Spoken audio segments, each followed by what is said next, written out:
search and social, programmatic, digital advertising, and digital out of home.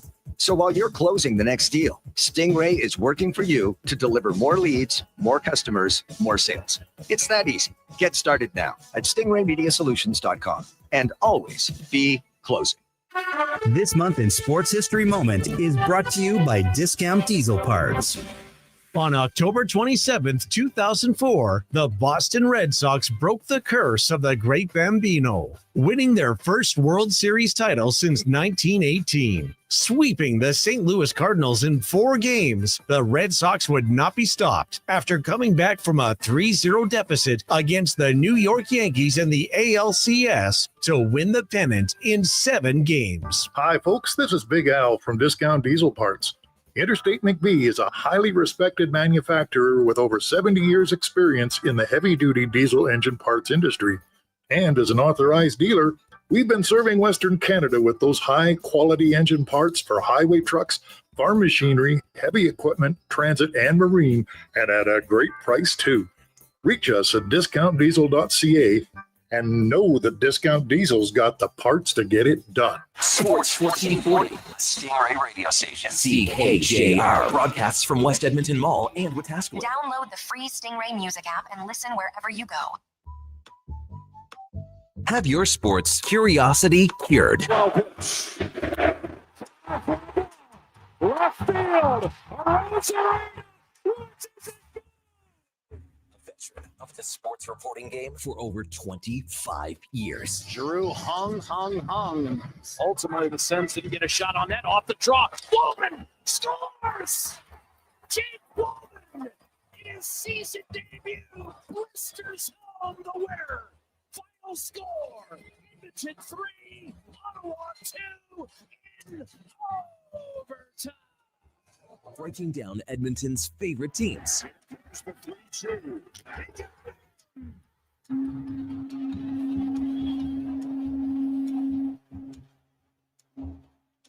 First time in 32 years, the Toronto Blue Jays are going to the World Series. This is Sports 1440 and the Kevin Karius Show.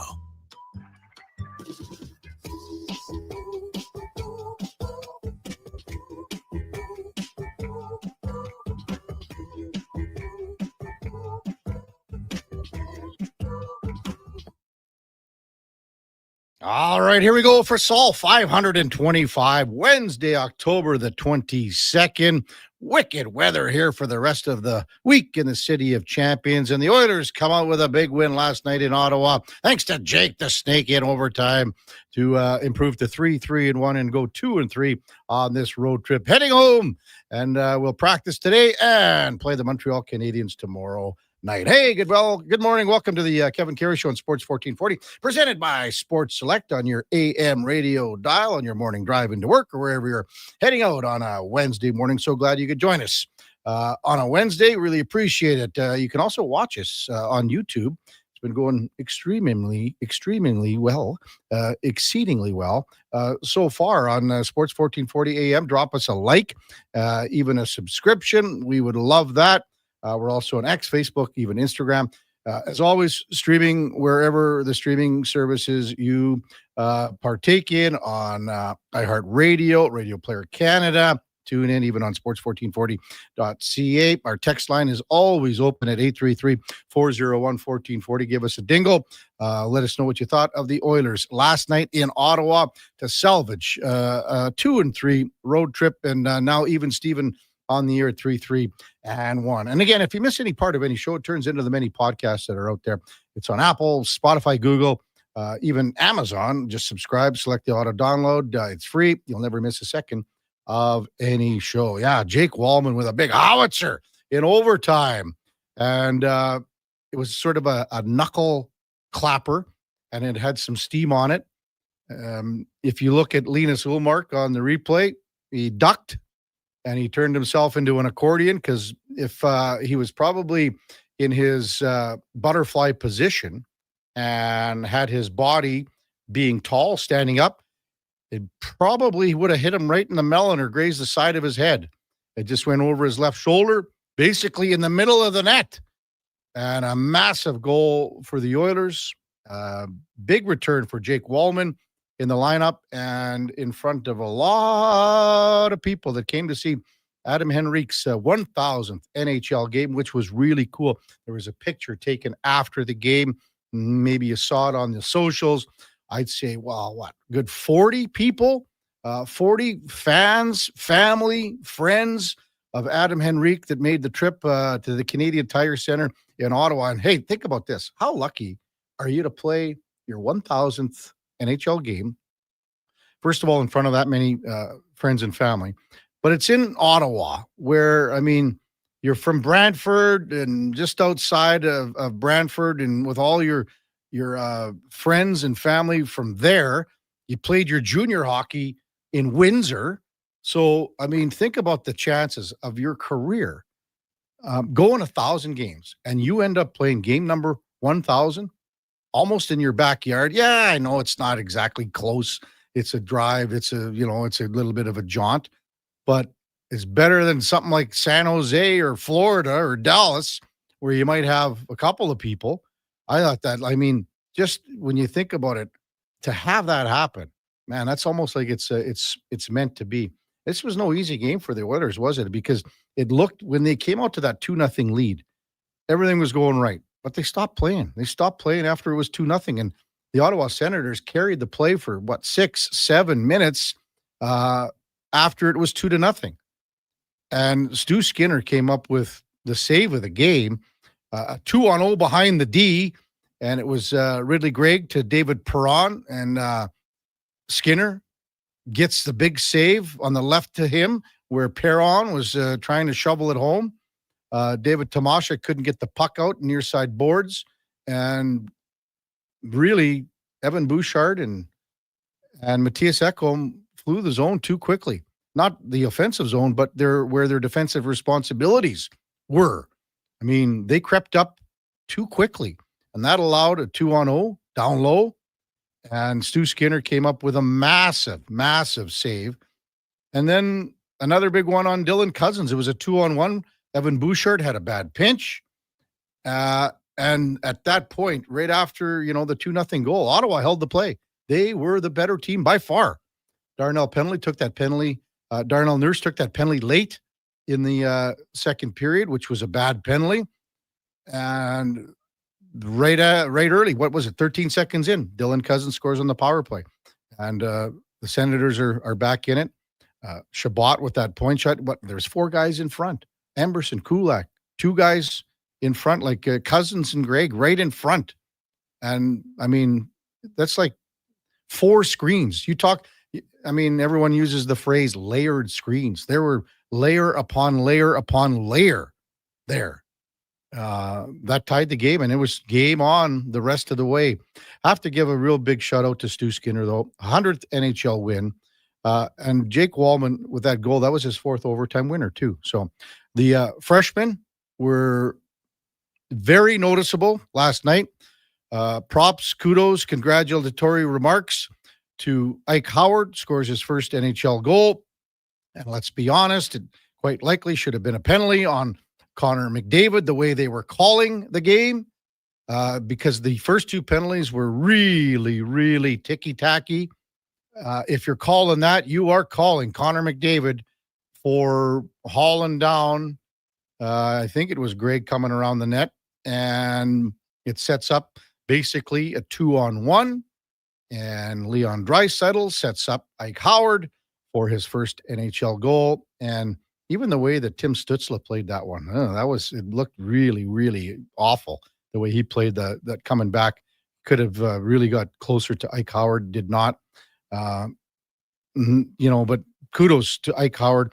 And then the other youngster, the other freshman, Matt Savoy. He had a chance, in the third period to shovel one home. Really a good save by Ullmark, good opportunity. And in overtime, you're thinking, okay, so there's 5, 6, 7, 8 seconds left on the power play. Is this the right personnel you want out? Because you know that Stützle's coming out of the box in overtime. But Matt Savoy wins the draw. So critical, so critical. Still a 4-on-3. Matthias Ekholm is playing up close to the hash marks, shovels it back to Walman, and Walman again with that bullet. It goes right past the ear of Linus Ullmark. And again, you can see him flinch, duck, turns his body into the old accordion.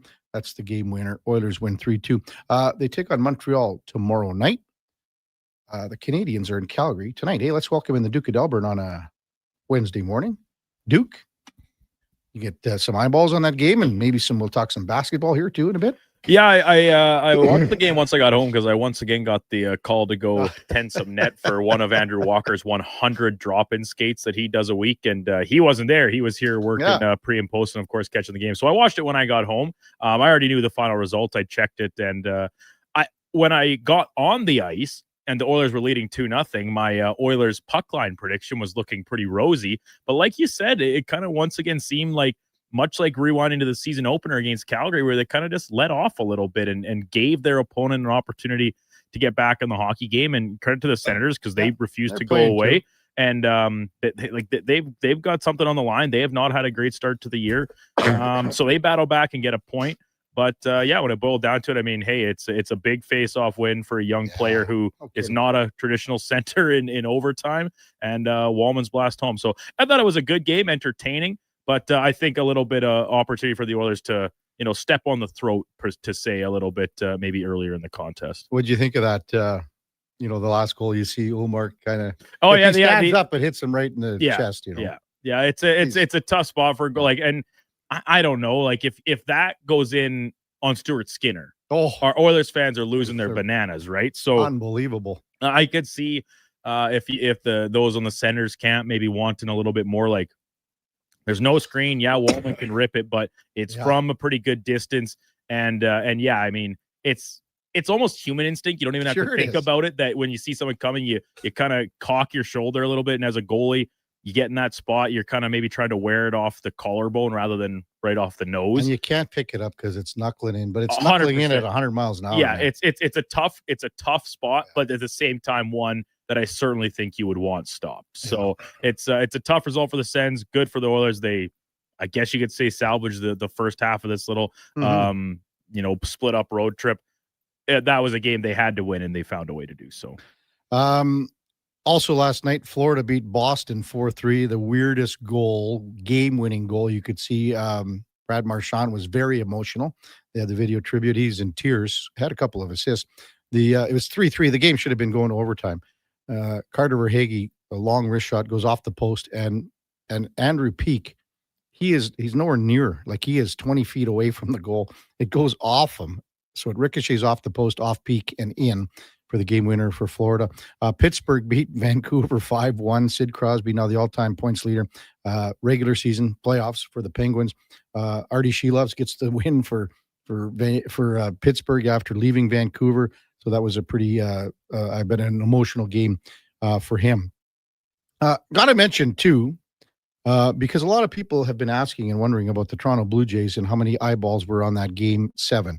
A 6 million average for viewership on Rogers Sportsnet. The highest was at 8.3 million, and that's when Jeff Hoffman struck out Rodriguez.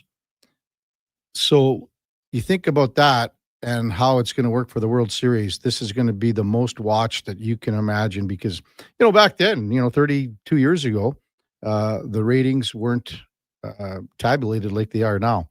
The pitching matchup, we touched on it yesterday. It's going to be Snell to start and Yamamoto. I would imagine Gosman and Yusavich for the Jays. There's so many connections between these two teams. I mean, Teoscar Hernandez and Max Scherzer probably the biggest that played with both teams. Hernandez was a great player, obviously, that played in Toronto. Scherzer was acquired by the Dodgers at the 2021 trade deadline. He pitched 85 innings, put up a 2.01 ERA. I'm going to throw a question out at you, Duke, and our listeners. And if you do not go, just try not to go to the internet once in your life. Once in your life. If you can not go to the internet once in your life and you get this question, man, you are big time. Even you, Josh Fenwick, even you. There are two players that suited up for both teams that are in the Baseball Hall of Fame. Who would they be? Two players that suited up for the Toronto Blue Jays and the LA Dodgers that are in the Baseball Hall of Fame in Cooperstown. Who are the two players? If you get them, if you get them, Joshy boy, without looking at the old interweb, because it's a tough one. It's an extremely, extremely hard question without the help of Mr. Internet. Edmonton Oil Kings lost to Spokane last night 3-2. The game of the night was probably in the NBA. The double overtime victory by OKC, 125-124 in double overtime. It had it all. It was exciting. I mean, SGA was great. I was thinking if Houston's going to win this game, the Duke in his prediction with the Rockets, Final Four, I'm going, man, oh, man, oh, man. The coolest thing of the night was the unveiling of the championship rings from OKC. It's something we haven't seen before because everyone talks about how big, how ugly. I shouldn't say ugly, just how big the rings are getting, because you can't wear them out in public. I mean, we saw Eddie Steele's Grey Cup ring from 2015. That's big, and he wears it out in public, but it's okay because it's not gargantuan like these other ones. Now, if you saw these rings, the top of them pops off, and inside is a normal-sized ring that would look like a thicker wedding ring, maybe? I don't know if am I correct, Duke, in this or what? Did you or not? Yeah, it's a thicker, bigger, I think battered that's wedding fair. ring. I think that's with a very some inscriptions on it. I don't know Yeah. what all the stuff says on it, but at least if you wanted to wear that out in public, you could, because I mean, if you're wearing the other one, like you could get jacked and someone chops your wrist off or whatever, but I don't know.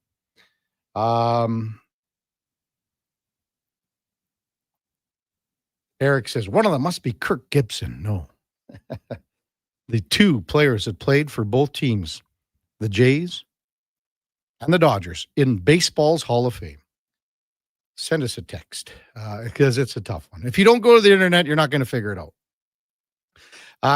Coming up on the big program, Andrew Walker will check in right after the break. You heard him following the game and before the game on our pre- and post-game show. He'll check in right after the break. We got Mark Spector from Rogers Sportsnet in his usual 8 o'clock slot.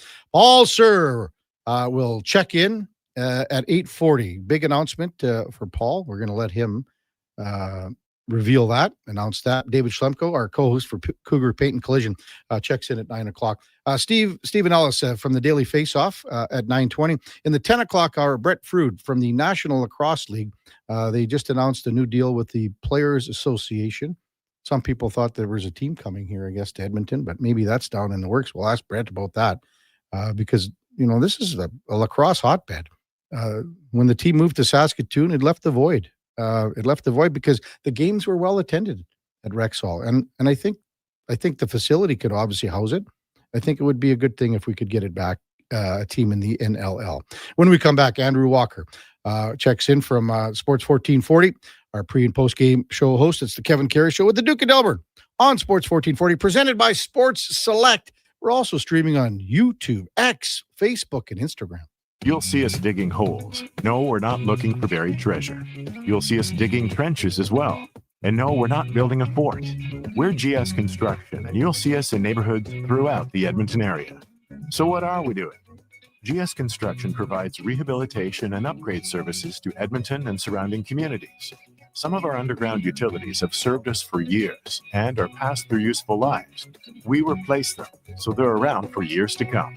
Find out more at gsconstruction.ca. Sports 1440 presents the world's first Alberta Lung Feisty Pickles 24-hour pickleball challenge. Cheer players on at Rays Athletics in St. Albert, October 24th and 25th. All funds raised go to Alberta Lung. Details and how to donate at sports1440.ca. It's a new season, Edmonton, which means it's time for new offers. Play Alberta is offering odds boosts on every Oilers game all season long.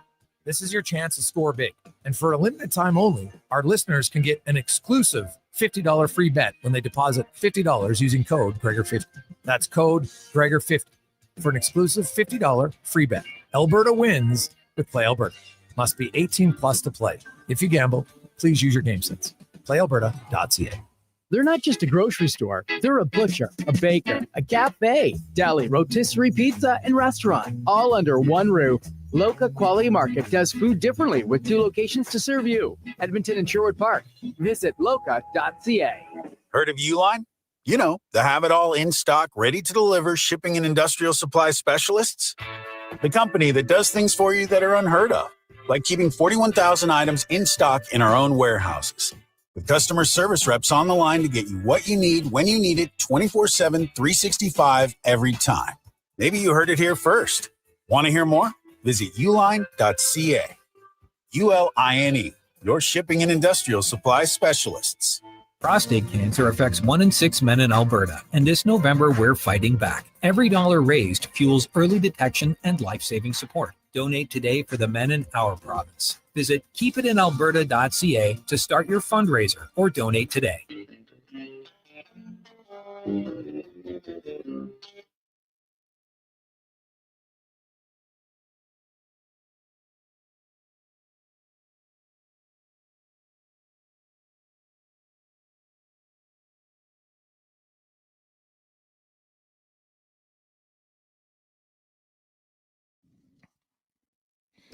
Portions of this hour brought to you by Nectar.io, transforming field data into boardroom insights. Nectar.io is the all-in-one solution for your fleet, safety, time tracking, and material management needs. Nectar.io, your business made better. Have your sports curiosity cured with the Kevin Karius Show. This is Sports 1440.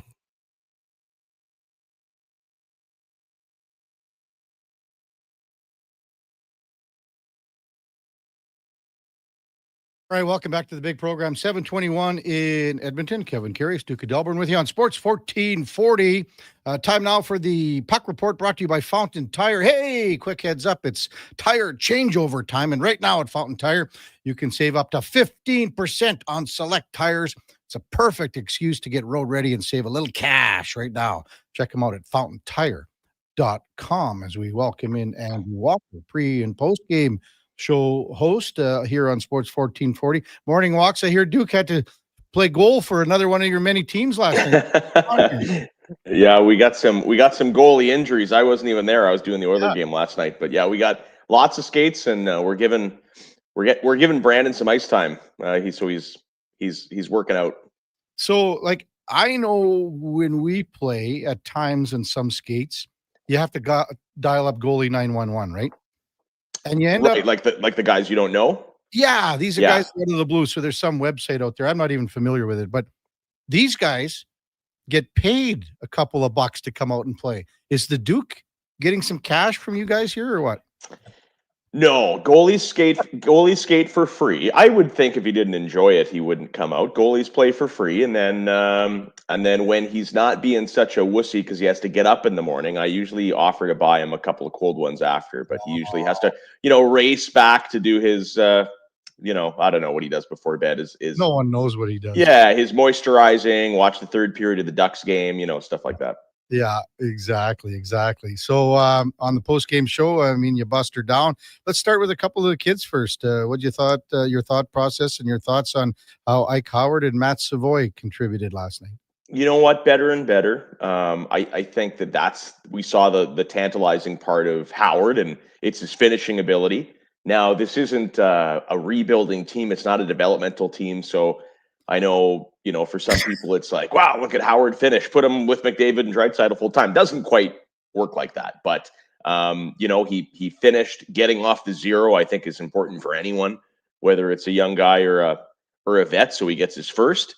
And then Savoy, honestly, I've quite liked Savoy all season. The numbers aren't there yet, but he's consistently noticeable. He makes this team faster. I think he's definitely more polished than Howard. I still think we're going to see Howard a little bit in the American League, but I think Savoy's getting more and more comfortable here, and that's good. I thought he was. I mean, that's a huge face-off win last night to get him a point, right? Yeah, that face-off win, and also, he had that chance in the third period. It's a rebound. Omar came across to make the big save. Were you surprised to see him out there in overtime at that point? On that last face-off draw, yeah, I mean a little bit. I think, yeah, obviously Knobloch is still thinking a little bit of offense, and so I was a little surprised to see it. 5 seconds left in the power play, so it's not a power play unit per se. They were just trying to get momentum until the next McDavid and Draisaitl shift if they could have finished it off. So I was a little surprised, but again, it's all it's trust, right? And if Knobloch's starting to trust him a little bit more, that's good because he's a good player. Andrew Walker with us on Sports 1440. That overtime goal, I mean, it was a knuckler, but it was a hard knuckler. And maybe Ullmark lost sight of it. But, man, if he squares up to it, it probably hits him right between the eyes. Yeah, well, Brandon could speak to this because I've seen a lot of these ones go by him. But those ones just collarbone, right? Like, I think Walman at that point, little bit of a rolling puck, is just trying to get it on net hard. And he put it in that perfect spot right over the collarbone kind of thing. So yes, if Ullmark wants to stop it, he basically has to take it right in the melon. It reminded me a little bit of the Stanley Cup goal in Game 4. I guess it would have been to complete the comeback for the Oilers, where Walman just absolutely stepped into one, and that's an element he can bring. He's a pretty good addition to the lineup. So besides the overtime goal, maybe your thoughts on how he played as a 62-minute game here. My only criticism of Walman is, I think that over the years, fans have been super hard on Evan Bouchard because it's a bit of a high risk, high reward player, right? We know that. And then Walman comes in and, instantly is a good player for this team and good in the community and seems to be a good fit, and they extend him. And I just think it's a little hypocritical at times for people to be all over Bouchard and love Walman, because Walman has a lot of that in his game too. There's a lot of high risk, high reward, and he blocks shots and he might play a little tougher. But Walman is a high event player, right? And that's okay. Right. I'm not even hating on Bouchard for that, but it's the only part of Walman's game that can be a little frustrating. High event, just like Evan Bouchard. And last night, I thought he was very, very quiet. I thought him and Darnell Nurse, now I don't know if this was because it was his first game or because that's his goal this season and moving forward in the 7-year deal is to be a little more quiet, a little more steady. But I thought those guys played pretty mistake-free hockey. I had to check a couple of times on the box score to see what Walman's ice time was up, because I wasn't really noticing him, to be quite honest. I thought that was good. I don't know if it was because it was his first game or because it's a mindset. And then we saw him score the OT winner. So, I mean, that's pretty good. They're really going to give the Nurse and Walman pairing some run, right? And to me, those are two guys in the exact slot they should be. And that's why the Oilers' defense will eventually be the strength of the team here. Well, I mean, they need it to be, especially in that top four right now. Although even the third pairing, before last night, I thought the third pairing with Kulak and Emerson has been pretty darn good. I mean, they were suspect on the second goal when they're just kind of standing in front of the net. But, I mean, for Walman, him playing his first game this year and not having any time at all in preseason, and to be basically jump on the running train here and the moving train, I thought he was really, really good last night. Andrew Walker with us on Sports 1440. Stu Skinner, when it's 2-0, for whatever reason, why do you think the Oilers laid off the gas when it's 2-0 and Skinner bailed them out several times with big saves? Yeah, Skinner was really good last night. I think he's been pretty. The story of this Oilers season is just they're not really scoring, right? They haven't scored 4 goals in a game yet. Last night felt like a bit of explosion because a lot of guys got there first, McDavid included. But Skinner, other than the Calgary mishap, has been pretty solid this season, right? You're not you can pick apart every goal for sure, but I think it's been a good start for Skinner. It would look a whole lot better if the Oilers were, 6-1 kind of thing. But I think obviously this Oilers team isn't firing on all cylinders. Like, they won last night. It was their best game of the road trip, but that's not a huge compliment, to be honest. They were just okay in generating high danger chances and stuff like that. I don't know if it's let their foot off the gas. This team also hasn't played with a lead all season, right? they played with a lead against Calgary, blew it. Played with a lead against Vancouver, dominated. Easily their best game of the season, could have been 7-1. And then ever since that, Stuart Skinner bailed them out in New York and, probably kept them in it last night. So long way to go for this team, but the Skinner story has been a good one so far. Well, I think it has, but there's just little things like when it's 2-0 and Stu makes that save, it's a 2-0 behind Matthias Ekholm and Evan Bouchard because Thomas is trying to get the puck out. But those two guys, they're starting to leave the zone too quickly. They crept, especially Ekholm. He'd be the first to admit it. He left too quickly because he's feeling and thinking that the puck's going to get cleared. With two guys behind you, I mean, it's a situation where I think you have to be aware of it a little bit more than what they were. So and on that first goal too, like it's a tough bounce. Ekholm's in a battle on the wall, and it pops through, and there comes to Cousins. So it's a bad break, and at the same time, a guy like Ekholm, number one all the time, you got to be on the right side of the puck, right? So it's not so much a mistake; it bounces to Cousins, but it's just one of those things in the big picture. Yeah.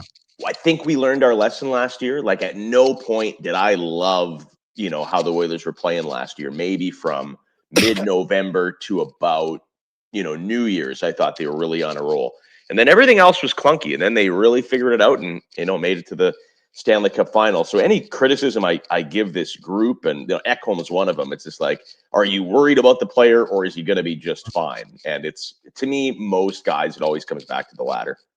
Andrew Walker with us on Sports 1440. What'd you make of that first Oilers power play goal where, I mean, everyone's telling Connor McDavid he wants to shoot, and he finally does. Oh, yeah. I was listening to Gregor's show yesterday a little bit, and he said that he doesn't remember. It's not like Connor's been bad because his floor is obviously very, very high. But he doesn't remember a 6-game stretch in which Connor just looked so normal. And I agree with that. And the start has confused me a little bit because, he's not grandiose about a lot of things, but he's talked in the offseason about, scoring goals is fun. I'm getting back to scoring goals. And the last time he did that, I mean, everyone knows this story. He scored over 60. And so I haven't quite understood his game this year. And it's hard to analyze and critique for me or for you, Connor McDavid, because he's Connor McDavid, right? Like, what are we going to tell him? But I've been a little confused with the reluctance to shoot. And last night, I mean, hopefully that one gets him going because, it was a vintage Oilers power play. And to be honest, like I said this in the pregame show, Oilers power play has been so good the last 5 years. If I am coaching against the Oilers, I say, let McDavid's shot beat you. If that's how we're going to lose, so be it. Like, it's not the most perfect part of his game. Don't let Bouchard tee off. Don't, cover Draisaitl's one-timer. If McDavid is going to snipe it from the circle and we lose that way, I'd be fine with that. Andrew Walker with us on Sports 1440. How cool was it for Adam Henrique? I mean, what are the chances you're going to play your 1,000th game in Ottawa, where, I mean, you played your junior in Windsor, you're from Brantford area with all the friends and family. I mean, the chances of this happening, it's like got to be 1,000,000 to 1. Yeah, couldn't have worked out better, right? And he spent the last, X amount of years in the Western Conference too, after starting his career with the Devils. I think that's pretty cool. Obviously the team, did right by him. Everyone knows what a big milestone it is. Man, it's such a huge thing to play one NHL game, right? And I say this all the time. I think the biggest mistake that a lot of fans make is normalizing the NHL and not realizing or forgetting just how good it is. We have Landon Ferraro on our pre and post game show on 1440, and what a wonderful hockey career. And I followed this young guy for a ton of years, and I don't think he got to 100 NHL games, right? Like it's so hard. And for a guy like Adam Henrique to get to 1,000, people, like, it is so difficult. You got to be so consistent. You got to be such a pro. You got to be so good at so many areas where they can't take you out of the lineup. And it's not all about, I have him on my hockey pool team. It's not all about points. To play 1,000 games, it's pretty insane. So I think it's one of the most underappreciated milestones in the NHL. I've worked with guys that I got mad at over the years because I remember they're like, oh, Thomas Plekanec, 1,000 games, he's terrible. It's like, no, man, like you have to be some kind of special to play 1,000 games in this league. What do you make of tomorrow's game against Montreal? It's always a special time when the Canadians come in and you see, in warm up, all of the fans around in pregame, and they're loud, they're boisterous, and it's a big deal for fans of the Habitant. Yeah, last year I made sure to do the pre and post game show down in the Ice District so I could go to that game. I was with some friends in a box actually, and it was awesome. And I believe Oilers won in overtime last year, but to me it is the even more so than the Leafs. It is the highlight on the calendar on the Oilers schedule. It's the crown jewel. It just comes at a tough time because you have a 5-game road trip, then you're back, and we all know. I'm glad it's Montreal because you need every trick in the book to kind of get up for that game. For whatever reason, it's been a tripping point over the years for teams. And then you're right back on the road for 2 in the West Coast. So it's a marquee game at a weird part in the schedule. That's for sure. Well, technically, this is just an extended road trip. You're making your stop. Exactly. They flew home last night. They're going to have a very limited practice today with limited personnel on the ice, and then after tomorrow's game, you're heading out west, as you mentioned, for Seattle and Vancouver. But it shows how important the goal is from Walman, because you're coming back with a win, right? That makes that flight a whole lot easier. And again, this Montreal team is not your father's Montreal. No. I don't know how great they are, but man, they are exciting. I'll tell you that. Well, Oilers get them on back-to-backs. I think they're in Calgary tonight, right? So, that's a big that'll help the Oilers going into tomorrow. Hey, Walks, thanks for this. And do you guys have any games on like the West End? Maybe at night I can go and watch you and the Duke, and almost nothing at night, which is great. It's great. All our ice times are like marquee 30-year ice times. You should come play with us, is what you should be doing. I never got the invite. I will send you a schedule of all our skates, and you are invited to all of them. I don't know. Well, maybe I might play goal so I don't have to pay. Well, yeah, that's true. I'll pay for it if you come out. But I will say, and it's the same deal with Brandon, if he gives me a minus, right? I don't score many goals. So my highlight is not allowing goals as a defenseman. Any minus he gives me is 1 beer taken off his free beers. Yeah. Wow. Well, when you're starting at 24 a night, I mean, that's a lot of minuses, man. Exactly. Yeah. So he ends up with like 17. Are you playing D then, or what? Oh yeah. No, I'm the Edmonton Men's League's Troy Stetcher. That's who I am. Oh, puck moving defenseman. Wow. Yeah. Neil, Charlie McAvoy, if you give me a good guy and an average guy, would be Troy Stetcher, I would say. Wow. Sounds good. Where Brandon is very Arthur's Urbe. Arthur's Urbe is right, yeah. All right, thanks, Walks. All right, boys. Listen to you on Thursday. Thanks, man. Okay, see you later. That's Andrew Walker, our pre- and post-game show host right here on Sports 1440, and that's the Puck Report, brought to you by Fountain Tire. And again, it is change over time. Get your tires in, they'll get them off, and get a new set on for the winter. You got to have the winter tires here in Edmonton, man. You got to have them. Check them out at FountainTire.com. When we come back, we will hear some Oilers post-game comments. Stu Skinner, Jake Walman, and head coach Chris Knobloch addressed the media following last night's 3-2 overtime win in Ottawa to push the Oilers' record to 3-1 on the season. Good for 7 points. That's all coming up straight ahead. It's Kevin Karius Show with the Duke of Delburne on Sports 1440, presented by Sports Select. We're also streaming on YouTube, X, Facebook, and Instagram. Seriously, another door knocker? I really want to go solar, but these high-pressure tactics are exhausting. And their prices are unbelievable. Before we do anything, let's call Great Canadian Solar. There's a better way to go solar. Great Canadian Solar provides honest advice and fair pricing to save you from overpaying. They're easy to deal with and will never put pressure on you to buy. As a trusted local business for over 15 years, Great Canadian Solar will support you in your solar journey. Visit GreatCanadianSolar.com and call today to get started. When you have lifting and material handling needs, Northwest Crane delivers. Western Canada's Sandy dealer, backed by the industry's toughest one. 3 years, 3,000 hours, no compromises. They service all crane makes and models with skilled technicians and deep industry expertise. Alberta owned with locations in Leduc and Grand Prairie and fully equipped service trucks. Northwest Crane keeps your operation lifting. For more information on sales or service, visit northwestcrane.com or call today. Hey, sports fans, we've got a clear choice for you. At Crystal Glass, we provide customers with the perfect glass for any job. From home to auto and even commercial, installation or repairs, we're your team. Call 310 Glass or visit crystalglass.ca. Crystal Glass. Whether you're a craft beer connoisseur or more of a wine aficionado, there's always something new to discover at Sherbrooke Liquor, a unique, family-owned, independent liquor store. The selection, incredible. The non-alcohol section is also very impressive. Sherbrooke Liquor, expert, knowledgeable staff with a passion for unique finds. More than just a liquor store, we're a community. Alberta's best, the one and only Sherbrooke Liquor. Wine, spirits, and oodles of beer. Visit SherbrookeLiquor.com. Michelle and Colette are sisters. Sisters who don't agree on much, especially when it comes to which hockey team is the best. Edmonton is the best, baby.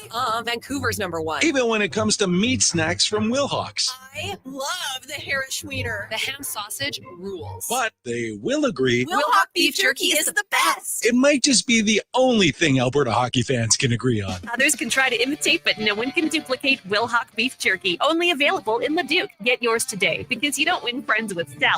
At Leading Edge Physiotherapy, we believe that life shouldn't hurt. Now, that doesn't mean that we don't know that sometimes it really hurts. I mean, we've seen people at their worst moments in life, when they feel they have nowhere to turn, or at a time when they felt like their problem just wouldn't ever go away. We've also seen people who thought to themselves, it'll just go away on its own, or this is no big deal. I don't want to bother anyone about this. Don't know where to turn to, or think it's no big deal. Either way, we have the technology, techniques, and skills to help you get back to it, whatever your it may be. Life shouldn't hurt. LeadingEdgePhysio.com. Giddy up for family fun that's second to none. Your Edmonton Oil Kings are putting the Western in Western Hockey League this Saturday night. It's Country Night in Ice District as Edmonton faces the Regina Pats. Buckle up and ride the mechanical bull. Plus, make a new friend at the petting zoo. And at every home game, score Calmont Kids food combos for $10 or less. The value is king-sized. Edmonton Oil Kings, Regina Pats. Country Night this Saturday at 7. Great family entertainment at Rogers Place starts at just $20 a seat. Save on day of game pricing now at oilkings.ca. Edmonton's home for sports is Sports 1440. After every game this season, tune in to Andrew Walker for the post-game show. Let's talk some hockey. Let's talk about the game on Sports 1440. Well, looks like those hot sunny days are done. No more birthday suit by the pool for this guy. Ew. You're welcome, neighbors.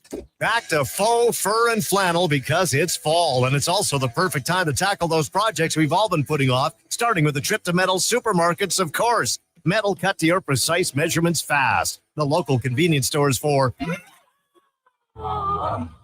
Southside, West End, metalsupermarkets.com.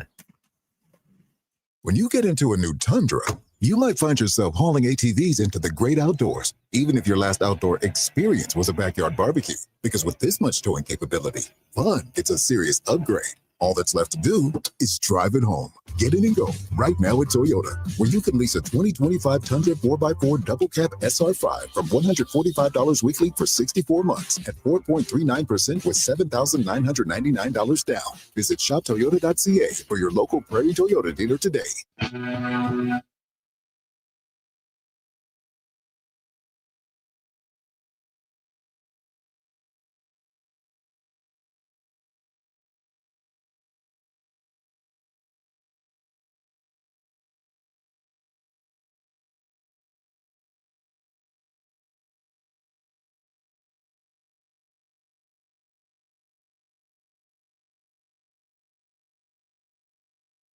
With over 30 years of sports experience, this is the Kevin Karius Show, brought to you by Sports Select. Bet on the original at sportselect.com. Please play responsibly.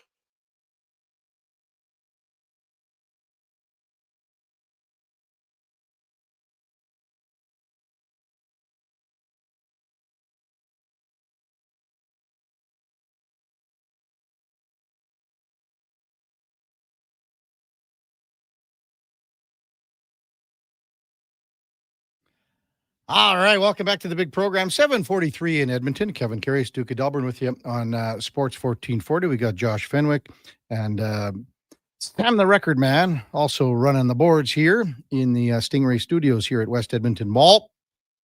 Chris Johnston reporting basically at the top of the hour that he's hearing that the Toronto Maple Leafs are going to adjust the start times of their games Saturday and Tuesday to avoid conflicts with the Toronto Blue Jays World Series games played those nights. Now, I mean, it's Saturday night where the Leafs are always playing, it seems, at home on Saturday night, about like 9 times out of 10. So does that mean that they move that game up to an afternoon tilt? Does that change how, I mean, I think Rogers would be quite happy with it, probably, to move the Jays or the Leafs up, because now you're getting even probably more eyeballs. I mean, the Leafs are still a big thing in Toronto, let's be honest, with the Jays playing. They don't want to go head to head. So I think, what are we probably looking at? Maybe a 2 or 3 or 4 o'clock start time, something like that. We'll see what happens with that. I asked our listeners earlier if they could name the two players that suited up for both the Blue Jays and the LA Dodgers that are in the Baseball Hall of Fame. Not a lot of correct answers really that are coming in. Kevlar said John Olerud and David Cohn. No. One listener might have it correct, but I know that he was on the internet. I know he was on the internet. Duke, do you have no sniff, do you? No idea. No idea. Josh Fenwick, you have absolutely no sniff, do you? Not even close to a thought. It is so hard. It is so hard. Again, if you're not really thinking, and obviously they're in the Hall of Fame already. I mean, so you're looking at years ago for an induction ceremony. One not so long ago, actually, but one many years ago. So it's a very difficult question. Last night, Oilers win 3-2 in Ottawa. Stu Skinner picked up his 100th career win. Absolutely amazing when you think about the road that Stuart Skinner has been on since he arrived. And again, you have to look, when Stu Skinner was signed to his contract, he was not signed as the starting goaltender. He was signed to back up Jack Campbell. But he's got 100 wins for a local kid.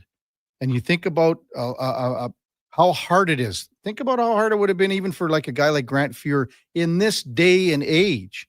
Everyone knows what Grant said in the paper about fans calling them jerks and things like that. Think about what would have happened if that was in this day and age. People would have been, you know what? There's a chance that Grant Fuhr could have been ridden out of town. He might have just said, to hell with it. I'm not hanging around here.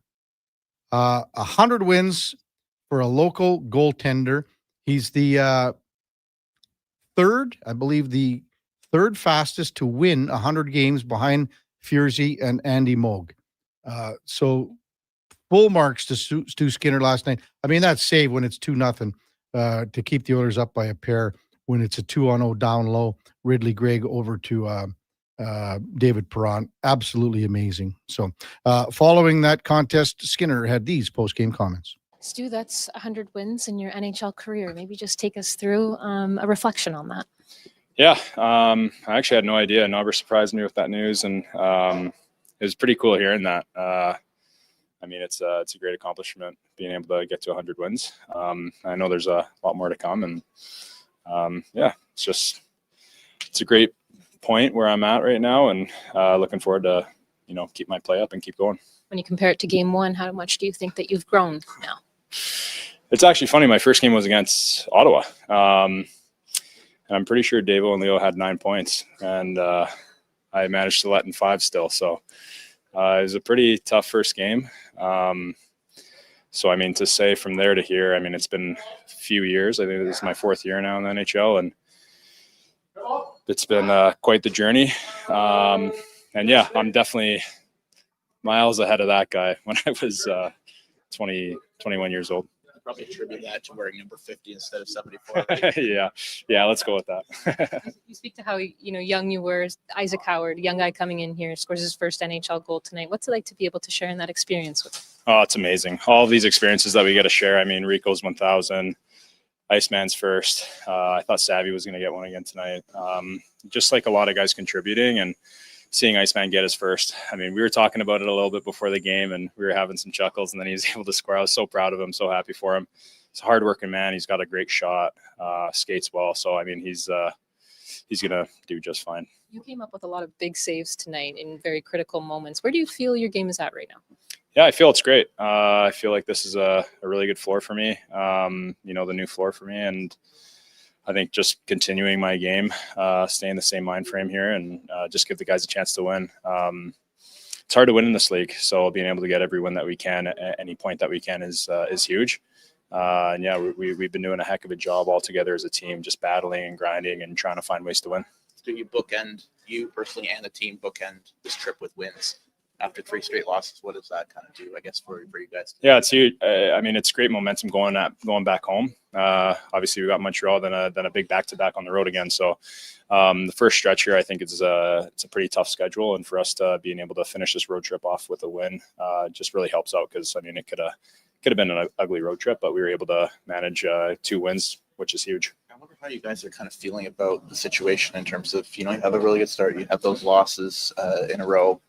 Now you can get back on it, but what's the mood like in the room in terms of panic or not, or how do you guys feel about things? Oh, we feel great. Yeah, I mean, even though the games that we have lost, I think they were close games. We were in every single game that we've played, in all of our losses, and I think that's a really good stepping stone just on the way that we've been able to compete and keep ourselves in it. We've been defending really well. We've been getting closer as a group, so the feeling in the room is it's amazing, honestly. So yeah, it's been feeling really good in here. That's Stu Skinner following last night's 3-2 win, 19 saves, but I never really looked at the high danger chances anywhere, but I know there was at least a half dozen of them last night where Skinner came up with good saves. I mean, the pucks that beat him, first of all, the 2-2 goal, I mean, there's 4 guys in front of him. You've got Nick Cousins, you got Ridley Gregg directly in front of him. You've got also Ty Emberson and Brett Kulak. And when our co-host on a Wednesday comes in and we talk about boxing out, and that's David Schlemko, when he comes in at 9:00, that's the first thing he's going to say about that second goal. It's about boxing guys out. You can go and stand there, and yes, the game has changed, but years ago when you went and stood there like Cousins did, like Greg did, it wasn't pleasant. And I'm not saying it's easy right now, but it's not as hard as it once was. There's no denying that. But those 2 guys were standing there easily with nothing going on, where technically Emberson and Kulak were in front of them. So boxing out, those are the first 2 words that you're going to hear out of David Schlemko's mouth when he comes in at 9:00 when we dissect that second goal. That's guaranteed. The other goal, I mean, it's a power play goal where it's just a loose puck along the wall. Cousins comes in and makes a really nice shot from a very dangerous spot. So Stu Skinner, again, 19 saves, his 100th win. And, just the start that he's had is pretty darn good. You can talk about the goal against Calgary. Yeah, he'd be the first to admit it. And he was. He said, yeah, that's the best thing about a guy like Stu is after a game like that, he goes, yeah, that's the easiest thing that I'll have to fix. That's it. That's an easy fix. The goal in Detroit, some people raised an eyebrow at that, which was the 3rd goal. And I you know what? I listened to Kevin Woodley bust it down with Gregor, and he did a pretty good job about where the puck was. And once it got further away from the net is where Stu needed to make his adjustment, where if his left pad is along the post. But again, there's traffic. There is tons of traffic in front of him on that goal. But it's a shot. It's just a puck being thrown on net. It's what that one was. So you got to give Stu Skinner full marks last night. He held the Oilers in when they were up 2-0 for whatever reason it was. And I'll say they laid off the gas, because it was 7-8 minutes of continuous pressure by Ottawa, continuous pressure until, the Oilers righted the ship after the 2-2 goal. They got back into it a little bit. Again, Matt Savoy had an opportunity in the 3rd period where the Oilers started to go hard to the net again. There was a time where they didn't go to the difficult areas in that 7-8 minute span, and they were on their heels.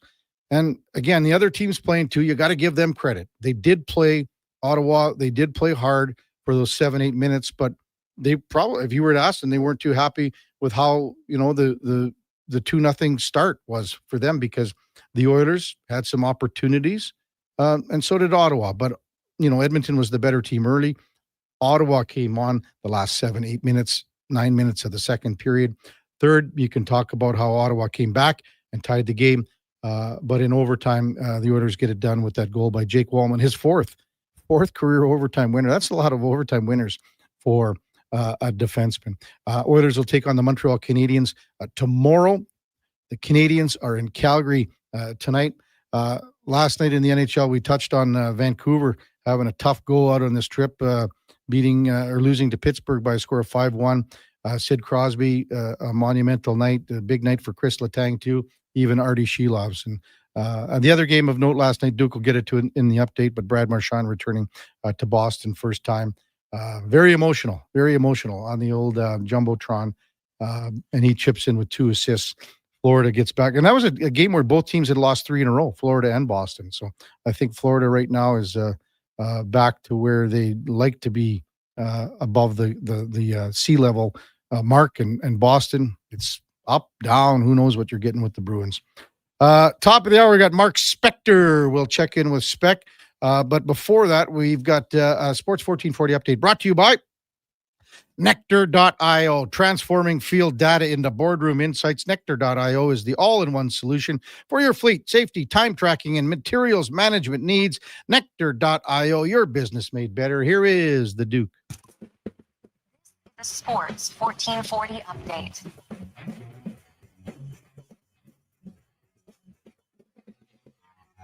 Edmonton Oilers snapped their losing streak last night with a 3-2 win in Ottawa over the Senators.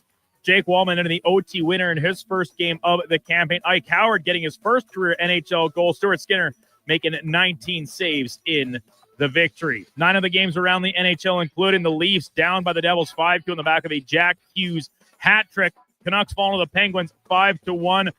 Brad Marchand's return to Boston results in a Panthers 4-3 victory over the Bruins. And in one of the nightcap games, Ross Johnston with a Gordie Howe hat trick. Anaheim Ducks beat Nashville 5-2. From Rogers Place last night, the Oil Kings raced a 2-0 deficit but fall to Spokane 3-2 in a shootout. And the NBA season tipping off with a doubleheader last night. Took double overtime, but the OKC Thunder, reigning champs on banner night, beat Houston 125-124. Reigning MVP SGA 35 points in the victory. From LA, Golden State Warriors top the Lakers 119-109. Luka Doncic 43-point double-double in the loss. Coming up in hour 2 of the Kevin Karius Show, we'll be joined by Sportsnet's Mark Spector as well as Paul Sir from the Basketball Show. I'm Brandon Douglas. That's your Sports 1440 update. Sports 1440 in West Edmonton Mall and Wetaskiwin. CKJR is a Stingray radio station. Download the free radio player app and listen wherever you go. Today on Hey Culligan, how smart is your water? Here's Tracy. Hey, Culligan. I think my water might be dumb. Good news, Tracy. Your water's not dumb. It's just not talking to you. You can make my water talk. No, but the new Culligan Smart Drinking Water System can talk to your phone to tell you when your water filters need changing and help you meet drinking water goals. Now that's some brilliant H2O. You said it, Tracy, and we're already on the way. Let us help you out with a free in-home water test from a local Culligan water expert at culligan.ca. The job won't wait. Why should you? At AWS Welding Supplies and Repairs, conveniently located in Nisku, we've got everything you need to get it done. From product sales to servicing and calibrating machines, we're your one-stop shop. We're a proud, locally owned and operated business, committed to serving our community with a proven track record of customer service. Don't let a broken tool slow you down. We offer fast repairs and free same-day delivery of in-stock items to Leduc, Nisku, and South Edmonton. AWS Welding. We make it happen. The madness continues at the Brick. Get your home ready to host. Save up to $1,200 on Made in Canada sofas and sectionals, up to 30% off coffee tables and nightstands, and up to 25% off bedroom and dining. Buy more, save more, up to $1,000 off appliances. Hockey season is here, and so are big savings on big screen TVs. Save up to $800, plus get free local delivery on screens over 50 inches. The Brick, saving you more. You wanted local sports on weekends. Saturday mornings at 9, check out the Saturday Sports Setup, where we'll tee up what's happening on the weekend sports scene. Tune in Saturday morning at 9 on Sports 1440. Hey there, this is your wake-up call. It's time to change to your winter tires. Unless you want to be sliding and swerving around icy roads like you're some kind of dummy. Head to Big Toy Shop and get it done right for a great price. We won't lie to you, inflate your bill, or waste your time. Time to change your tires. Big Toy Shop, 8315 Argyle Road. 780-298-2797. 3 locations, endless sports action. Selly's Sports Bar and Lounge. Selly's is the place to catch every game this fall. With tons of TVs, there's never a bad seat in the house. Check out the game night food and drink features and bring your friends for all the fun with Oilers watch parties all season long. Selly's Sports Bar and Lounge at all 3 Century Casino locations, Edmonton, St. Albert, and Century Mile.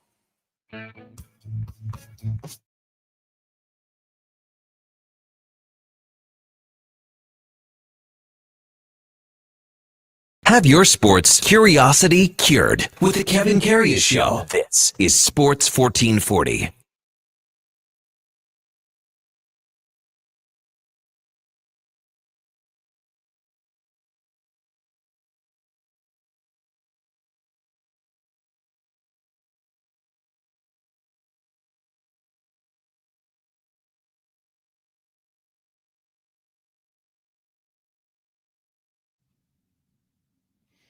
All right, welcome back to the big program. 8 o'clock in Edmonton. Kevin Karius, Duke of Delburne with you on Sports 1440. And time now for On the Mark, brought to you by Northgate Chevrolet Buick GMC. And they got 0% financing for up to 84 months on half-ton trucks. 0%. Can that even be possible? Well, it is. Even ask Mike. He told me to read it twice, and that's, if he tells you to do something, you have to do it, Mikey Lowe. Go find out for yourself at Northgate Chevrolet Buick GMC as we welcome in Mark Spector from Rogers Sportsnet. Good morning, Spec. Hey, man. How are you? Working alone in there, solo this morning? Well, you know, Schlemmer comes in at 9 o'clock. We got the 3 stooges over here to my right. Those donkeys are just doing what they do over there every morning. Hey, before we get to the Oilers, I asked this, and it's a hard trivia question. Some people have got it. I'll give the answer right now. But I asked early, right off the top, Spec, about the Blue Jays and the LA Dodgers.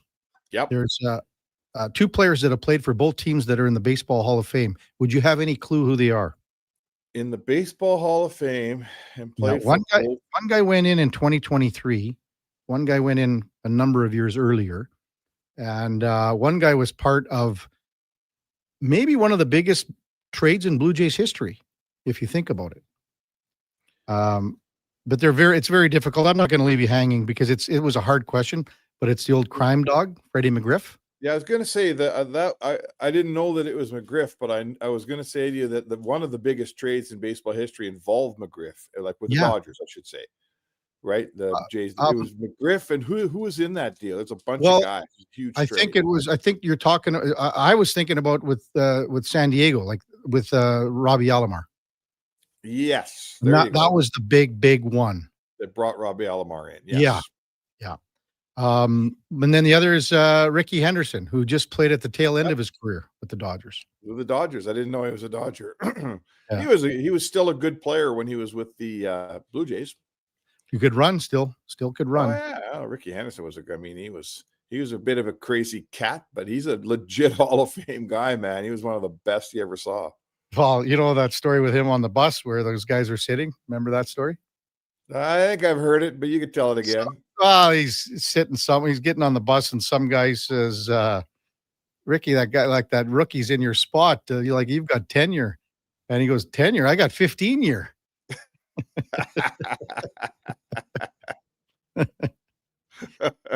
There you go, Kev. That's one of the good ones. Yeah, for sure. Never gets old. Yeah, for sure. So what'd you make of that game last night, Oilers and Sens? Well, it's funny. Like you always feel better about your team when you win. In the end, I think it was really more of the same. They scored one even strength goal during the game in 60 minutes. Well, in fact, there's a power play goal in the overtime. So there's one even strength goal. So that's been an issue, and it was an issue last night.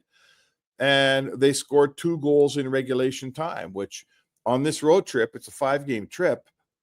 They scored 2 goals in regulation, I believe, every night, except for the time when Curtis Lazar scored in New Jersey with like 1 point something seconds left to make their 3rd goal. It was a garbage time goal. So you can't win on 2 goals in regulation. The margins are too slim. So this is a hockey team that's supposed to be able to score more. They know they can score more. We know they can score more. So as long as you're going to score 2 in the first 60 minutes, it's going to be a coin flip if you're going to win a hockey game. Maybe puzzling to me was Spec when they got up 2-0, and they laid back, and Ottawa had good 7-8 minutes of pressure and chances. And I mean, Stu had that big save on the 2-on-0 down below where Ekholm and Bouchard were creeping up towards the blue line too fast, too quickly, too soon. That's what that 7-8 minute segment, that's the one that maybe concerns me more than anything. What about you? Well, I'm not sure I agree with you, Kev. I mean, the other team's going to get a push. You don't get all 60 minutes. The other team's going to take it back. They're going to rally. They're going to say, hey, these guys been beating us here for a long time. We got to get her going here. And, you got to withstand it. That's all. Like you got to withstand. We watched it in the playoffs. I think Oilers fans are pretty good at realizing that, there's going to be times when you don't have the puck. It's like they always say, there's these, a defenseman who can't defend but moves the puck great. They always say, oh, yeah, well, the best defense is, moving the puck out of your zone. Well, that's great. But when push comes to shove, it's going to be in your zone and you're going to have to defend. And, Ottawa had a push. Good for them. I mean, should you have that much trouble beating a struggling Ottawa team that's letting in goals like crazy without Brady Tkachuk? You probably shouldn't. But I think that's the state of the Oilers right now. They're struggling. They're just in a struggle. It's not going so great. And look, they got 2 points. Well, they're not going very well. And those, that's better than getting no points, man. That's all I can tell you. Yeah. Mark Spector with us. What do you think of Stu Skinner last night? 100th NHL win. Yeah, I think one of the underlying positives in the first 7 games this season has been Stu Skinner. I always say, like, I'm sure they're sick of hearing me say it, I don't care how the goals go in. If my goalie lets in 2 in 60 minutes, I'm going to win. What are you going to win, Kev? You're going to win 80% of the time, 75% of the time? Should. This team should. Yeah. So that's all I need from my goalie. And those 2 goals last night, I got no problem with either of them. They're both, Cousins is walking in on you and rifling unattended from 10 feet out. Like, guys score, and then a shot from the point through a big crowd. So I think Stu Skinner, I think he's at a .909 save percentage in his first, I think he's got 5 starts, and he's at about a .217 goals against. So I don't know. I think Stu Skinner, we're sort of tend to skew towards talking about what's wrong with the Oilers when we do. He's what's right with the Oilers right now. Stu Skinner's off to an excellent start, and big picture, I think everyone, let's prioritize what we were talking about before the season started. One of the most important things is Stu Skinner going to reclaim this gig here? Is he going to be the guy? Right now, he's the guy, and he's playing like the guy. Well, I'll pony back to where you're saying about the 7, 8, 9 minute, and I get where you're saying, Spec, about the other team is playing too. And you knew that most teams are going to have that pushback.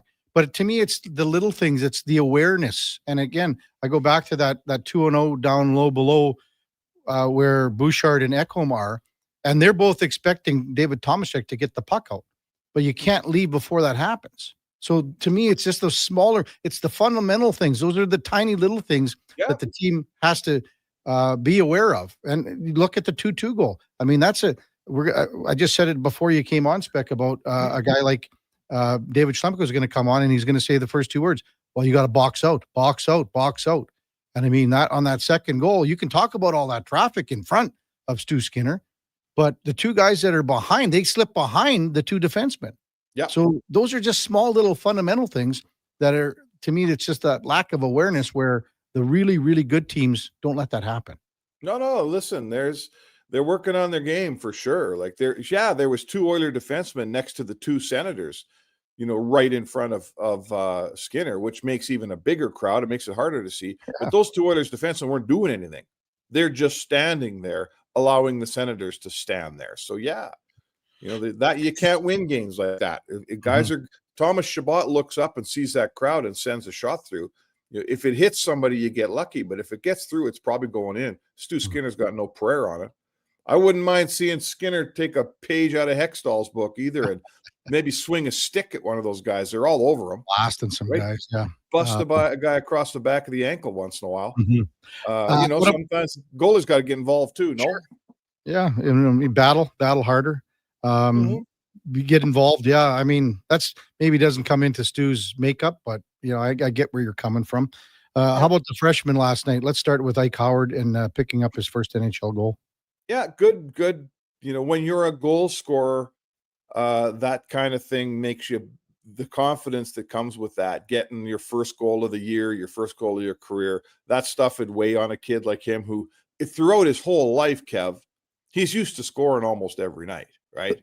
This is a guy all through minor hockey, all through NCAA. This is a first line player on every team he's ever been on. First power play unit. He's used to scoring. Now he comes here. He's on the third or fourth line, no power play time. So that's really nice for him to, get one in the net and feel like I belong here. And it's an important goal. And Draisaitl, did you think that was a penalty on McDavid when he pulled Chabot down there or not? 100%. It was a penalty, and I'm going to say that because of the way the first two penalties were called. Yeah, that's exactly what I'm not sure it's always a penalty, but in that game it was a penalty because the ticky-tack garbage those refs were calling all night, and then they let that go, and it turns into a goal. Like, those refs, the minute he pulls Chabot down and Draisaitl gets that puck, the refs are going, uh-oh, don't score, because they know. Yeah. And sure as heck, it's in the net. And Ottawa had every right to be sour. But hey, McDavid's competing. He makes a good play on the back check. He doesn't get a point out of it, but he totally is responsible for that goal. He doesn't make that back check, there's no goal. Yeah. Also, then what about Matt Savoy? I mean, he had that chance in the third period. And then even when he was out in overtime, I was like, oh, okay, is this the right personnel that should be out there? But man, he was big in overtime with that faceoff.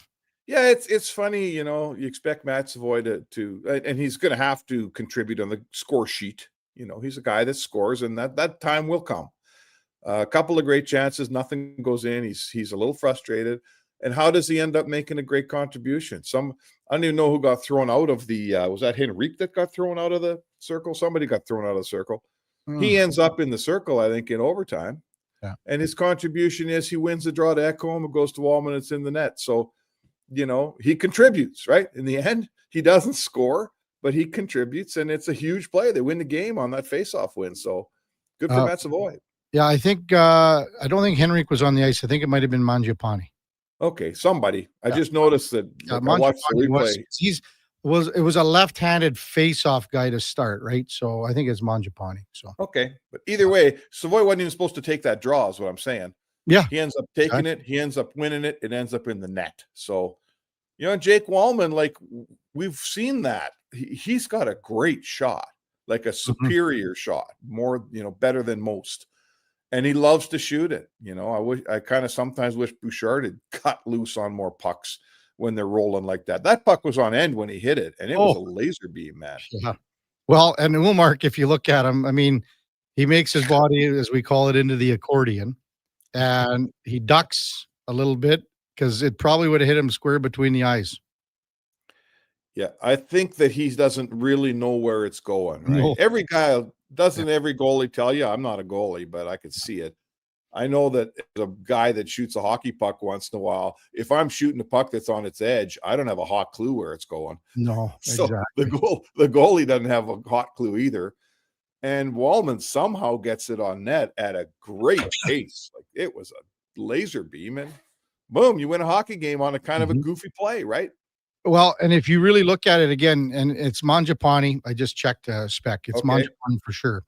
And he gets tossed out. And if you look at how the face-off alignment was, well, Jake Walman is along the boards to start with, because that's where he's along the boards because it's a left-handed face-off man in Mangiapane. And if he wins it back to Walman at that point, he probably walks the line a little bit because it is 4-on-3. I'm not sure if he blasts one or not, but because of Savoy coming in the right-hand shot centerman, Walman, you can see now he moves into where his shot position was, where he took that shot. So maybe you get a little luck, Kev. Maybe, you know what? I'm not saying Edmonton's been playing very well, because they haven't been. No. But you know what? It's a long season. And sometimes you get a break. You know, sometimes you earn a break yesterday that lands in your lap today. And good, you know, they get a little bit of a break. All of those things you just described happen. You end up with a game-winning goal. You get a win, and no one cares how you won.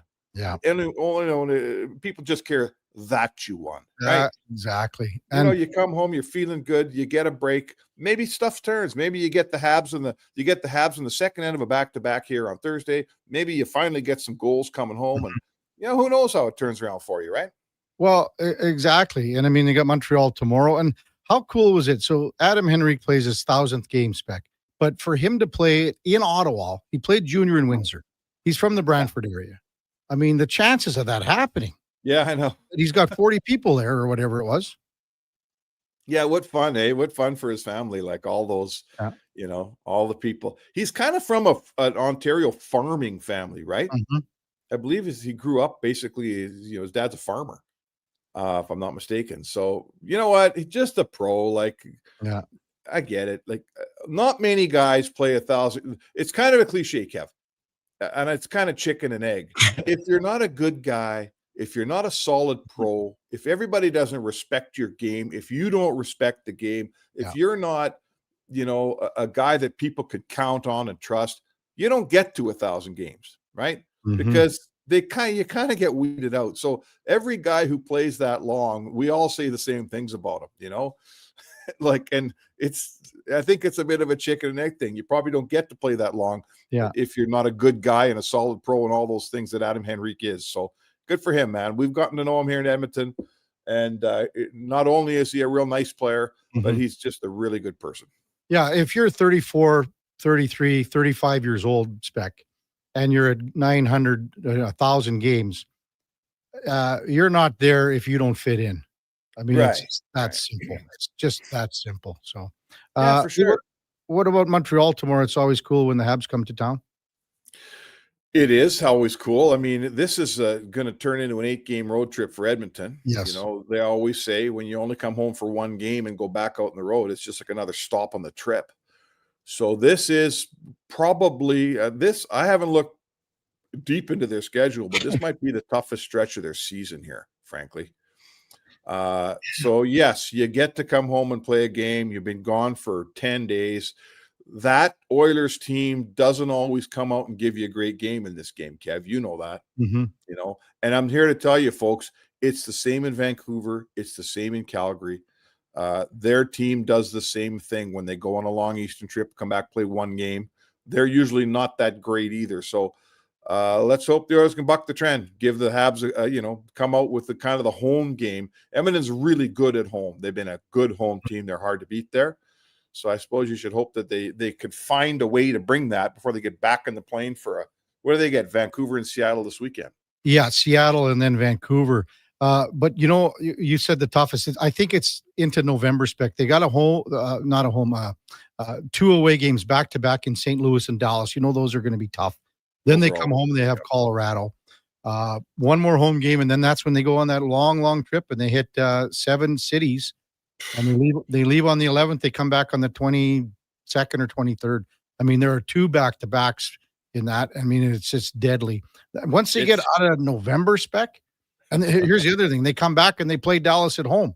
So once they get out of November, to be honest with you, if they can be, you know, a few games over 500, to be honest with you, they got clear sailing in this schedule. Yeah, it's true. I mean, we all heard the tale here. They're done with their Eastern travel by Christmas. Yeah. Which has never happened before in the history of this franchise. So it is setting up to be the kind of year where you can, get comfortable in the second half and really get rolling and go in the playoffs in the right, with your whole game intact. Some injuries, they're getting a few injuries here. Yeah. So Kapanen's at least 6 weeks. What do you think? Yeah, that's what he said. I didn't know what happened to him. I wasn't in Detroit. No one tells you anymore what the injuries are. Someone said he hit the boards pretty hard. They thought it might be a shoulder, but I'm just guessing here.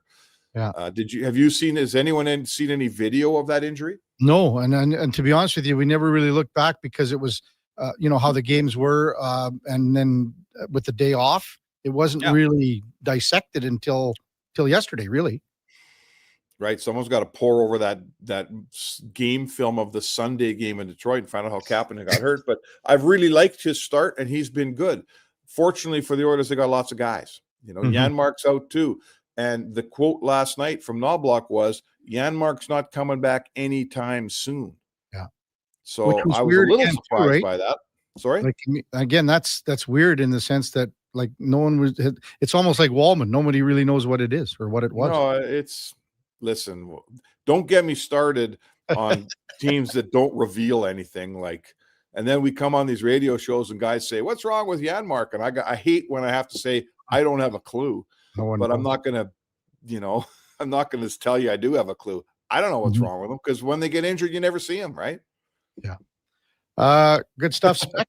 Hey, limited practice today. Were you surprised the Oilers are going to have a bit of a skate today? Well, they got a bunch of guys, and they got some guys that aren't playing many minutes. So when they say limited skate, you're going to see 7 guys out there. Yeah. Like none of the play. Listen, it's a long run. I know they make millions of dollars and blah, blah, blah. Those guys have been on the road a while. They've been on a plane every second day. They've been playing a game every second day. They got still some tough sledding ahead here. If I'm the coach, I say there's a practice, but anyone who's, plays more than 10 minutes a night doesn't have to go to it. So I think that's what we're going to see. I mean, yeah, you're going to see Philp and Savoy and Howard and Tomashek and the guys that haven't been around long enough to take a day off. Yeah. Anyone who has, they're not practicing today. No. And I mean, they would have got back last night, probably about, midnight, 1:00 our time, but they're on the Eastern clock already. So it gives them. And that's the other thing. If you go out East quickly and come back, it's no big deal. When you go out there for, whatever it is, 10, 11, 12 days, you kind of get your body clock kind of gets on that. And now you come home for one game, and now you're going to Pacific time zone for 3 or 4 days. So those are the things, now you're waking up at 6 a.m, right? When you should try to sleep, you're an athlete. You'd like to try to sleep till 7:30 or 8. You're not sleeping. So these are little things that sound like nothing, but there's something. And that's what they're going through right now. That's what schedule makers got them doing. Good stuff, Spec. Maybe we'll see you down at the rink. I don't know if a guy should zip down there today we'll see you tomorrow for sure anyway. See you tomorrow for sure, buddy. Okay, but that's Mark Spector from Rogers Sportsnet on the mark. Brought to you powered by Northgate Chevrolet Buick GMC. This truck's for you.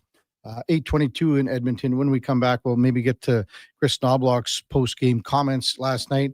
And yes, we have a few correct answers that came in with a terribly tough, hard trivia regarding the 2 Blue Jays playing for both teams that are in the Hall of Fame, Blue Jays and the LA Dodgers.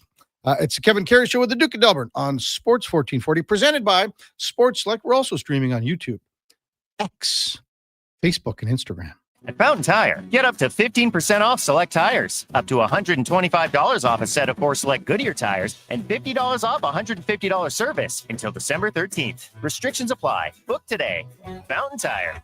We're on this road together, Canada. The future of female hockey is here. It's season 2 of the Female Super League, the first ever female-only independent hockey division in Western Canada, with teams from British Columbia, Alberta, Saskatchewan, and Manitoba. Featuring 16U, 14U, and 12U divisions, the FSL brings showcase weekends packed with thrilling games, and our 14U and 16U have been pioneering the advanced body checking rule, empowering young players. The Female Super League, where the best in female hockey takes center ice. Details at femalesuperleague.com. Hi, Mike here from Northgate Chevrolet Buick GMC. I'm super excited to tell you today that we have fed over 250 families so far with our Feed 500 Families event. With that said, we are still short of our goal. We have decided to continue this on through to the end of October. With your help and your support, we can get this done. Please stop in and see us today, 13215 97th Street, or visit us online at northgategm.com.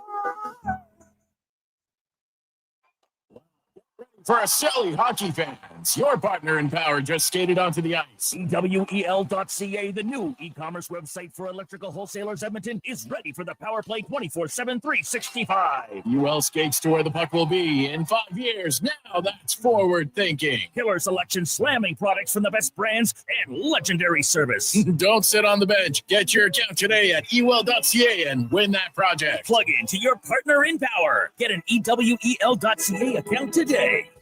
Carve out for a cause at the Jason Greger Pizza Pig Out, presented by GS Construction. Thursday, November 6th at the Canadian Ice House. Indulge in unlimited pizza from amazing local pizzerias while you help raise some dough for Kids Sport. Then vote for your favorite slice to help crown the People's Choice Award winners. Tickets to join Edmonton's biggest and best adult pizza party are just $30. Head to jasongregerpizzapigout.com for more details and to buy tickets. Is your company drowning in paperwork and administrative tasks? Do you need more data to make better decisions? Nectar.io is your company's all-in-one solution for fleet and materials management, safety, time cards, and GIS-based project management. Now is the time to capture and transform field, site, and shop data into boardroom-level business intelligence, all with one login. Visit Nectar.io to book a demo today. Nectar.io, your business made better. Edmonton's home for sports is Sports 1440. After every game this season, tune in to Andrew Walker for the post-game show. Let's talk some hockey. Let's talk about the game on Sports 1440. When it comes to choosing a hair clinic, the difference is in the doctor. I'm Dr. Vance Elliott. Transforming how you feel about yourself is a very personal experience, and I'll work directly with you every step of the way. Physicians come from all over the world to learn from Dr. Elliott. When your personal goal is to help other people achieve theirs, you must deeply understand the latest treatments. Want to feel confident and comfortable? The difference is in the doctor. I'm Dr. Vance Elliott at drvanceelliott.com. Game day sauce. Buddy, quit rolling up to the bar and looking like it's grade 9 grad and you're wearing your dad's old work suit. Do yourself a favor and call Game Day Suits. Game Day Suits is Alberta-based and makes fully customizable made-to-order suits. Perfect for hockey teams, wedding parties, or even the office crew. Book your free consultation at GameDaySuits.ca. I'm rocking one right now. I look deadly. You know they can't see you, right? Okay, Mr. Announcer, you want to go, tough guy? Game Day Suits.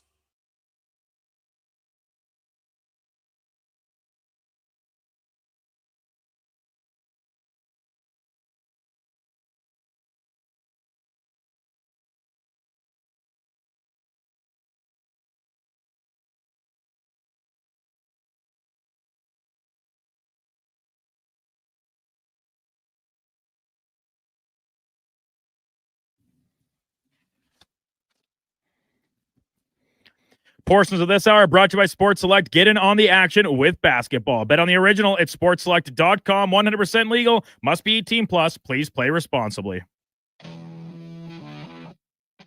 Have your sports curiosity cured with the Kevin Karius Show. This is Sports 1440.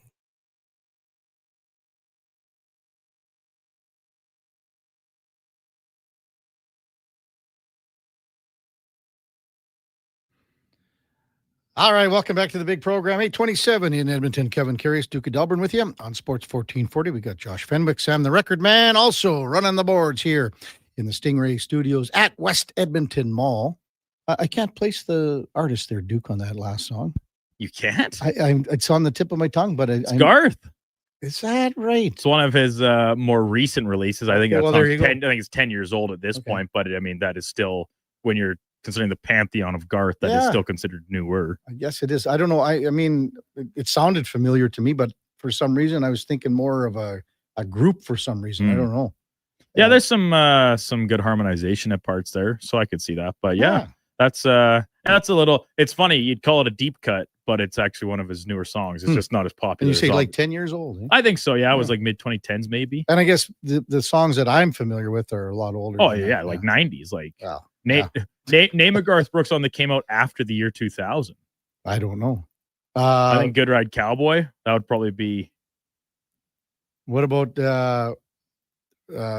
is it after 2000? Is it Standing Outside the Fire? What is that one? No, I think That's that was way still before? in the 90s.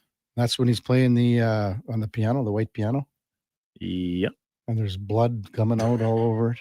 Is it blood? Is that what it is? dude? Maybe. So I think it reminded me of a slaughterhouse. It's artistic. Yeah, I it's don't like know a what they're going slaughterhouse. for. Rob texted in and said it looked like Kapanen hit his hip on the dasher board in Detroit. Well, we're going to have to get our crack staff. Maybe Sam, the record man, can start going through the Go bust down the film. Go bust down the film, Sam. Copious amount of tape on the Sunday afternoon game, Sam. Watch every Kapanen and shift. try to find Kasperi Kapanen's last shift, Sam. It's an easy job, really, when you think about it. All you got to do is it's actually quite simple. You go to NHL.com, okay, then you'll pull up a shift chart, and it'll say Kasperi Kapanen. And you probably look where his last shift was. Then you go to the game tape, and you just add 2 and 2. It's like how they match action edit some calls in the NFL. You go, we'll do this from this angle, that from that angle at this time. And there you got it, Sam. Simple. There you go. Had the question a little bit earlier about the two players from the Blue Jays and Dodgers that played for both teams that are now in the Baseball Hall of Fame. Ricky Henderson, Fred McGriff. Hot Salsa says, hello, credit please.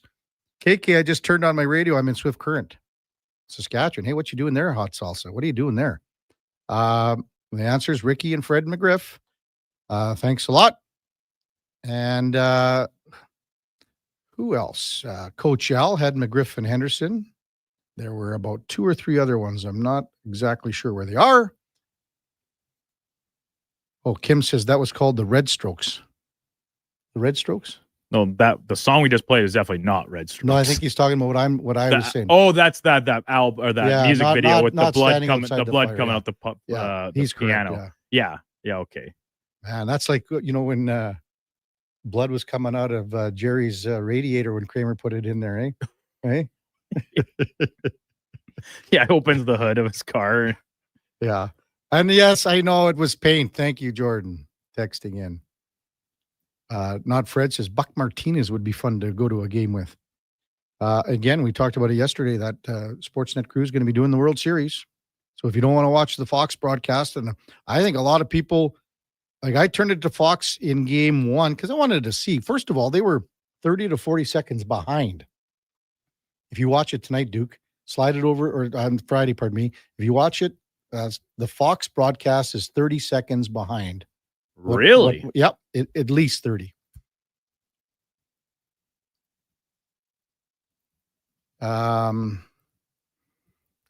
Greater Man Jay, we're talking about Kapanen. Are the Detroit boards hard? Because when Kapanen hit them, there's hardly any movement. He's a big boy. Not sure. I mean, boards are hard everywhere, man. That's why when like the whole line with Eddie Steele, there's no out of bounds maybe in hockey. That was the Red Strokes from Matt and Leduc. Yep. 833-401-1440. Text roll again. We'll get to them, but let's also get to Coach Chris Knobloch. Yesterday discussed the win. 3-2 Oilers draw level to 3-3-1 on the year. Chris, it was a night of milestones for your group. Obviously, Connor McDavid scores his first of the season. Ike Howard with his first NHL goal. Stuart Skinner with 100 wins. What's the kind of overall morale? Well, the morale's really nice that we got the 2 points. And, there's some milestones tonight, as you said. One, Henrique beating 1,000. Played a really strong game tonight. And Howard, obviously, very happy for him to get his first NHL goal. He's had some opportunities in the slots, finally connected on one. He almost had a second one later that period. And then, Stuart Skinner, the reason why it was 2-0 for as long as it was because of his play. Made a huge saves, numerous big stops. And yeah, we're able to find the win in overtime with with the return of Walman. Came big, and we wanted some offense from him. We're missing that kind of player, and he provided at the end. You've been with Stuart through a lot of highs and lows. I just wonder what you've noticed about who he is off the ice and, his composure that way. Yeah, no, Stuart doesn't get too rattled about what's going on. He puts a lot of pressure on himself to do well, but when things are going well or when things aren't going well, you pretty much still see the same person. So that's, shows me a lot of maturity, not getting too excited, too down, or beating yourself up. So, there's been a bad game, and he usually responds very nicely and plays well. And so far, he's had a pretty strong start to the season, and we're going to need him to continue playing like that. You're trying to integrate a bunch of new forwards. You've got roster decisions coming up when guys come back. With a goal like that for Ike Howard, does that change the equation for you in any way? Does that make you want to give him a little more opportunity to kind of see what he can do, perhaps? He'll have plenty of leeway, especially with the injuries that we have right now. Janmark not coming back anytime soon. Kapanen, losing him for several weeks. So we wanted to see how he plays and see if he can progress and look like an NHL player. And he's looking like that. He's starting to get more involved, moving his feet a little bit better. It's not that he's,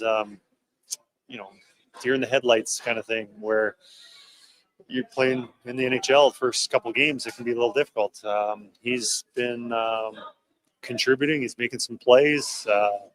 There's going to be down games, but overall, I like where he's going right from first day of camp. He's making progress, and we're going to keep pushing him to continue doing that because we have a lot of invested in him, and we want him to be a good player for us in the long run.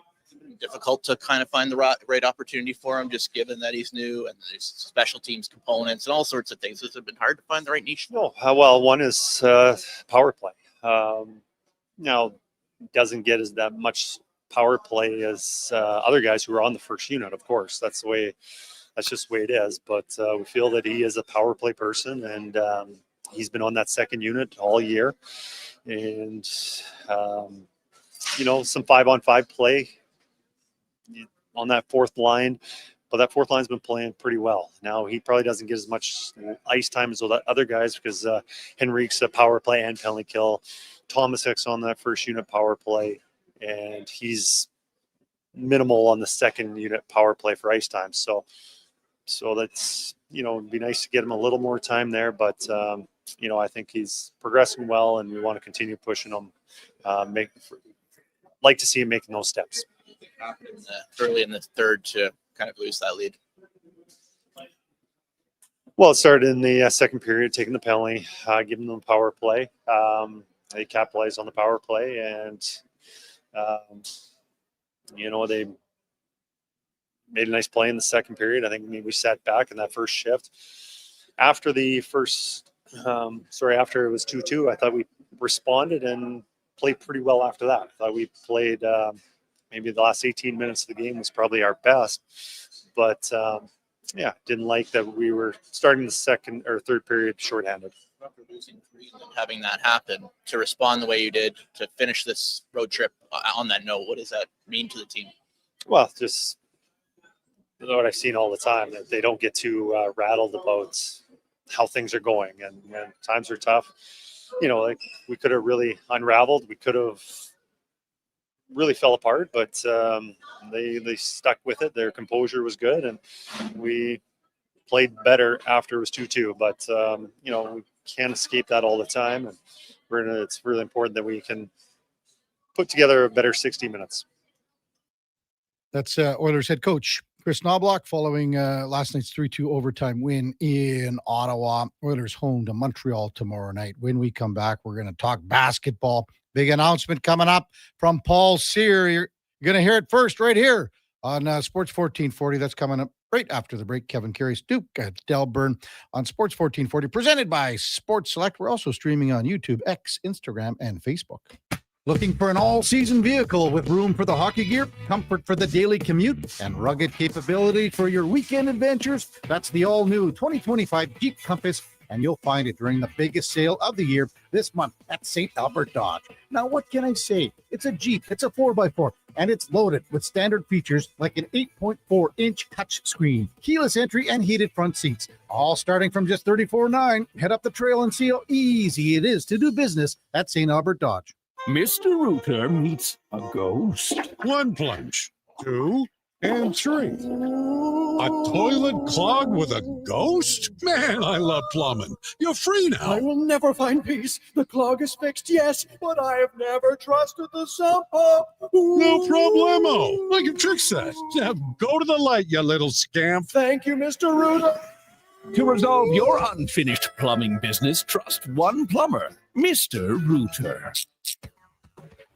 Getting in on the sports action you want is as easy as playing at sportselect.com. Simply make your picks online, generate your QR code, and lock in your bet at your local Lotto Spot retailer. Then sit back, watch the game, grip your chair, and high-five anyone nearby. Every bet is 100% legal with the chance of winning cash in hand. Sports Select. When you're ready to play, bet on the original. Must be 18 plus to play. Play responsibly. Sports 1440 presents the world's first Alberta Lung Feisty Pickles 24-hour pickleball challenge. Cheer players on at Rays Athletics in St. Albert, October 24th and 25th. All funds raised go to Alberta Lung. Details and how to donate at sports1440.ca. Monopoly Double Play is back at McDonald's. So let's practice winning. You just won 25 grand and go. Yes! I said 25 grand. That's what I'm talking about! Yeah! Much better. Okay, now you just won a brand new Chevrolet Corvette. I think she just fainted. Impressive. Feel like a winner on pack and in-app. Monopoly Double Play is back. While supplies last, 1 in 5 chances to win game piece prizes at outset. Chances to win draw prizes depend on number of entries in each draw. Cash prizes payable by e-transfer. See rules in-app. Diablo Boots sells only Canadian-made work and biker boots made by Canada West. No American or boots made in China, so no tariffs. All of Diablo's boots have replaceable soles and heels for longer life. Sizes 6 to 14 EEE. Buy quality, buy Canadian. And support Canada West and Diablo, the two best names in the boot business. So save on boots by Save On Foods. That's Diablo Boots, 3340 Gateway Boulevard on the east side of Save On Foods. Buy Canadian. They're terrific. Prostate cancer affects 1 in 6 men in Alberta, and this November we're fighting back. Every dollar raised fuels early detection and life-saving support. Donate today for the men in our province. Visit keepitinalberta.ca to start your fundraiser or donate today.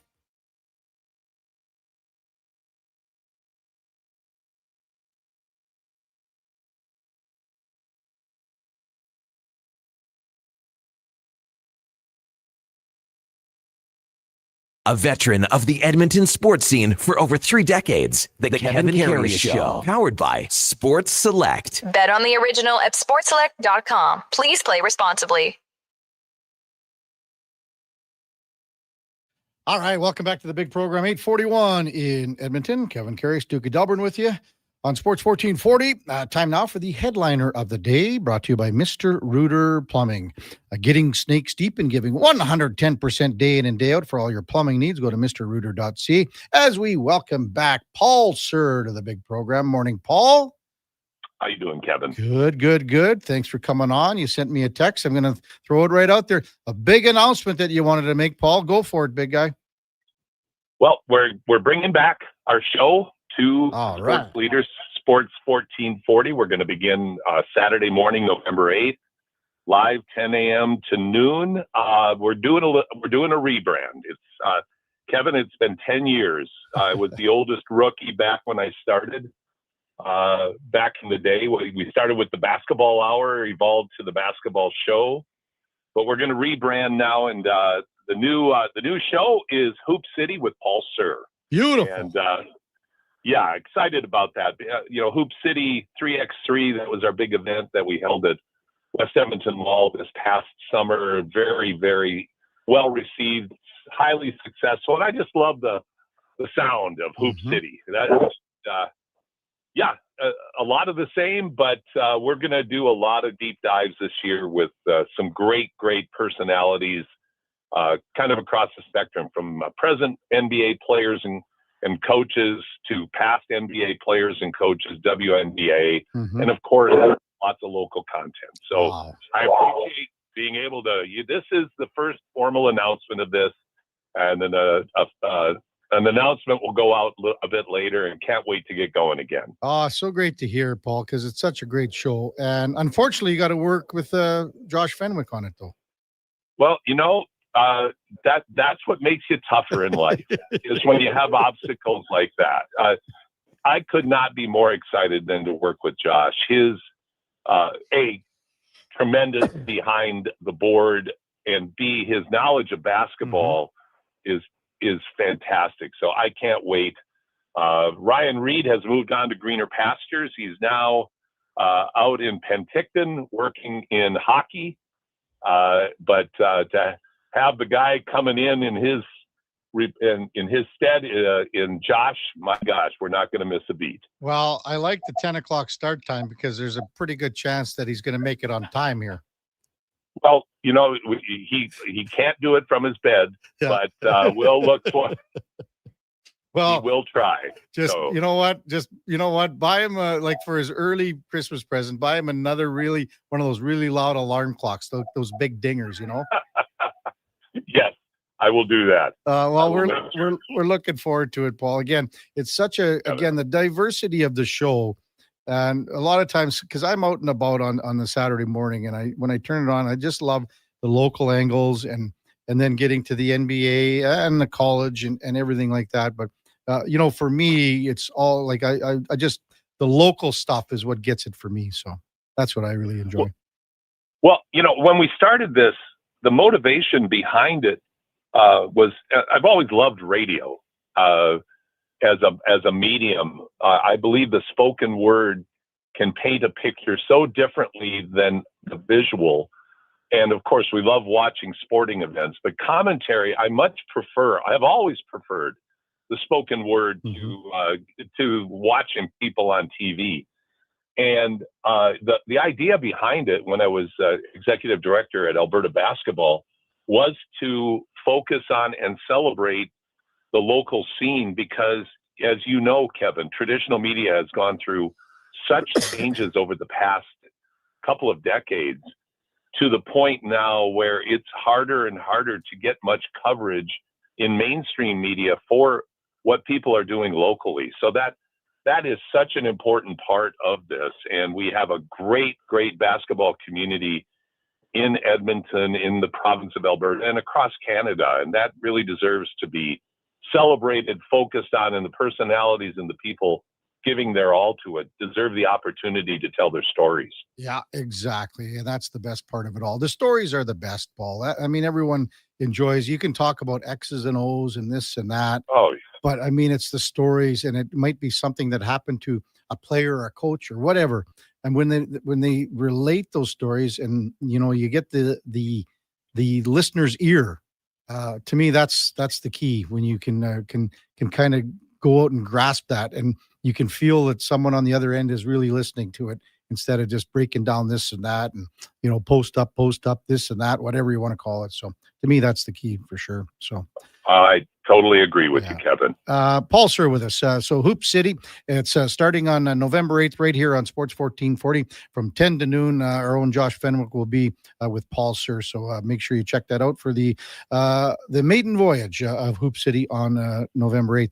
Well, you know what, Paul? I watched the tail end of last night's NBA tip-off game between Houston and OKC, and I was not disappointed. I don't think anyone was disappointed with how the game went. Maybe just your thoughts on the first game of the NBA season last night. Boy, talk about picking up where you left off, not missing a beat. To come out of the gate and have a double overtime win for the defending NBA champs with such unbelievable Canadian content, and the reigning MVP, Gilgeous-Alexander, who was clutch down the stretch. My goodness, 35 points in the season debut. Lou Dort locking down on defense. Seeing Dort and Amen Thompson going at each other. I would love to bottle the athleticism in that matchup and sell it, because those two are such unbelievable athletes. And then Seguin, the great post. 39, and Kevin Durant didn't disappoint, even at 37 in his debut with 23. Yeah, fantastic matchup. And then also another compelling look in the West at Golden State versus the LeBron-less Lakers. And Luka, 1 rebound away from a triple-double, 43 points. We saw old man basketball at its best out there. And, great start. 2 great games on opening night. You know, unfortunately, KD fouled out there in the second overtime. In your mind, 100% that final play, they had an opportunity. That final play would have run through him if he were on the court? 100%. Yeah, absolutely. That's the time. That literally, as the overused phrase of that's why we pay him the big bucks. That's why you got him, is he's the guy who wants the ball in his hands.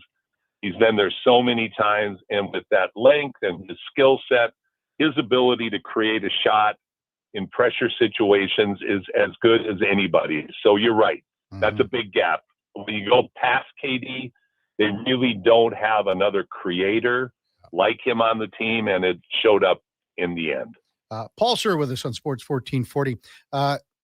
As you know, we have a segment on this show called In or Out. We had Dan Devine on from Yahoo Sports yesterday. I posed him the same question because it was asked earlier in the show. I'm going to ask you the same thing because this comes from the Duke of Delburne. I want to get your take on it because even Dan's response was outstanding, but I'm going to get your take on it. Here it is. The NBA season tips off tonight, and this was yesterday, obviously, with a pair of games. The season prediction here. The Final Four will be the Thunder, Rockets, Knicks, and the Magic. What do you make of the Duke's bold statement there, Paul? Well, Duke, you're a great guy. You just got it all wrong. Okay, well, let's hear your take on it, Paul. One out of 4, the Thunder. That's low-hanging fruit. Yep. Houston, absolutely not in the West, from my vantage point. The teams to beat in the West are OKC, but I picked Denver. Okay. I love Denver. If they're healthy, I've picked Jokic to be the MVP this year. I think it's going to be a compelling battle between Jokic and Gilgeous-Alexander again. They're just such historic players. But, I mean, my gosh, add in Luka, add in Giannis, add in Wemby. I mean, it's just an incredible – I mean, we're talking about 4 out of the 5 being in the Western Conference. So, to me, Denver, OKC, the Timberwolves are going to be very good. The Clippers, in spite of their nonsense off the court with I'll tell you, Kevin, do you have any deals like Kawhi has? I wish I did. Where they give you, no kidding. Just, I'll take $2 million and do nothing for it. I don't need 28. So, but the Clippers are very, very good. The Warriors are going to be tough. And of course the Rockets, and I'm really interested in the Mavericks, all the hype about Cooper Flag. But honestly, I would have the Rockets 7th out of that group in the West. I love the optimism in the East that Duke has regarding Orlando. They're going to be they could be very good. And they could be top 3 or 4 in the East, but I would go Cleveland, Milwaukee, Orlando, Detroit in the East. And you got dark horses like the Heat in the East as well. We're not talking Celtics anymore because with Tatum out, although I would not be surprised if Jason Tatum plays the last quarter of the season. Okay. His recovery is coming along. Not that will be a difference maker. And then, of course, there's the always interesting situation in Philadelphia with the ex-MVP, Joel Embiid. If he's healthy this year, how can the Nick Nurse-led 76ers be in the East? But, Duke, I respect what you're saying. I love the dark horse picks, but I respectfully and honorably disagree. Oh, isn't that something, Duke? Too bad. Duke's right on so many things around here. Finally, he gets one thing wrong. I mean, he's mopping the floor, Paul, with me in our NFL picks. So, I mean, I'm glad something's going to go wrong for the Duke here. Well, and he could be mopping the floor with my statements as well. Oh, so they're bold picks. That's for sure. Like obviously the boldest one there is Orlando, but I mean they made some adjustments, some trades. They picked up some guys, and they had some guys hurt last year. Is he crazy to say that Orlando could be in the mix here? No, he's not crazy. He's right on point. This should be the year that Orlando takes that next step. They've got enough experience now. Enough of their young players have played in the NBA long enough to be ready to go to that next level. The question becomes to me is, Banchero is fantastic. Wagner, fantastic. But at the guard play, is Suggs good enough? Is he going to stay healthy? My goodness. You would not expect a player like Jalen Suggs to be as hurt as he is, as often as he is. But they really need him at the point guard spot to, I think, anchor that team, to give them that extra juice that they just have not had to break through. But the East, because the dynamics have shifted, and let's face it, Cleveland should be dynamite again this year. But this could be the year that both Orlando and Detroit take big steps forward. What about the Raptors open up tonight in Atlanta? Again, we had Dan Devine on yesterday, asked him, who are these guys? What is this team? He goes, I don't know. What do you think of this team going into the season, Paul? I agree with Dan. I don't know. It's a weird team. They've made a concerted effort to get better with their signings. It's just that their signings are odd. I think Ingram's going to have a great year. The lineup that they'll start with tonight with Quickly, Barrett, Ingram, Scotty Barnes, and Pirtle, that's a nice lineup. I just don't know who. I just don't know how they're going to work together because there's so much crossover in skill sets. And Pirtle, you could lock him in a gym and he couldn't make a three for a week. But he's a very, very traditional, old school big guy, very good rim protector, unbelievable around the basket. So he does give them a great anchor in the middle. I think when Grady Dick gets back, he gives them some shooting that they may very well lack. But are they going to be better? Yeah. A, you can't be worse, but B, they should be a lot better. And I think the heavy investment that's been made in Quickly and in Ingram in particular, and the expectations placed on Scotty Barnes to take that next level into becoming more of what you would call a star, we should see that this year. Will it be good enough to get into the play-in? I think that would be a phenomenal season if they were to get into the play-in. But I can see them winning, 25 to 30 games this year, and maybe they'll win 30 to 40. It's just going to be, the chemistry is going to be interesting. And I think they have a great coach.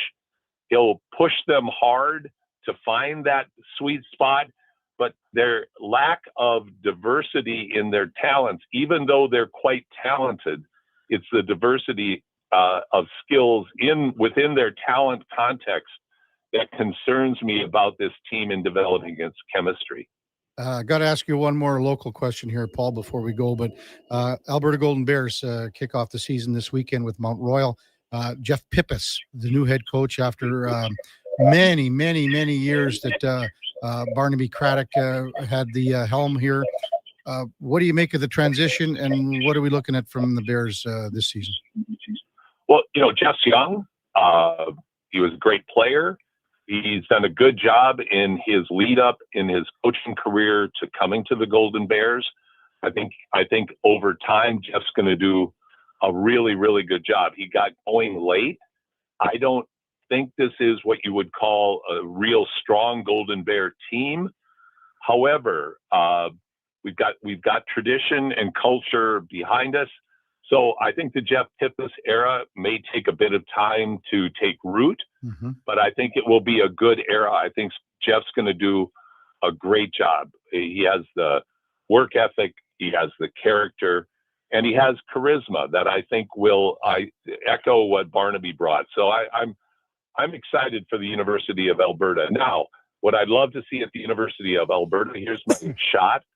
I wish like heck they would get going and advertise and market their sporting events better, because they got to get butts in the seats to watch the Golden Bears. And I would encourage the University of Alberta to up their budget in social media and marketing, because you got a major university here with tremendous teams, and people should get out and support them. I agree with you 100% there, Paul. Hey, congratulations on the rebranding. Hoop City starts November 8th. Good stuff, Paul, and we'll be talking to you as the basketball season progresses. Thanks a lot for coming on, as always.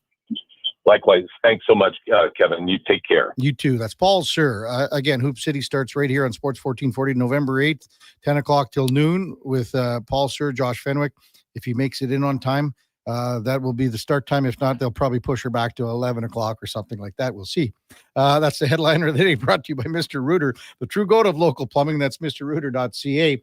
When we come back, David Schlemko for Cougar Paint and Collision will be with us, our co-host on Wednesdays from 9 to 11. Before that, time now for a Sports 1440 update brought to you by First Round. And Sunday's got even better at First Round. You can win an NFL helmet or a jersey, and you can also enjoy the Pro Bowl brunch at First Round, only at Edmonton's NFL headquarters. First Round, downtown, or right here in the mall that has it all on Bourbon Street. Here is the Duke. This is the Sports 1440 update.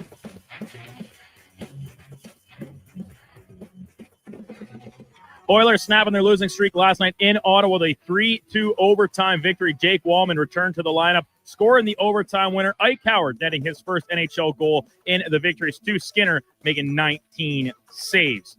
Elsewhere around the league, 9 of the games, including Jack Hughes with a hat trick, lifting the Devils to a 5-2 win over the Maple Leafs. Canucks falling to the Penguins 5-1.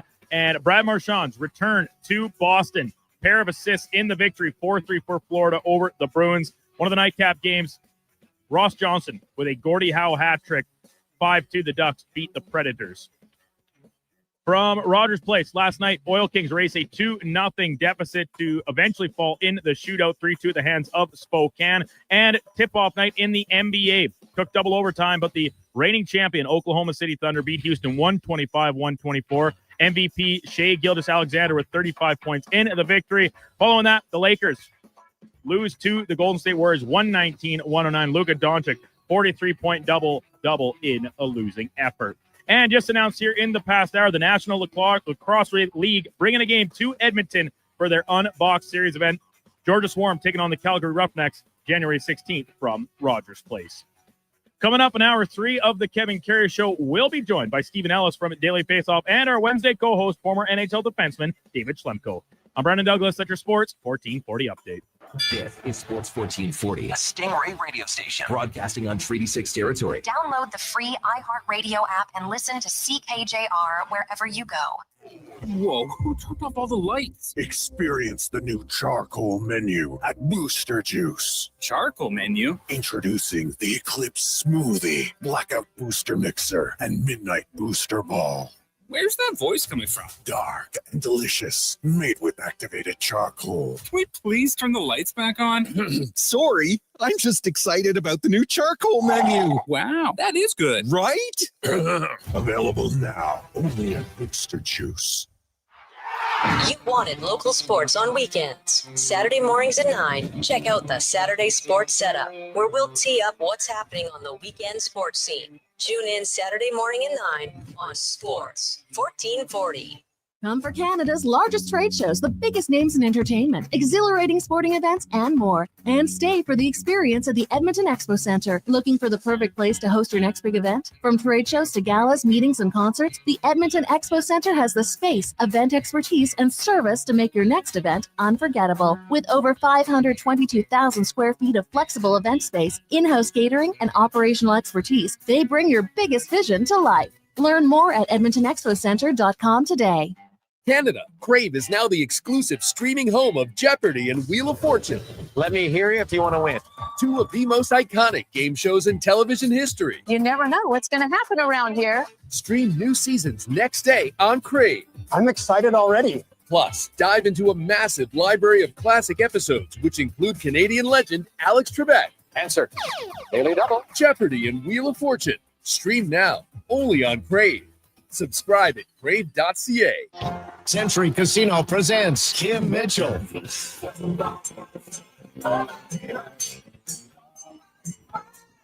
Friday, November 7th, live in the showroom.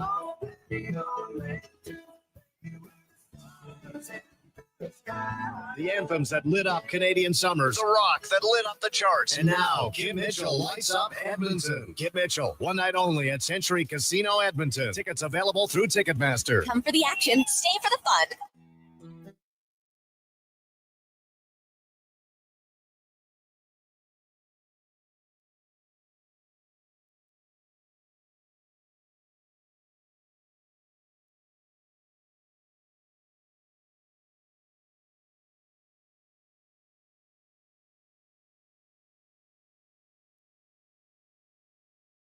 With over 30 years of sports experience, this is the Kevin Karius Show, brought to you by Sports Select. Bet on the original at sportselect.com. Please play responsibly.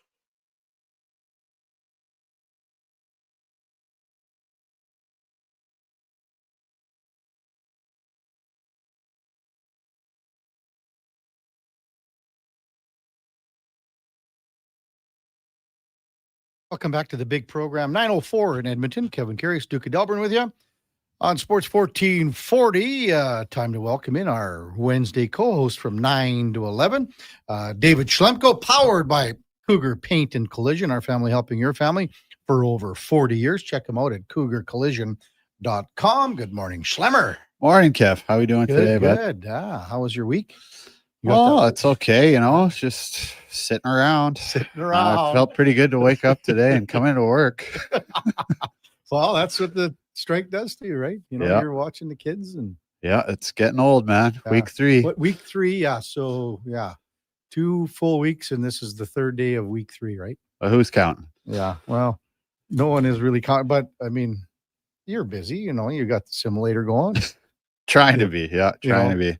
Getting pretty deep into the golf simulator leagues and tours and all the things. Yeah. Well, and plus now at night you got more time to watch hockey. You're doing this, you're doing that. So yeah, nice to watch the Oilers win. You watched the Oilers last night, and I said, I don't know if you're listening way earlier in the show. I said when Schlemmer comes in on the second goal last night that Ottawa scored, he's going to say 2 words, and I'm going to guess if you can say what they are. I would be pretty ecstatic that we're on the same page here. So on that second goal, there are 2 words that you would say when you look at that goal, and they are box out. Yes. So, and again, it was you talk about layered screens. Now that's a 4-layer screen there. That's tough. Yeah. That's a tough one. I mean, let's rewind the tape back a little bit before that. Mm-hmm. Cooley's got the puck on his stick, full possession. He throws kind of a tough D-to-D pass, banks it a little too hard off the back wall. So we lose possession there, and then it gets up to the point. And then Trent Frederick gets puck watching a little bit, loses his point man in the middle. And then we get to the box out fiasco. Now with Cooley, I see the guy's already there. He's planted there in front of the net. He's beat Cooley back to the net after that errant pass. So with that one, I can see why you want to front that guy and try to block the shot. That one I get. He's not double screening. The Emberson one, I don't understand that one because he's standing right beside the guy, not trying to take his stick, not trying to move him, and kind of just double screening. Right. And again, that's a simple play where you're taught to do that, and way years and years ago, and you just didn't execute. It's just got to be a harder place to go, right? It's got to be. And the crazy thing is, take away last night's game, Schlemmer. If you were just to look at the first 6 games, and the first 6 games, Kulak's probably been their best defenseman. And you could even throw last night in too. Yeah. And I mean, because if you look at what Bouchard and Ekholm have done. And then now Nurse he's been with various partners, right? Because this is technically his 3rd partner in 7 games. Yeah. He starts with Regula. He's got Stetcher. Now he's got Walman. I'm not saying he's been the best Oilers D. Who's that? Nurse. No. I'm saying Kulak. Yeah.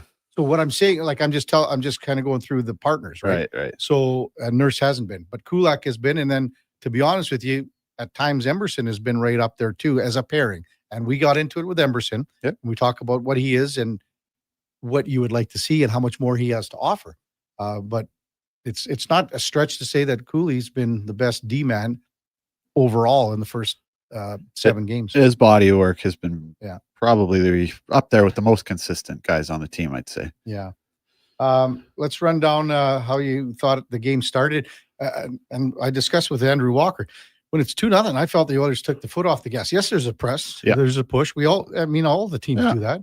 But that was a good 7 minutes of. It was, I thought it was kind of a weird game. I did think the Oilers had it in control. I thought maybe the first half of the game, there wasn't a whole lot of energy going on, not a whole lot of physicality. I mean, minus Brady Tkachuk out of the game, I guess that changes the intensity or the fabric of the game a little bit. But yeah, I don't know what it is. Maybe it's Ottawa. I always found that as a player hard to get up for a game in Ottawa. Why is that?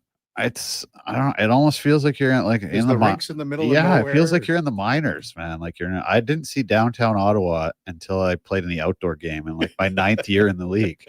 You guys always stayed in Canada? You stay in Canada. It's Really? just a little suburb out in the middle of nowhere. The rink's in the middle of nowhere. There's never any atmosphere in there. It doesn't feel like any other Canadian bar. I get you. It's the worst away dressing room in the league by far.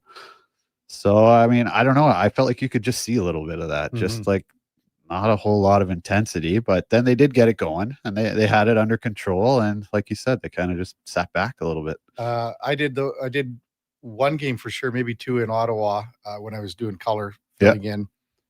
Mac T wasn't staying in Canada though. I love it. I love that. He's like, we'll take the bus ride.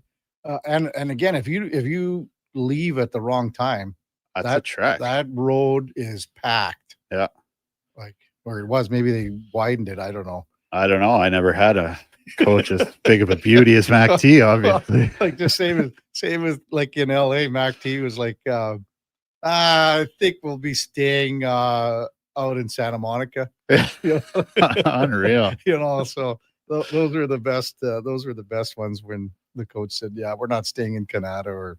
Even LA Live. Yeah. LA Live is like it's a zoo down there. Yeah, it is. Yeah. I mean, it's literally right next door to the rink. Like, why wouldn't you stay there? Yeah. I mean, I think we stayed at Monica, Marina Del Rey in playoffs, I think, with AZ when we played them, somewhere a little nicer. But I mean, for one game, that's great. I love Santa it. Monica was like, and the hotel's right on the beach, and guys would walk down to the beach, sit there, no matter what time of year it is, and then, head down to that walkway and the bikeway down to little boardwalk action. Venice Beach is down. That would be, I guess, north of where the team stayed. But that's beautiful down there. Hermosa Beach right there. South, not north. But yeah, that was the way it goes. So I get where you're coming from. The atmosphere, and maybe we saw it in the playoffs last year where they amped it up. Yeah, well, of course, playoffs. They're playing the Leafs. So that's going to be a whole lot different. But I just mean on random game out of 82, it's a little bit tougher to get up out there. You mentioned Brady Tkachuk, so he's out for several more weeks. So that guy will drag guys into the fight. Absolutely. So they miss. I mean, you can almost even see it on like his line mates on the ice sometimes, like rolling their eyes, like, oh, here we got to go get another face wash because Brady's fired up again. What do you make of the kids last night? Matt Savoy for a long time, but even I covered the two of them. They were central figures in the win last night. Yeah, they're both skating really well. I really like how Ike Howard he's elevated his game. Obviously scoring a goal is going to do that. Yeah. He had another chance in the second period he just missed.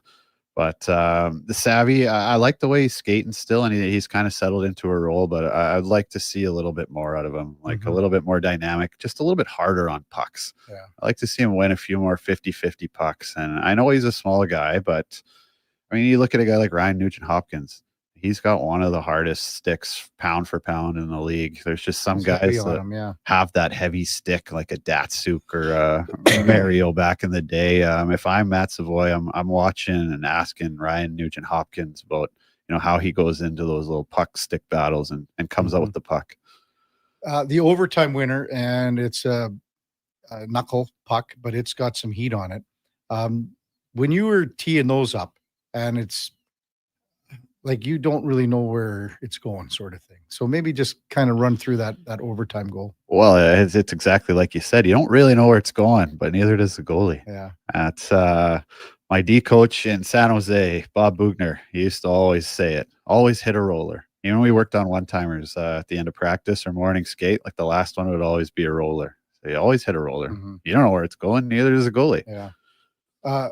When you look at Omar, how he played it, though, and again, this is coming hot and heavy and fluttering, but he kind of ducked and he sort of turns his, like I said, he turned his body into the accordion.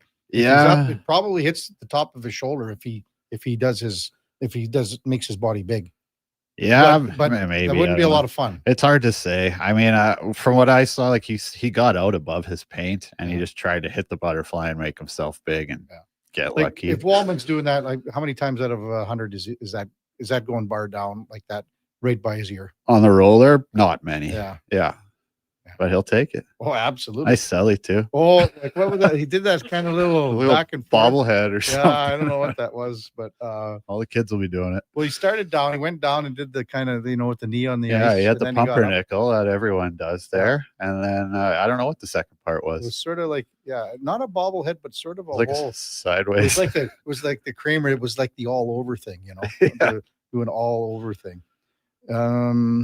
Stu Skinner. I mean, it's a 2-0 down. They're up 2-0. It's a 2-0 down low with Greg and David Perron. I mean, that's a big one there. Huge save. He was so sharp, man. I mean, take away that Coleman goal in the Flames game, he's been really good. Yeah. I wanted to maybe bust down that the 2-2 goal. Sorry, the save when it's 2-0. So Tomaszek's got so it's a double ring. Ekholm rings it. Bouchard rings it. It's probably the smart play. Tomaszek's got a chance to clear it, but both, especially Ekholm, both Ekholm and Bouchard probably leave their posts a little too quick. In your mind?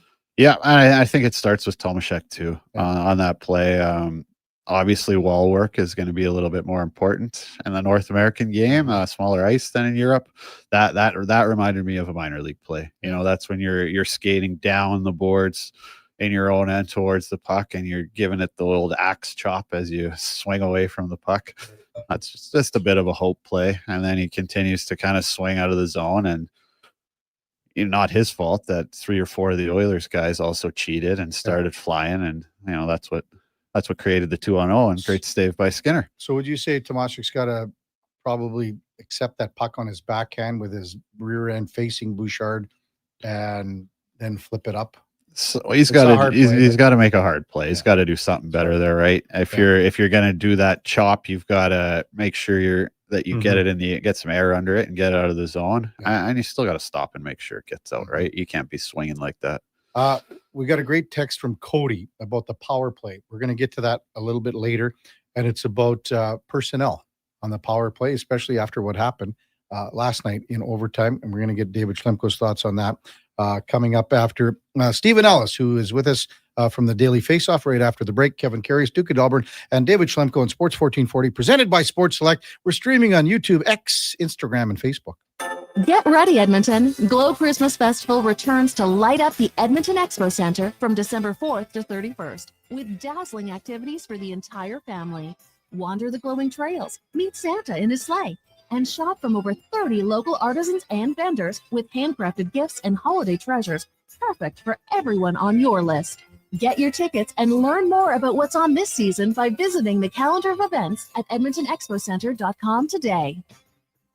Mr. Rooter meets a ghost. 1 plunge, 2, and 3. A toilet clogged with a ghost? Man, I love plumbing. You're free now. I will never find peace. The clog is fixed, yes, but I have never trusted the sump pump. No problemo. I can fix that. Now go to the light, you little scamp. Thank you, Mr. Rooter. To resolve your unfinished plumbing business, trust one plumber, Mr. Rooter. Getting in on the sports action you want is as easy as playing at sportselect.com. Simply make your picks online, generate your QR code, and lock in your bet at your local Lotto Spot retailer. Then sit back, watch the game, grip your chair, and high-five anyone nearby. Every bet is 100% legal with the chance of winning cash in hand. Sports Select. When you're ready to play, bet on the original. Must be 18 plus to play. Play responsibly. You've probably heard the term supply and demand. Something is needed and someone supplies it. We're GS Construction, and we're in the supply and demand business with you. Edmonton and the surrounding area continue to grow.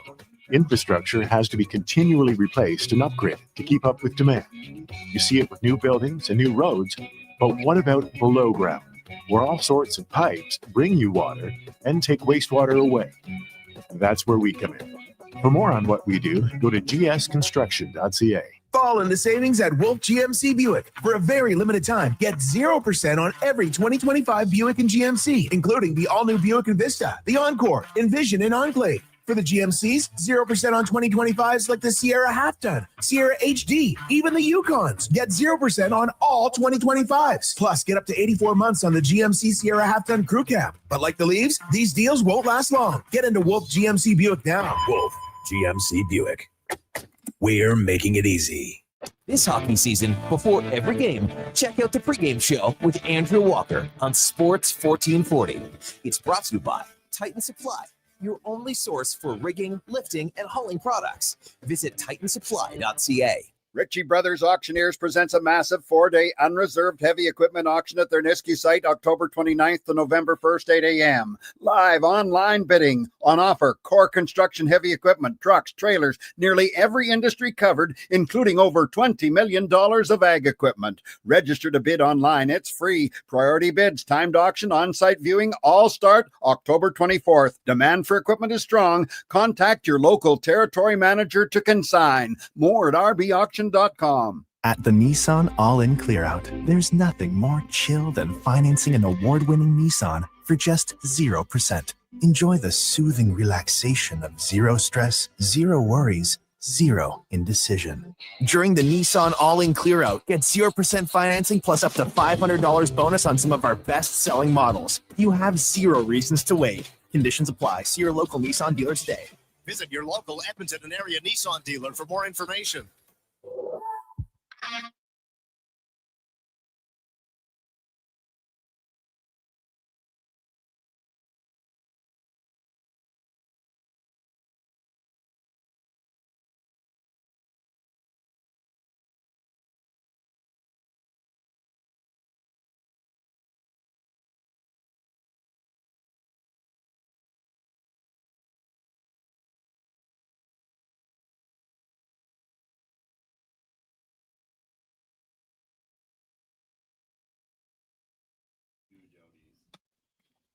Portions of this hour brought to you by Sports Select. Playing Sports Select is easy. Visit sportselect.com and generate a QR code, or check their how to play videos for step-by-step guidance. Sportselect.com, 100% legal, must be 18 plus. Please play responsibly. Just in time for the morning skate. This is the Kevin Karius Show on Sports 1440.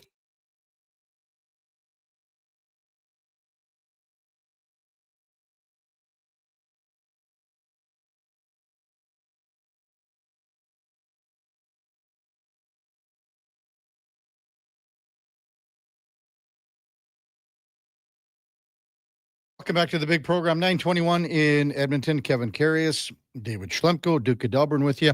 Also got Josh Fenwick and Sam the Record Man in studio here at West Edmonton Mall. Time now for the game of the day, brought to you by St. Albert Dodge, where 2025 Jeep Wrangler 1500s have 0% financing for up to 72 months. Great selection with the new colors, the Sport Willys, Sahara, even the Rubicons are on the lot at stalbertdodge.com. As we welcome back Stephen Ellis from the Daily Faceoff. Morning, Stephen. You're with Kevin Karius and David Schlemko. Thanks for jumping on Sports 1440 as usual. Really appreciate it. Hey guys, how you guys doing? Doing good here, Stephen.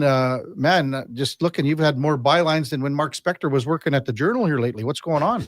Oh, it's a busy time of year. It's fun. I've already started my World Junior preparation and stuff like that. I know that tournament's a few months from now. I got that, all these different showcases going on. It's a good, there's a lot worse things to do than covering hockey for a living.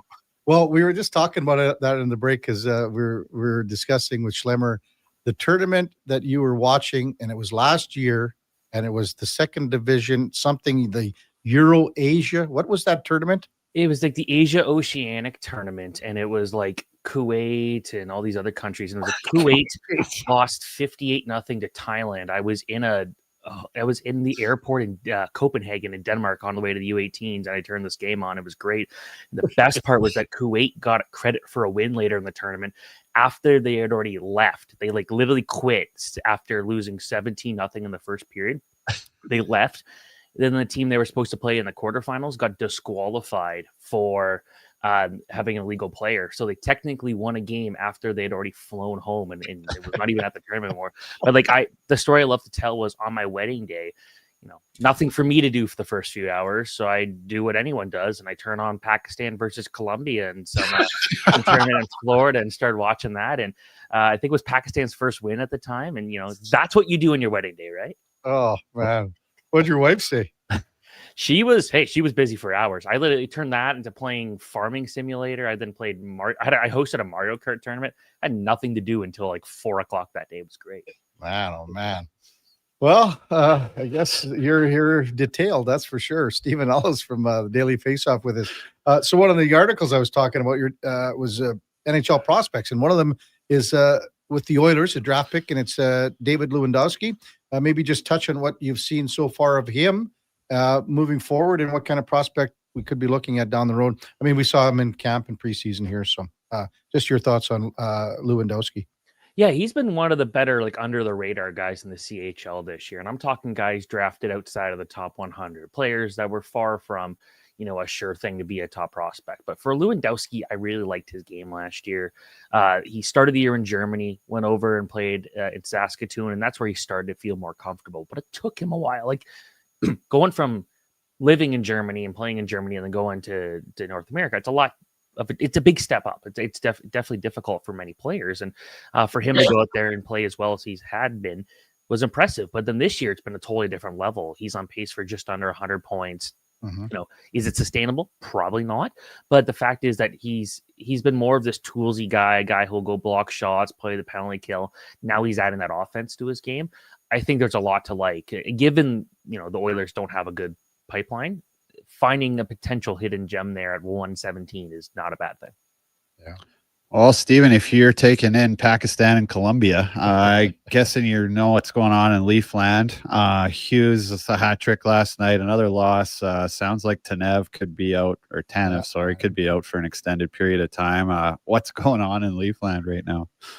Well, it shouldn't be shocking that losing a guy that put up 102 points last year and was elite defensively and replacing with a bunch of guys who could not do anything close to that was not exactly going to work for this team. But I think that, there's a few things here. There's an argument to be made that maybe Stolarz is playing a bit more than he probably should at this point. He's being a bit overworked.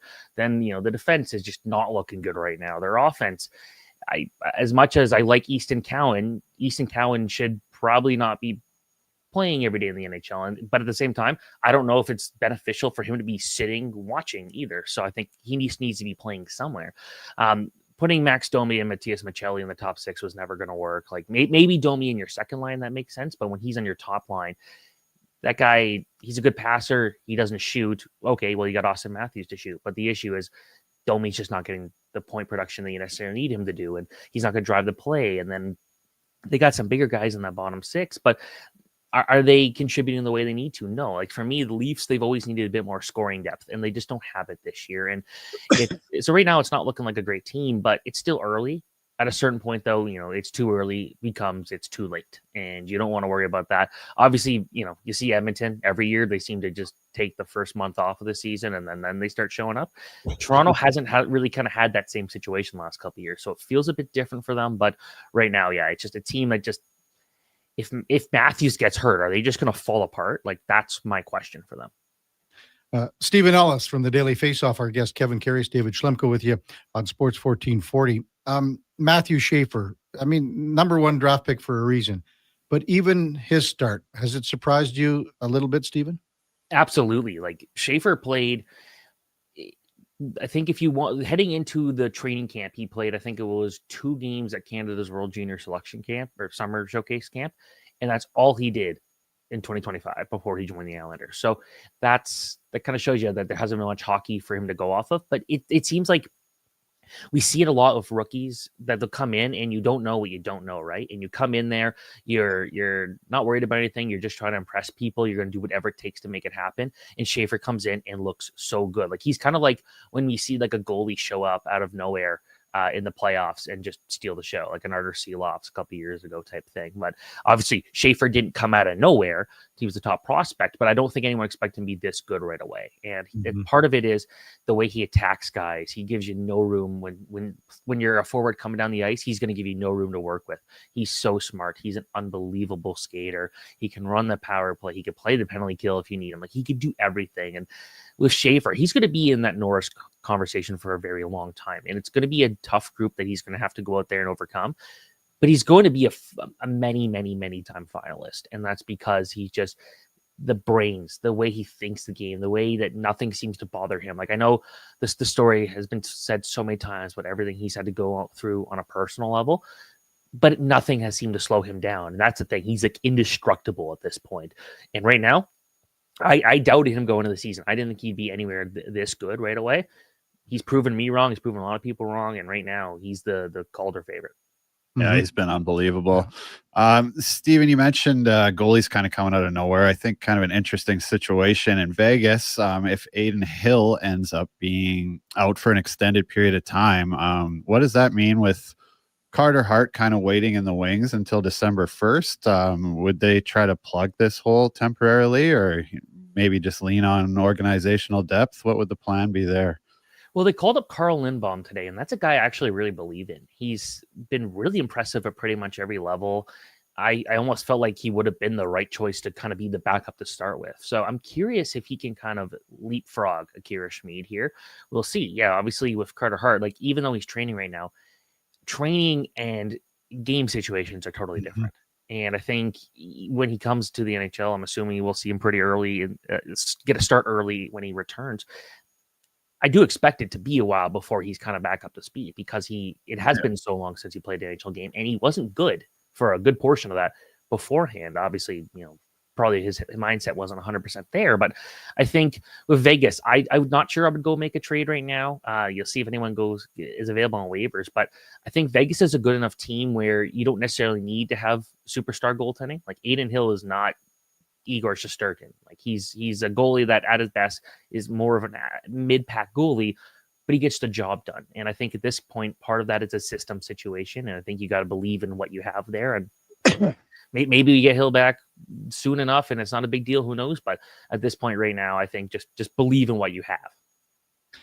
Stephen Ellis with us on Sports 1440. Ike Howard scores for the Oilers last night, Stephen, as you know, his first NHL goal.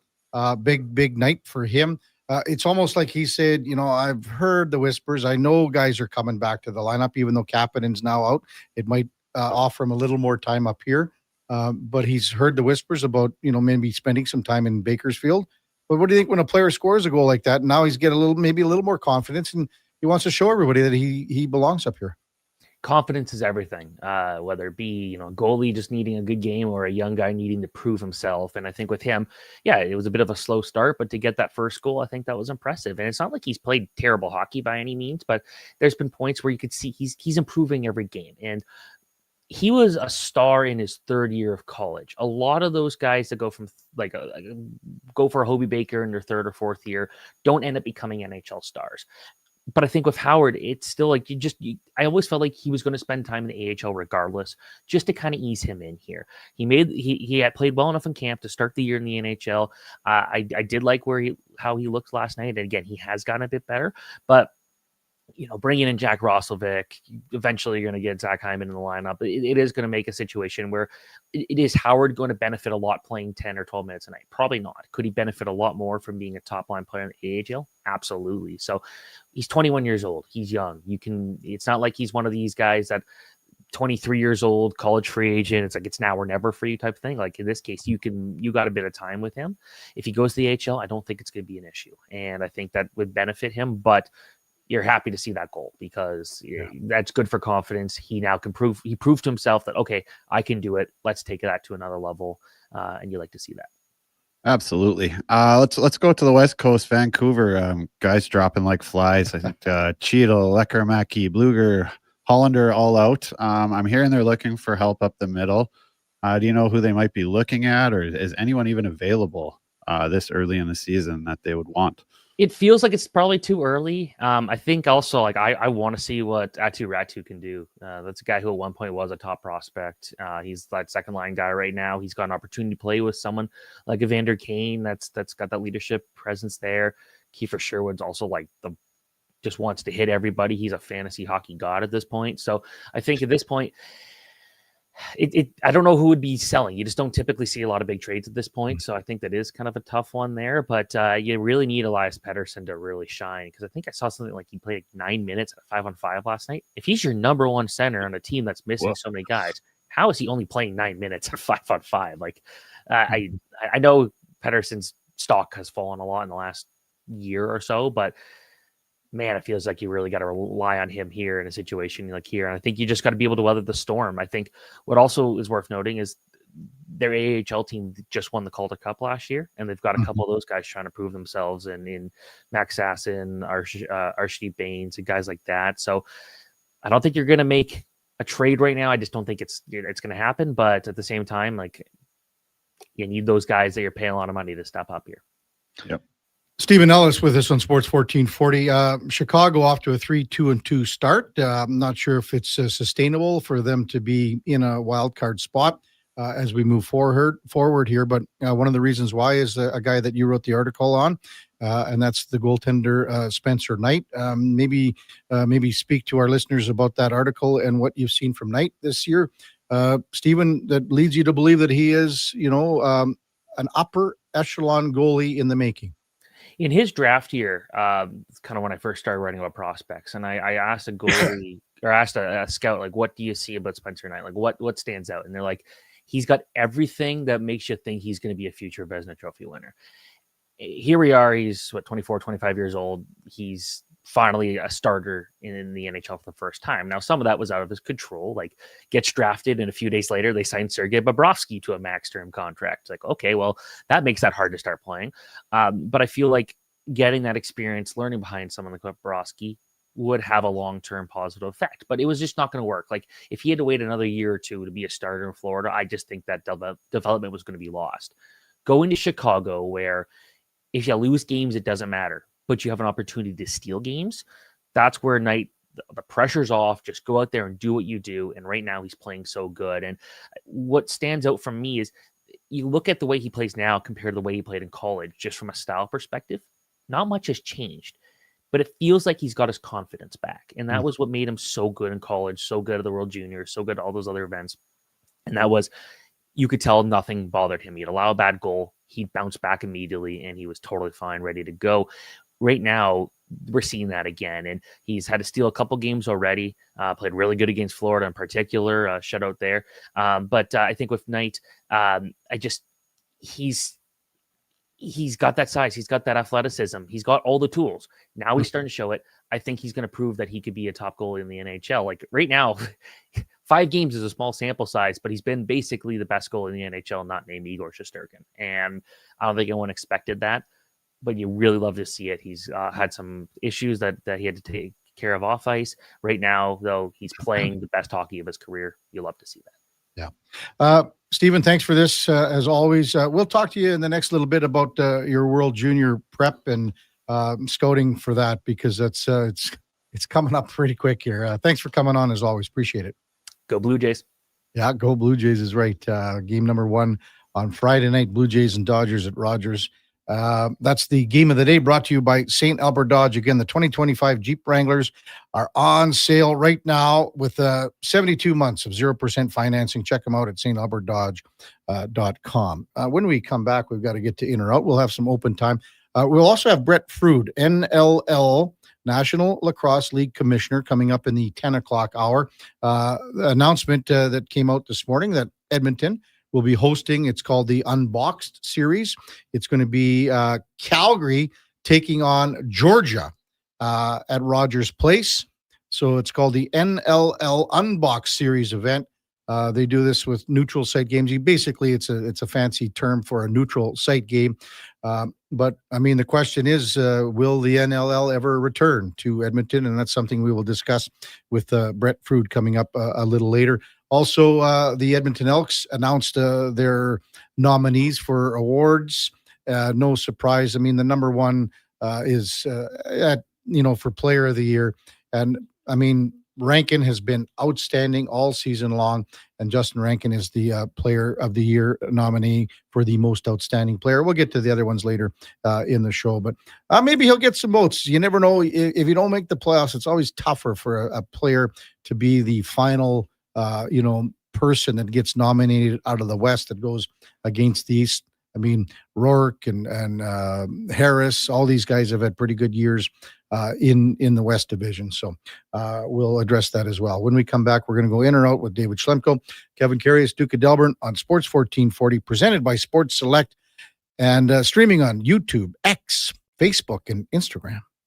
Whoa, who turned off all the lights? Experience the new charcoal menu at Booster Juice. Charcoal menu? Introducing the Eclipse Smoothie, Blackout Booster Mixer, and Midnight Booster Ball. Where's that voice coming from? Dark and delicious, made with activated charcoal. Can we please turn the lights back on? Sorry, I'm just excited about the new charcoal menu. Wow, that is good. Right? Available now, only at Booster Juice.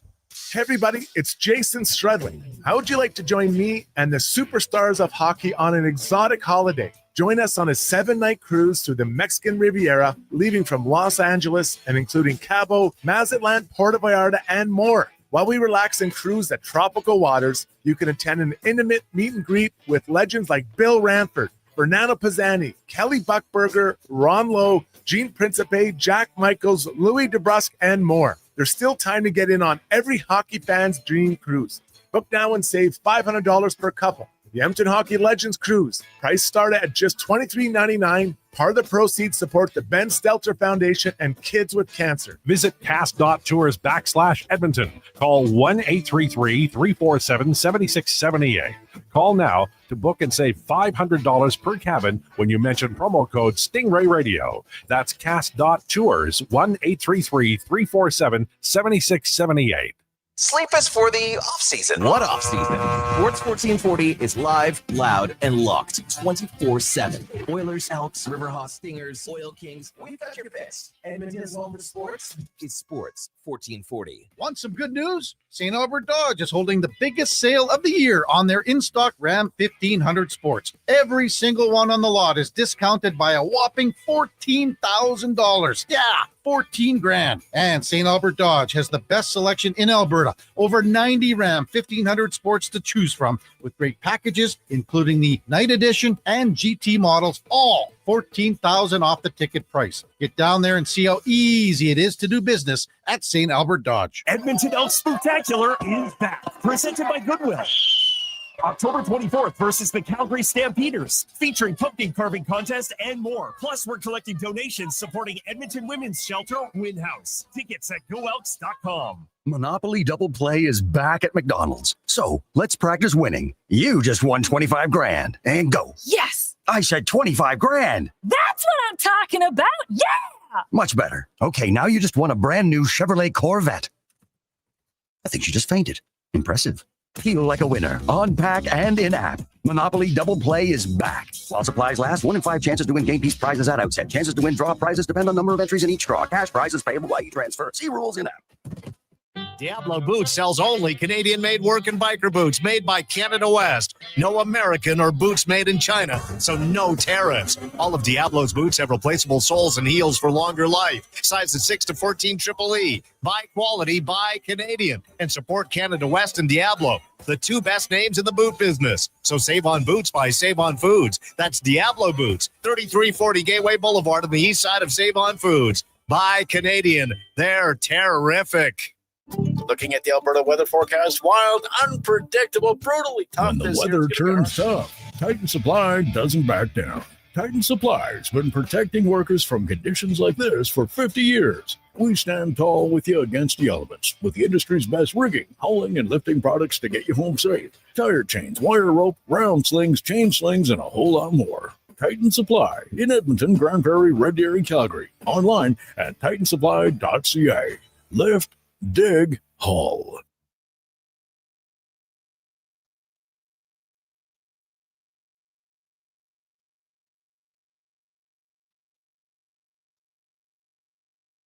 This is the Kevin Karius Show on Sports 1440, a proud presentation of Sports Select. In store or online at sportselect.com. Please play responsibly.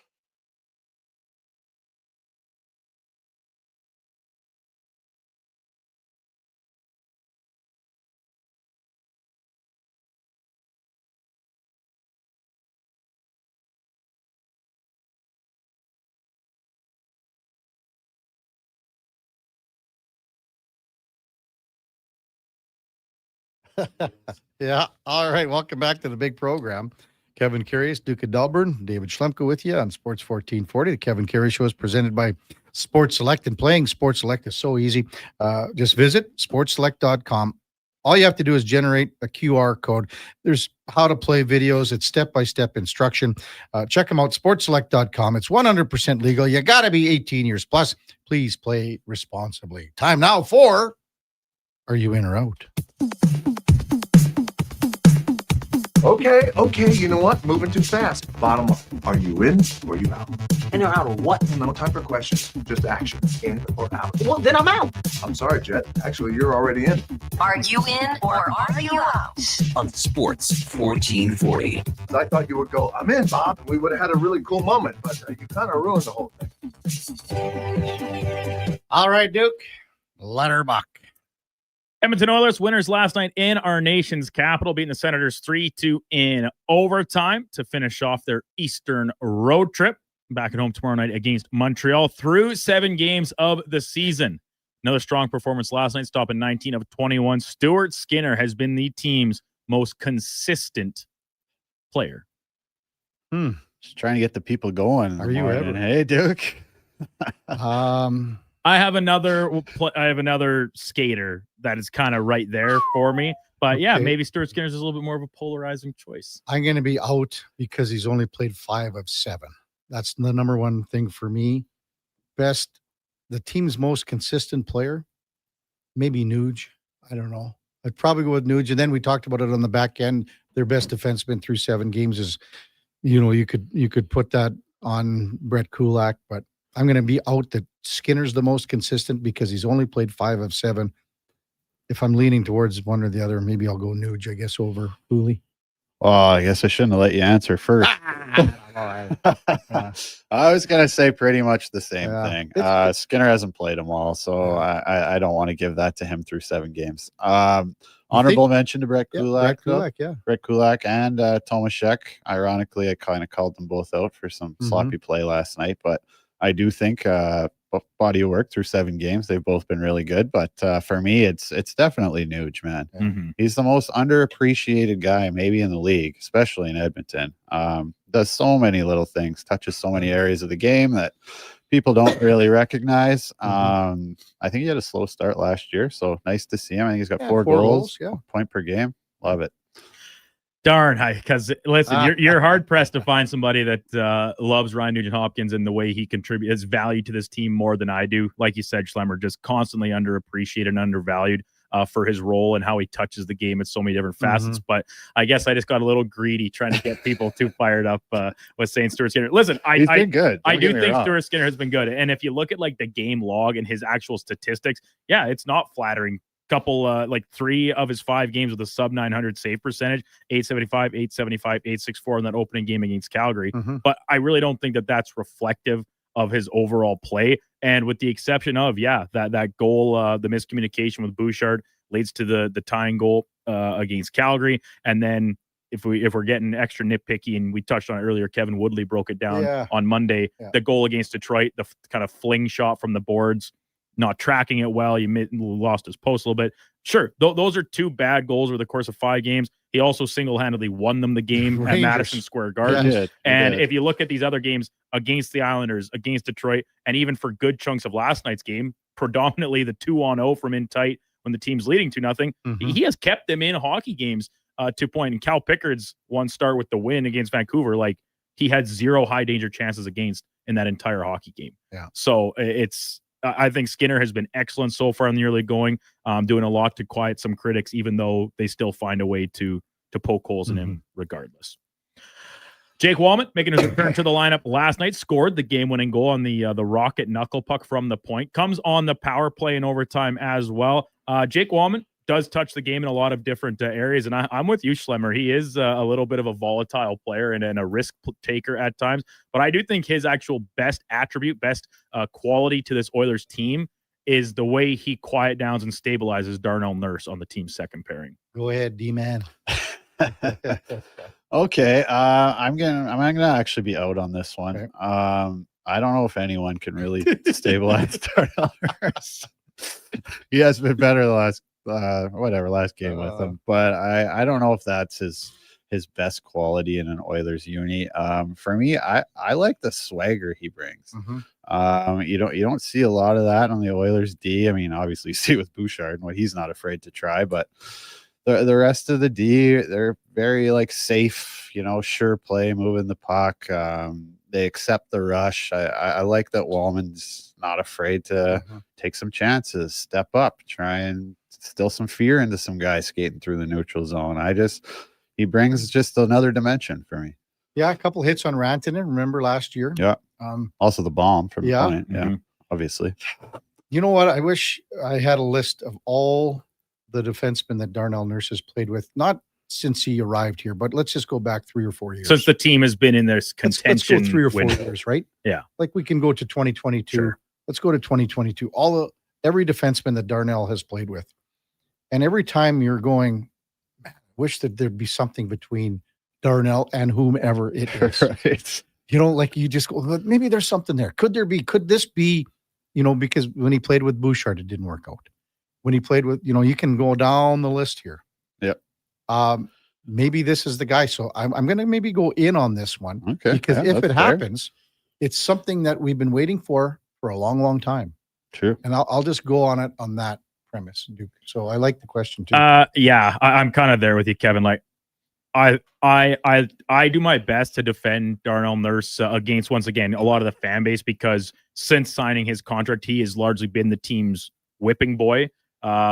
Thankfully, depending how you look at it, Stuart Skinner, Evan Bouchard taking over a lot of that. One of three. one of three now, and he's probably number 3 on that list. But because he is a good player, he has so many quality aspects to his game. He's had, in my eyes, a very rough start to the season.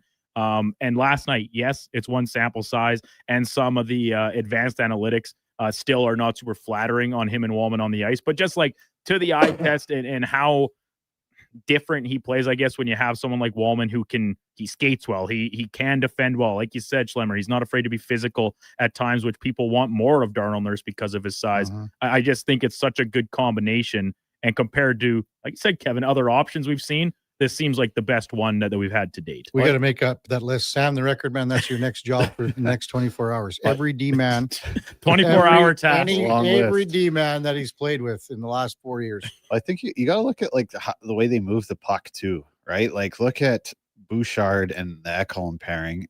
Bouchard makes all the plays back there, no matter what zone you're in, right? Ekholm, if he gets it, he's very simple. He's very efficient with the puck.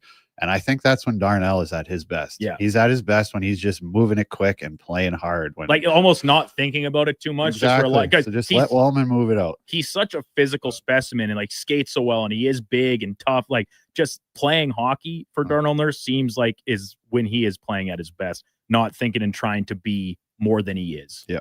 So hopefully that with the addition of Walman, that second pairing can get some stability and be better moving forward. Announcement earlier this morning, National Lacrosse League coming to Edmonton just for a game. Their Unbox Series neutral site game, Georgia taking on Calgary in January, leading to some questions, some speculation. Could the NLL return to Edmonton full time. Haven't had a team since the Rush departed right after winning a league championship, unfortunately. And if the league were to return here to the city of Champion, they need a new name. The Rush still exist out in Saskatchewan. So I'm saying they should adopt one of the team names that currently exist with the junior programs. So at the junior B level, the Edmonton Warriors, St. Albert Crude, Fort Saskatchewan Rebels, and Beaumont Outlaws, or at the junior A level, the Edmonton Miners. Man, what about the Wizards? The Wizards?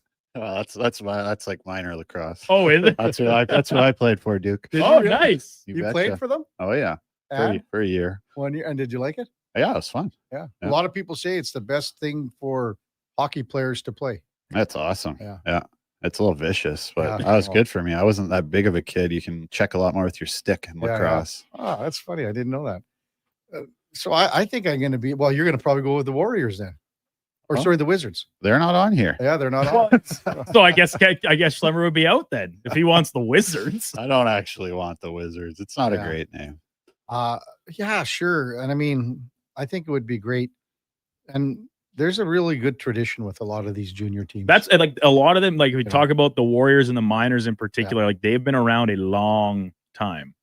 I mean, maybe those teams wouldn't want their team name to go to a pro team. I don't know. Sure. I don't, out of all the ones, I think the Crude, I like the Edmonton Crude. Like the Crude? Yeah.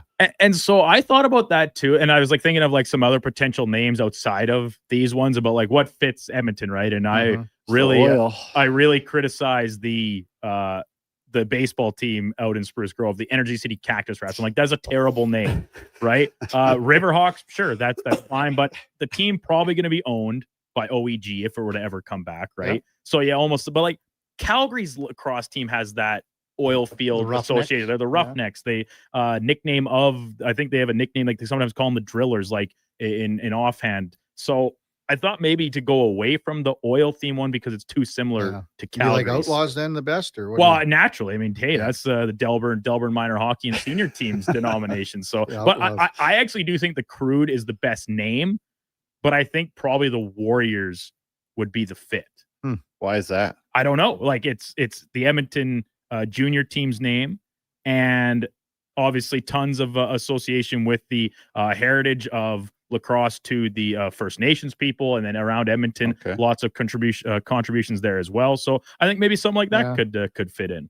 I might, like Can Crush says, Miners have the winning history. They do. Northside Adams says, name them the Crush. So when they beat the Rush, you can say they crushed the Rush. Wow. I don't know. I think all of them are fine, to be honest with you, as far as those junior teams go. And I mean, the Miners have, would you say the Miners have the richest history for? I think so, yeah. And the Miners, they're a junior A team, right? These other ones are all junior B teams. And senior, that's right. Yeah. And the Rebels and Outlaws have senior teams as well. Maybe I think the Crude do possibly I'm not too sure there. If you name them the Miners, can you like start being affiliated? Can you create some kind of pipeline? That's, I don't know. Yeah. It's a good question. These are things that I don't really know. I don't know lacrosse that well. Despite working play-by-play for the Rocky Mountain Lacrosse League one summer a couple years ago, called games all over the capital region. Oh, Duke, someone's texted in, Vancouver's team is the Warriors. Oh, well, shows. Okay, so shows what I know. Let's go with the Miners then. Sure. The Miners. Yeah. Pipeliners. Dr. Willen getting the Pipeliners. I don't know. What about like if you are going oil, if you are going oil themed, I like the Edmonton Pump Jacks. That's a sick name. Pump Jacks. The Pump Jacks. Anyway. Pump Jack. Moving on. We continue our ramp up towards the World Series getting underway on Friday night. We kind of touched on this a little bit yesterday, Kevin, but the first pitch, always a big deal. Who's going to come out, and the bigger the games, the bigger the consideration for who's going to come out and deliver the ball over home plate to get things going. In the ALCS, all 4 games were players from the 15 and 16 teams that went to championship series. Of course, eventually losing to the Royals and the Indians at the time, Cleveland Indians. Naturally, it seems like for the World Series, they will be players or associations with the World Series winning teams from the early 90s. However, the best candidate outside of that sphere, bring back the man, the myth, the legend, John Gibbons. You like to Gibby, deliver don't you? a first pitch here in the World Series. Yeah, I'm all in for that. I'd love to see that too. Did anyone not like John Gibbons when he was around? He just seemed like a good dude. I like the way he would sit on the bench in the dugout during interviews. He was like he was sitting in his shorts somewhere, and he was a reality comedy act all the time. And I mean, hey, he took the team to back-to-back championship series, 2 different tenures with the club. I do think he was pretty universally loved. Mm-hmm. Yeah. I'm not going to argue with this, and we talked about it yesterday. But the logistics probably will be too tough. I think I'd love to see Buck Martinez throw it out. Oh, that would be amazing. Yeah. That would be. That's in my mind. I haven't said that in a lot. True story. Johnny Sexsmith and I said that all the time. Oh, really? In my mind, because Buck would say that all the time. Yeah. Oh man, this I love Buck. I would love to see him do it, but yeah, they'd have to work out a couple logistical things to get him from the mound up to the booth. Like what? You don't like Dan Schulman is a pro. You don't think he can handle the first inning by himself? Absolutely. Or even just the top of the first inning? Throw what's his name, Joseph, up there for Joe. Just jump from studio, jump over in for an inning for a game. Yeah. Finally, today, Jeff Goldblum, the very accomplished and interesting actor, turning 73. Quite a senior citizen already. That snuck up on me. His best movie. It's got some great ones. Long resume, long filmography. But I'm taking his starring role in the second Jurassic Park film, The Lost World. Second. Ooh. That's tough to argue. That's a great movie. You like that one, eh? I do. I like all the Jurassic Parks. The new ones are so bad. I didn't even mind the newest one that I saw, honestly. Like the newest one? I don't know. It was probably like in the summer. Yeah, like this summer. Yeah. It was like it's another You hate it? it's no, I haven't seen that one because it's with like Scarlett Johansson and Mahershala Ali, I think, right? Like it's almost another relaunch of the franchise. The Chris Pratt and Bryce Dallas Howard ones I thought were terrible. Okay. Okay, well, back to the question. I am going to be in. I want to give a close shout out to Independence Day. Great movie. I figured that'd be the overwhelming pick. Yeah, you thought that's where I was going to? Well, I figured you'd probably try and pull some deep cut or something. You're like going to say some the movie from when Fly. he was like 21 or something. Well, I'm going to be out, but Independence Day. Yeah, you like that one when he's, let's give it a virus, give it a bug. Shoots the can off the thing. I'm going to be out on this one because it's actually one of my favorite movies of all time, and it's called The Big Chill. Big Chill. And it's a long time ago. The Big Chill is probably 40-some years old. But in that movie, so it's about a bunch of friends that haven't been together for a long time, and they get together after one of their friends died. And actually, the guy that played the guy that died, and I think he committed suicide, was Kevin Costner, but you never saw him. You never saw Costner in the movie. That's who played the guy that died. But in the movie, Jeff Goldblum, he tried so they all get together for the funeral, and then they stay at the house of one of the people that knew him. He tried for days to get in to womanize. He was just tried his hardest, and her name was Meg Tilly in the movie. She went on The Poker Player, right, Duke? Remember Meg Tilly, the poker player? Oh yeah, yeah. Meg Tilly turned to a professional poker player. But he tried, and this was the girlfriend of the guy that died.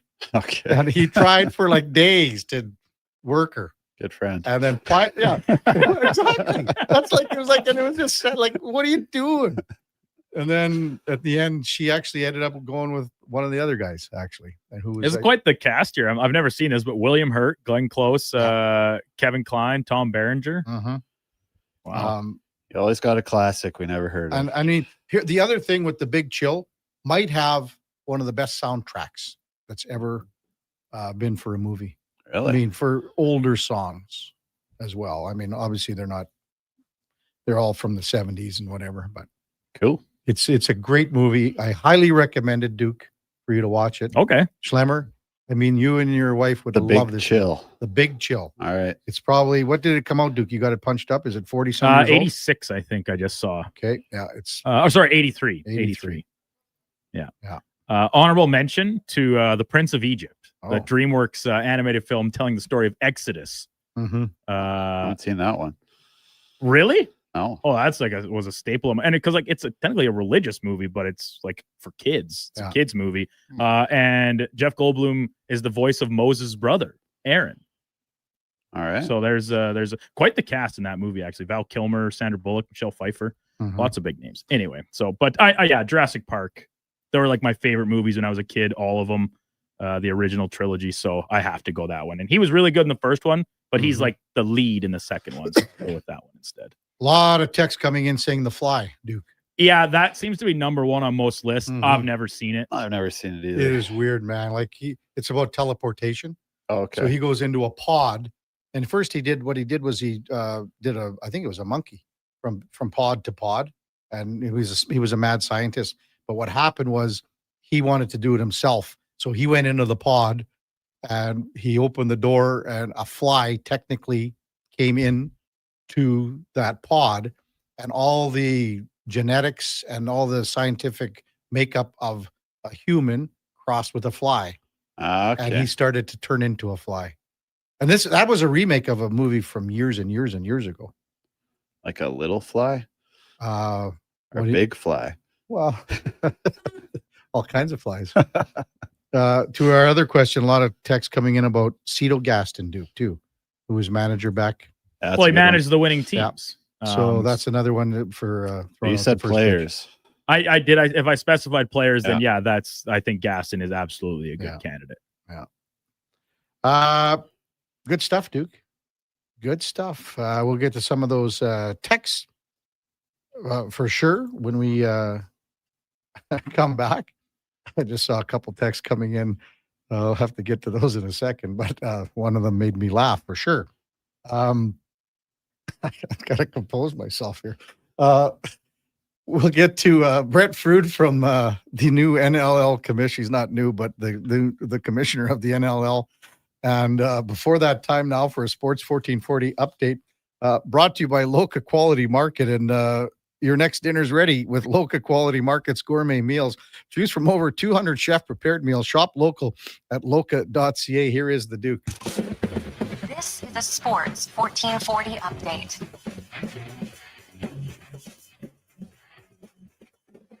Three-game slate in the NHL tonight. Devils hosting the Wild. Detroit in Buffalo taking on the Sabres. And the nightcap, Montreal Canadiens down south taking on the 1-6 Calgary Flames. Full slate in the NBA this evening, including the Toronto Raptors getting their season underway. They're on the road in Atlanta taking on the Hawks. That one tipping off at 5:30. Elsewhere, Knicks hosting Cleveland, Miami in Orlando. Detroit taking on the Bulls from Chicago. Dallas hosting San Antonio. And Phoenix welcomes in the Sacramento Kings. CFL announcing the finalists for league awards this morning. No surprise for the Edmonton Elks as their most outstanding player nominee is running back Justin Rankin. Also out of Edmonton, David Beard for O-lineman, Cordell Jackson as defensive player, Joel DeBlanco as Canadian, Javon Leake for special teams, and Jalen Garnes all up for their respective awards. Garnes, Rookie of the Year. Earlier this morning, National Lacrosse League announcing that a game is coming to Edmonton in January for their Unboxed Series event. Georgia Swarm going to be taking on the Calgary Roughnecks January 16th from Rogers Place. Coming up in hour 4 of the Kevin Karius Show, we'll be joined by NLL Commissioner Brett Frude. I'm Brandon Douglas. That's your Sports 1440 update. Sports 1440, Stingray radio station. CKJR broadcasts from West Edmonton Mall and Wetaskiwin. Download the free Stingray music app and listen wherever you go. Getting in on the sports action you want is as easy as playing at sportselect.com. Simply make your picks online, generate your QR code, and lock in your bet at your local Lotto Spot retailer. Then sit back, watch the game, grip your chair, and high-five anyone nearby. Every bet is 100% legal with the chance of winning cash in hand. Sports Select. When you're ready to play, bet on the original. Must be 18 plus to play. Play responsibly. Sleep is for the off-season. What off-season? Sports 1440 is live, loud, and locked 24/7. Oilers, Elks, Riverhawks, Stingers, Oil Kings. We've got your picks. Edmonton's home for sports is Sports 1440. Hi, Mike here from Northgate Chevrolet Buick GMC. I'm super excited to tell you today that we have fed over 250 families so far with our Feed 500 Families event. With that said, we are still short of our goal. We have decided to continue this on through to the end of October. With your help and your support, we can get this done. please stop in and see us today. 13215 97th Street, or visit us online at northgategm.com. Hi, I'm Al Hamilton, first captain of the Edmonton Oilers. Prostate cancer is the most common cancer in men, and here in Alberta, we're fighting back. This November, every dollar you give helps the Prostate Cancer Center fund early detection, testing, and life-saving support right here in our province. Let's keep it in Alberta for our fathers, brothers, husbands, and friends. Visit keepitinalberta.ca to start your men's health fundraiser or donate today. Together, we can look after the men in our community. Thank you for your support.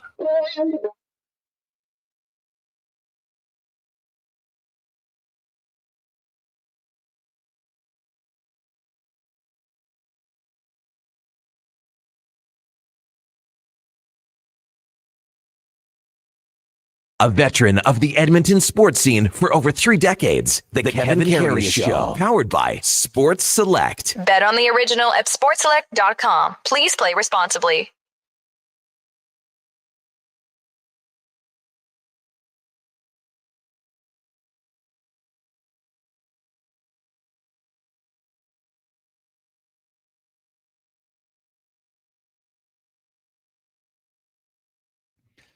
All right, welcome back to the big program. 10:08 in Edmonton. Kevin Karius, Duke of Delburne with you on Sports 1440, along with David Schlemko, our co-host for Cougar Paint and Collision, our family helping your family for over 40 years. Check them out at cougarcollision.com. Text 833-401-1440. The Fly seems to be the most, the number of answers coming in as far as the best Jeff Goldblum movie, The Fly coming in at number 1. For sure. And again, a lot of our listeners talking about Cito Gaston as well. Here's a great text from Tom, though. Because, again, how about a team name for if Edmonton does get a lacrosse team? This comes from Tom. Funny story, Kevin. My dad, Tom McCaskill, founded the Gold Bar Miners back in 1975, something that's really coincidental. My father was a gold miner back in Pickle Crow, Ontario. Then he moved out west, settled in Edmonton, in particular, the Gold Bar neighborhood. Thus, the Gold Bar Miners came to fruition. And after the players grew up and moved away, they took away the Gold Bar part of it and just called them the Miners. Well, that's a cool story. Thanks for sharing. Thanks for sharing, Tom. Really appreciate that. We had a text that came in earlier about the power play that we wanted to get to, and that was from Cody. And this is something for you to discuss here, Schlemmer. Sure. What do you think of Nuge, McDavid, Draisaitl, Bouchard, and Walman for the number 1 power play? So maybe just dissect this a little bit here, Schlemmer, because there's so many changes in everything that would have to come in to play if they were to incorporate these 5 pieces to the power play. Okay, so let's start off with why is the Oilers power play struggling a little bit right now? For me, it's the subtraction of Zach Hyman. Okay. He's one of the best net front guys in the league, right? Every good power play has a great net front guy. So if you're proposing the 5 guys he's proposing, who's going to be in front of the net? Is it going to be Nuge? He's not very big. He looks to me like he's a good distributor. He could be good in the high slot as like a bumper guy, like me and you talked about in the break. Yeah. I don't see Leon being a guy that's going to stand in front of the net and take a bunch of beatings and cross checks without retaliating and taking penalties. He's good from down low, but again, like you still need that net front presence. I like Walman on the second unit personally. I'd like to see a little bit more of the second unit, which we also discussed. But he's a shooter, right? That second power play unit, that's got to be a simple unit that goes out, sets up a couple passes, gets pucks and bodies to the net. I think he's perfect for that. If you bring him onto that first unit, I think he's got to go on his one-time side. So he's on the right side, top of the circle, right where Connor and Leon like to operate on the half wall. I think if you have Walman on that side, now you got to move McDavid and Draisaitl over to their forehand sides on the half wall.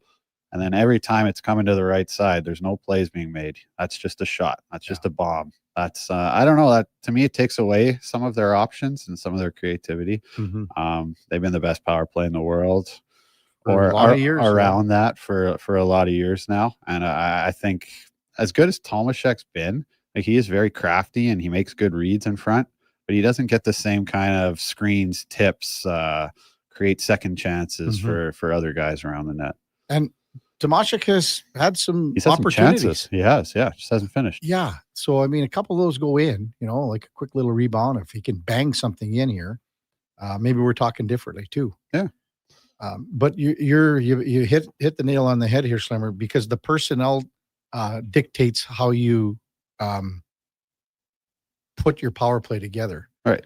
Personnel dictates it. And again, with Bouchard being the right-hand shot, that's where the puck's moving to if they want that one-timer, and it's moving down low to Leon. If Walman were on, just pretend Walman were on in this situation, he would be set up where almost on the other side, right?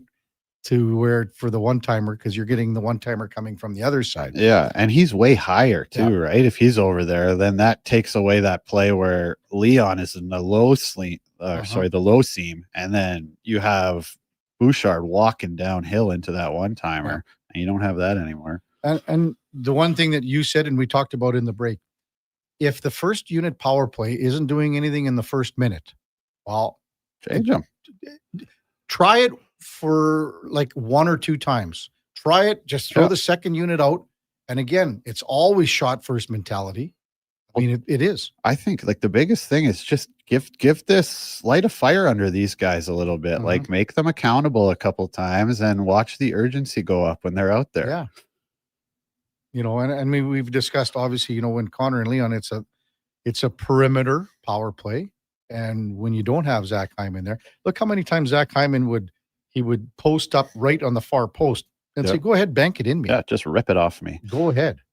If it goes off a shin pad, that's better for me than, somewhere off the belly or whatever. But you notice Connor a little frustrated in the overtime power play last night too. Hey, Yes. like everything's got to go through him, and he didn't get his touch until almost like the last 10 seconds of that power play. You could see he was frustrated not getting that puck. The other thing that Ottawa did more so than even other teams, they forced him. Yeah, they're Especially aggressive. in the early going of the 5-on-4 power plays in the game, they forced him. And it took a while for the Oilers to get control and possession where someone was along, and I think it was probably Nuge along the near side boards where he had possession where he didn't have a checker on him. Well, you got to find that urgency, right? Yes. To jump to space, to get to support, to make those quick little plays to get set up. Yeah. So I think we're all saying the same kind of things here, but good text by Cody about the possibility of, and I wouldn't be surprised to see it either, right? Yeah. Like Knobloch's never afraid to mix things up. Hopefully Hyman is back at the beginning of the month. They said that he was going to be ready for the beginning of the season. Did they? Yeah, they did. I mean, they said there was, I shouldn't say that. Even Zach himself said they don't have an exact timeline, but everything points towards not missing much time. And stuff is hard. It is. And the problem with him when he comes back, what level is he going to be at? It's not going to be where he was at in the playoffs last year. Promise you that. Exactly. So, hey, when we come back, we're going to switch gears and talk a little NLL, a big game coming up here in Edmonton. And what are the prospects of a team returning to Edmonton? Plus, we'll go around the NLL League with Commissioner Brett Frood. That's coming up. Kevin Karius, David Schlemko, and Sports 1440, presented by Sports Select, and also streaming on YouTube, X, Facebook, and Instagram. At Fountain Tire, get up to 15% off select tires, up to $125 off a set of 4 select Goodyear tires, and $50 off $150 service until December 13th. Restrictions apply. Book today. Fountain Tire. We're on this road together, Canada. Carve out for a cause at the Jason Greger Pizza Pig Out, presented by GS Construction. Thursday, November 6th at the Canadian Ice House, indulge in unlimited pizza from amazing local pizzerias while you help raise some dough for kids' sport. Then vote for your favorite slice to help crown the People's Choice Award winners. Tickets to join Edmonton's biggest and best adult pizza party are just $30. Head to jasongregerpizzapigout.com for more details and to buy tickets. Edmonton Elks Spectacular is back, presented by Goodwill. October 24th versus the Calgary Stampeders, featuring pumpkin carving contest and more. Plus, we're collecting donations supporting Edmonton Women's Shelter Win House. Tickets at goelks.com. Looking for the perfect used ride? Now's the time. Drive away for as little as $25 bi-weekly. Go Auto has over 7,500 used vehicles in stock with something for everyone. From budget-friendly cars and road trip-ready SUVs to powerful work-ready trucks. With around 70 locations across Canada, your next vehicle is closer than you think. Whether you're upgrading, downsizing, or buying for the first time, we've got the right ride at the right price. But don't wait. These deals won't stick around forever. Start shopping today at goauto.ca.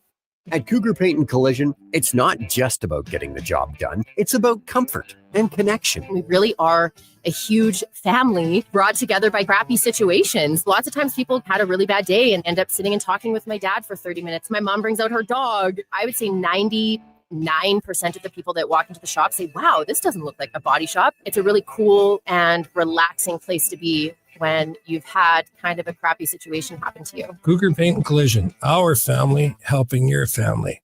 This hockey season, before every game, check out the pregame show with Andrew Walker on Sports 1440. It's brought to you by Titan Supply, your only source for rigging, lifting, and hauling products. Visit titansupply.ca. Hi, Dennis from Weiss Johnson, and I'm joined by a very important member of our team, Jody. She coordinates our crew and job packages for all furnace replacements, air conditioner, and heat pump installs. And Dennis, I've got to say, our installers really are the best. They've all been with us for a long time, and we never use subcontractors. So you know that whomever is in your home is a Weiss Johnson employee, not someone hired out just to get things done. So the next time you need us, ask for Jody. Always happy to help. Visit weiss-johnson.com today. River Cree is the place for all your favorite sports. River Cree Resort and Casino, featuring UFC action and boxing live on the big screens at Tap 25, the MVP of sports bars, and in the Center Bar. Plus, catch this fall's biggest games. Every goal, every tackle, every home run. River Cree is also home to the Twin Rinks, where rec hockey and community teams come to play. Public skating available. Details at rivercreeresort.com. River Cree Resort and Casino. Excitement. Bet on it.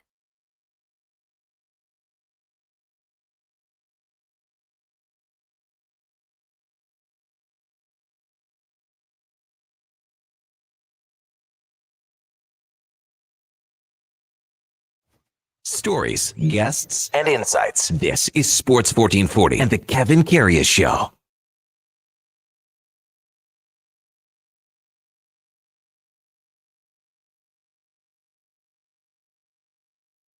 All right, welcome back to the big program. Coming up to 10:20 in Edmonton, and excited to talk a little lacrosse with our next guest here on Sports 1440 as we welcome in the commissioner of the National Lacrosse League, Brett Frood, to the show. Morning, Brett. You're with Kevin Karius and the former NHLer, David Schlemko. Thanks for jumping on Sports 1440 this morning. Really appreciate it. Morning, guys. Glad to be here. Thanks for the opportunity. Well, a big announcement for Edmonton lacrosse fans with the Unboxed series coming to Rogers Place this January.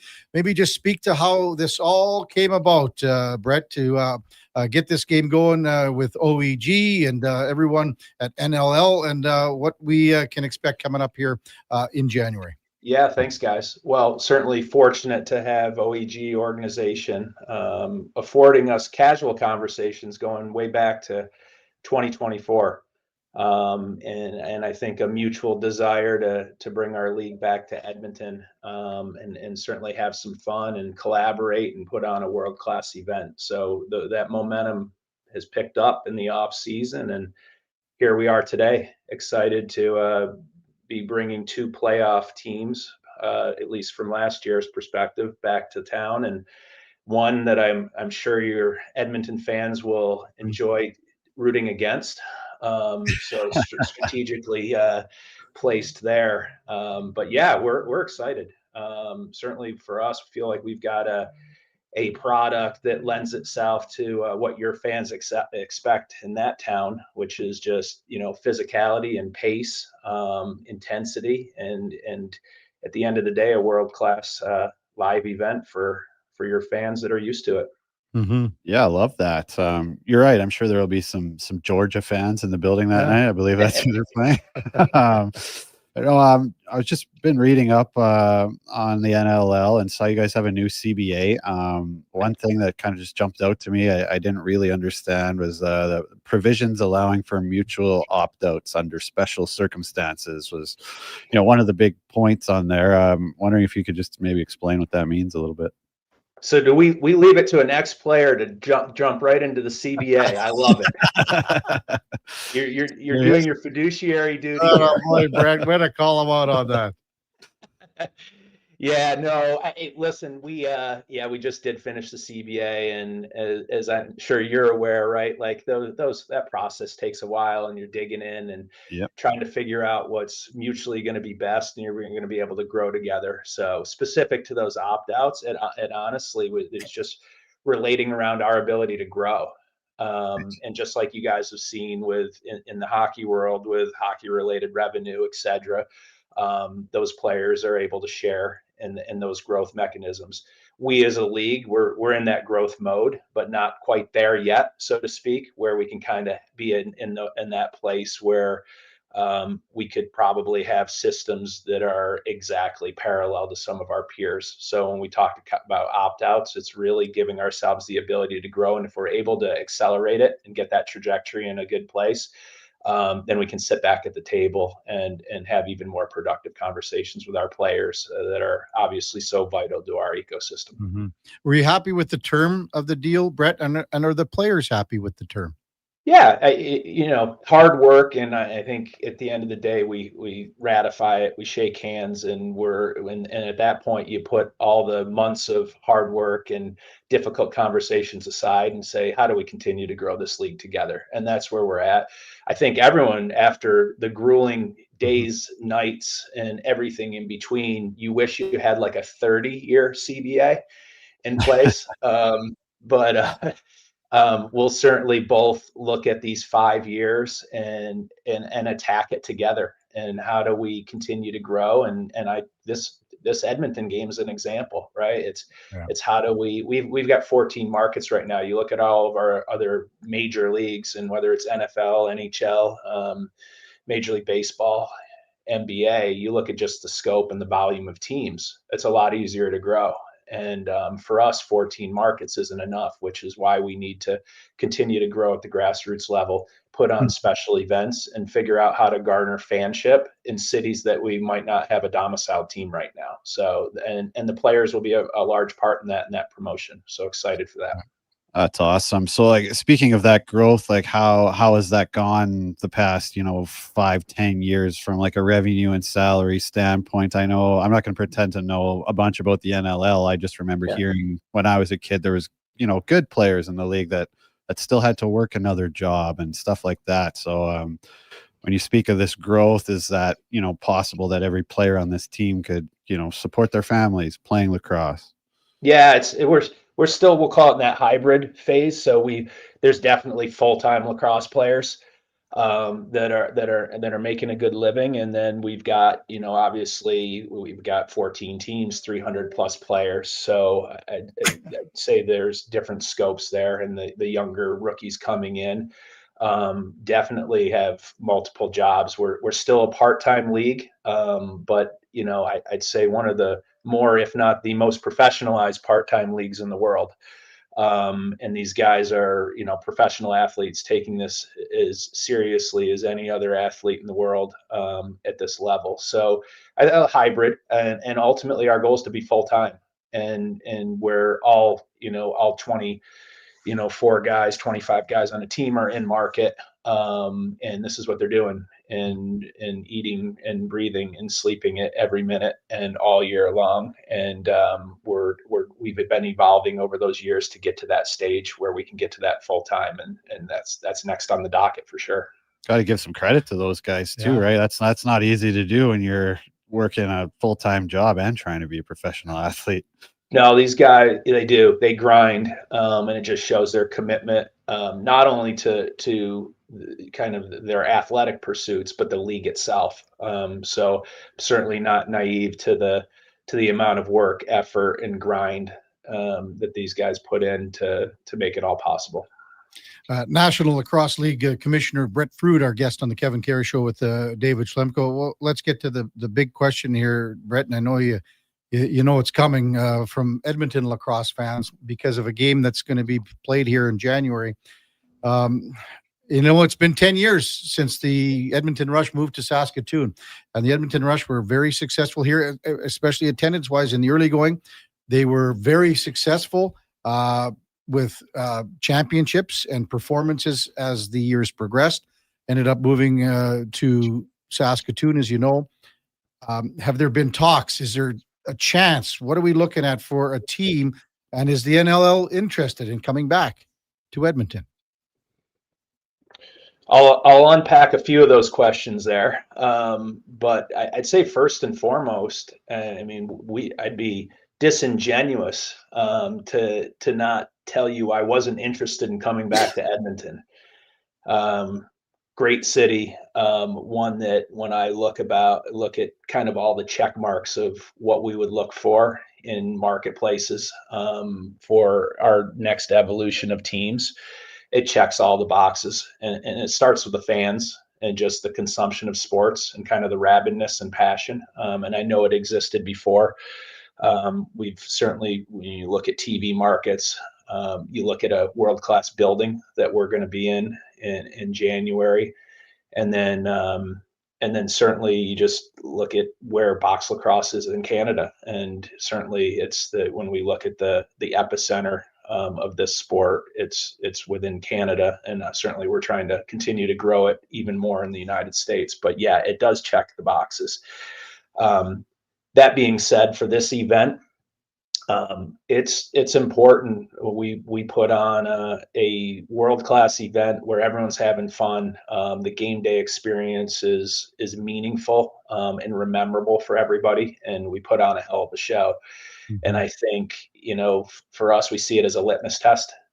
And I know it was, as you mentioned, 2015, the last game in there. And if I remember correctly, it was a championship game. Yep. And a well-attended one. So I wasn't here then. And I look at this as kind of new opportunities, new beginnings. Working with OEG has been phenomenal thus far, and very collaborative, and excited to continue working with this on this promotion. But we've got to deliver, and we've got two great teams coming in, and excited certainly for the fans that have seen lacrosse, and even, we'll call it just as importantly, the ones that haven't seen lacrosse, that we're able to deliver in January. Yeah, Bruce, again, it's before your time, but I remember it very well. I've been in broadcasting here for a lot of years, and it was a difficult time because Bruce Urban, if you threw some truth serum into him, he really didn't want to leave because things were successful here. But it was a transitional period for our city because of what was going on with the Oilers Entertainment Group, and more specifically, what was going on at Rexall Place and then to Rogers Place, where the Oilers were moving, and then all of the major events, and still Rexall's been abandoned here for 8-9 years. So, is that relationship that you might have to get started? Is that in the infancy stages where you want to kind of get things going with an OEG because that's the building there, they're the primary tenant? Is that kind of getting going? Where are you at with that regard? Yeah, I've been working with them, at least talking to the folks at OEG for over a year, but certainly it is focused on this event. We haven't really gotten into any ownership conversations at all, because really it's been about the co-promotion and bringing lacrosse back. And as you know, our league has a mixture of we'll call it independent owners, and then we'll call it the multinational sports properties, like we have in Calgary and Vancouver and Denver and along the way, many of our 14 teams. So when I even think or talk about ownership in Edmonton, it could look many different ways down the road. But I will say certainly my preference, if all things go well and there's a path that makes sense, would be to partner with OEG down the road. And a lot of that is just my pulse check from my experience thus far, is they've been all in, collaborative attention to detail at an extreme level. and a fans first mentality. And all that is fairly synergistic, obviously, with how we approach our days. And when you look at a lot of owners in our league that also own NHL teams, and have the buildings. The synergies are there, the scale there, the ability to make a P&L work is much more advantageous than the independent route. When you have that vertical integration, that vertical ownership of all the silos, it just makes it fairly copacetic to, on a daily basis, to put a team in place. Yeah. Well, I'm sure there's lots of people here that would love to have a team. It sounds a little more complicated than maybe I thought. Let's talk about the rest of the league. If I'm not mistaken, free agency opens today. Yesterday at noon. So how does that look in the NLL? Is there a bunch of money flying around, or what's she look like? Yeah, that's the rumors. That's the rumors. I think because the CBA took us so far into this fall, and obviously we worked with urgency. Not that we didn't have urgency the first several months. We'll call it uber urgency over the last several weeks, because we're getting down to crunch time with our season starting in November. So yeah, free agency usually starts in July. Yeah. Okay. So we're definitely behind the 8 ball here, and with that, just things flying for our UFAs and training camp is starting as soon as next weekend. So it is going to be a flurry of signings over the next several days. Brett Frude with us, NLL commissioner. Season gets underway here in November. We got a big game coming up here in January between Georgia and the Calgary Roughnecks. Here's a question for you in the sense of marketing and marketing star players. Sometimes other leagues do it better than others. I remember when Mark Matthews got here, Brett, and I mean, this was a guy that was, an up and coming player that was, in Edmonton, we hadn't seen a lacrosse player like that. So he gets drafted here and he plays, I guess, 3 years for the Rush before they moved to Saskatoon. But I always felt, man, this is, he's probably almost one of the best players in the league. How do they market him more? How do they get him out more? Is it hard because of the guys that are, as Schlemmer was saying, these other guys, they're flying in for games. They're not part of the community. Is that hard to market teams, players when you have that dynamic, Brett? It is. And I'll answer this a few ways because I see it as when we think about marketing a player, and you guys, know it well from even your playing games, Mark, is that we're talking marketing on a local level and then a global level, right? We're a North American sport. So I think our teams have done a really good job from a local level with their superstars and developing relationships that transcend just contractual obligations. So just give you an example, we got Lyle Thompson, who will be coming to town, who's arguably, up there with one of the greatest lacrosse players ever in the history of the game, box, field, anything, all of the above. Georgia's done a phenomenal job utilizing him in marketing locally over the last several years. And we as a league have leveraged Lyle as well because he's such a great ambassador. But I think where you really potentially lose, I'd say the full marketing power is what we're talking about, kind of that paradigm from part-time, full-time, and not having all those guys in the market and what you guys are used to. And you've got the entire Oilers team there in market, just makes it a lot easier. From a global basis, we'll call it North American. What I have found is really important to marketing our sport is corporate partnership. And when I say corporate partnership, partnership is the key word there. I hate using the word sponsors. It's ones that truly believe in our league and the vision and the strategic growth and align with authenticity, and ones that can help us build brand equity on a basis. And how I'm kind of segueing this into our players. What I think the most important partnerships are the ones that are using our players as ambassadors.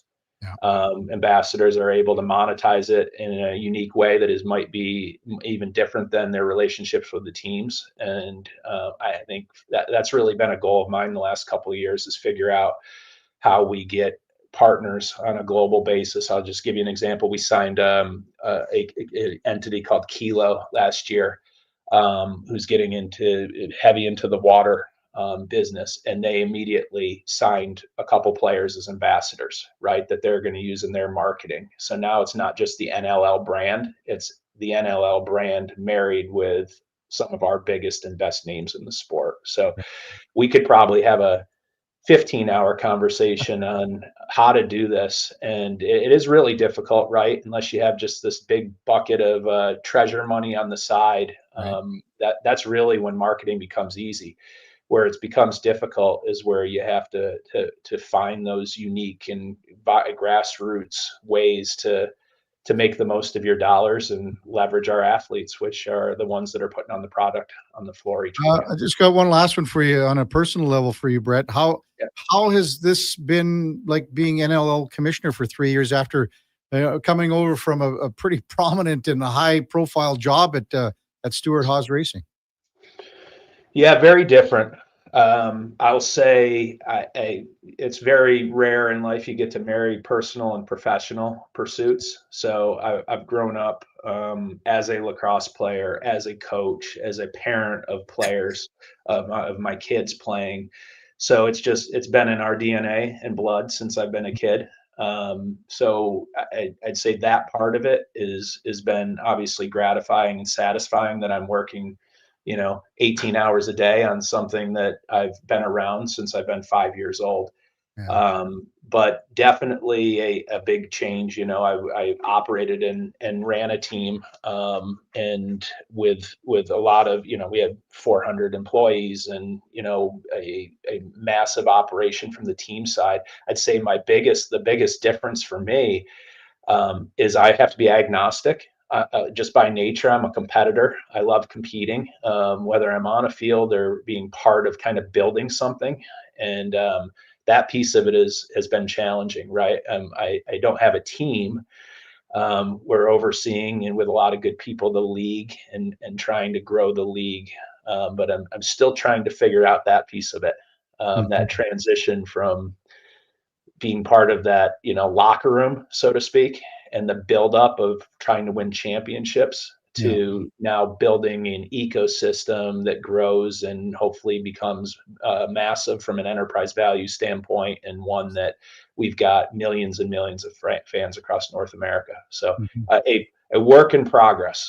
Yeah. You wanted to comment on that? It's quite interesting. I just said that's quite interesting. I really like that point of view. I could totally see that. Yeah. Hey, Brett, thanks so much for this. It was a wonderful conversation.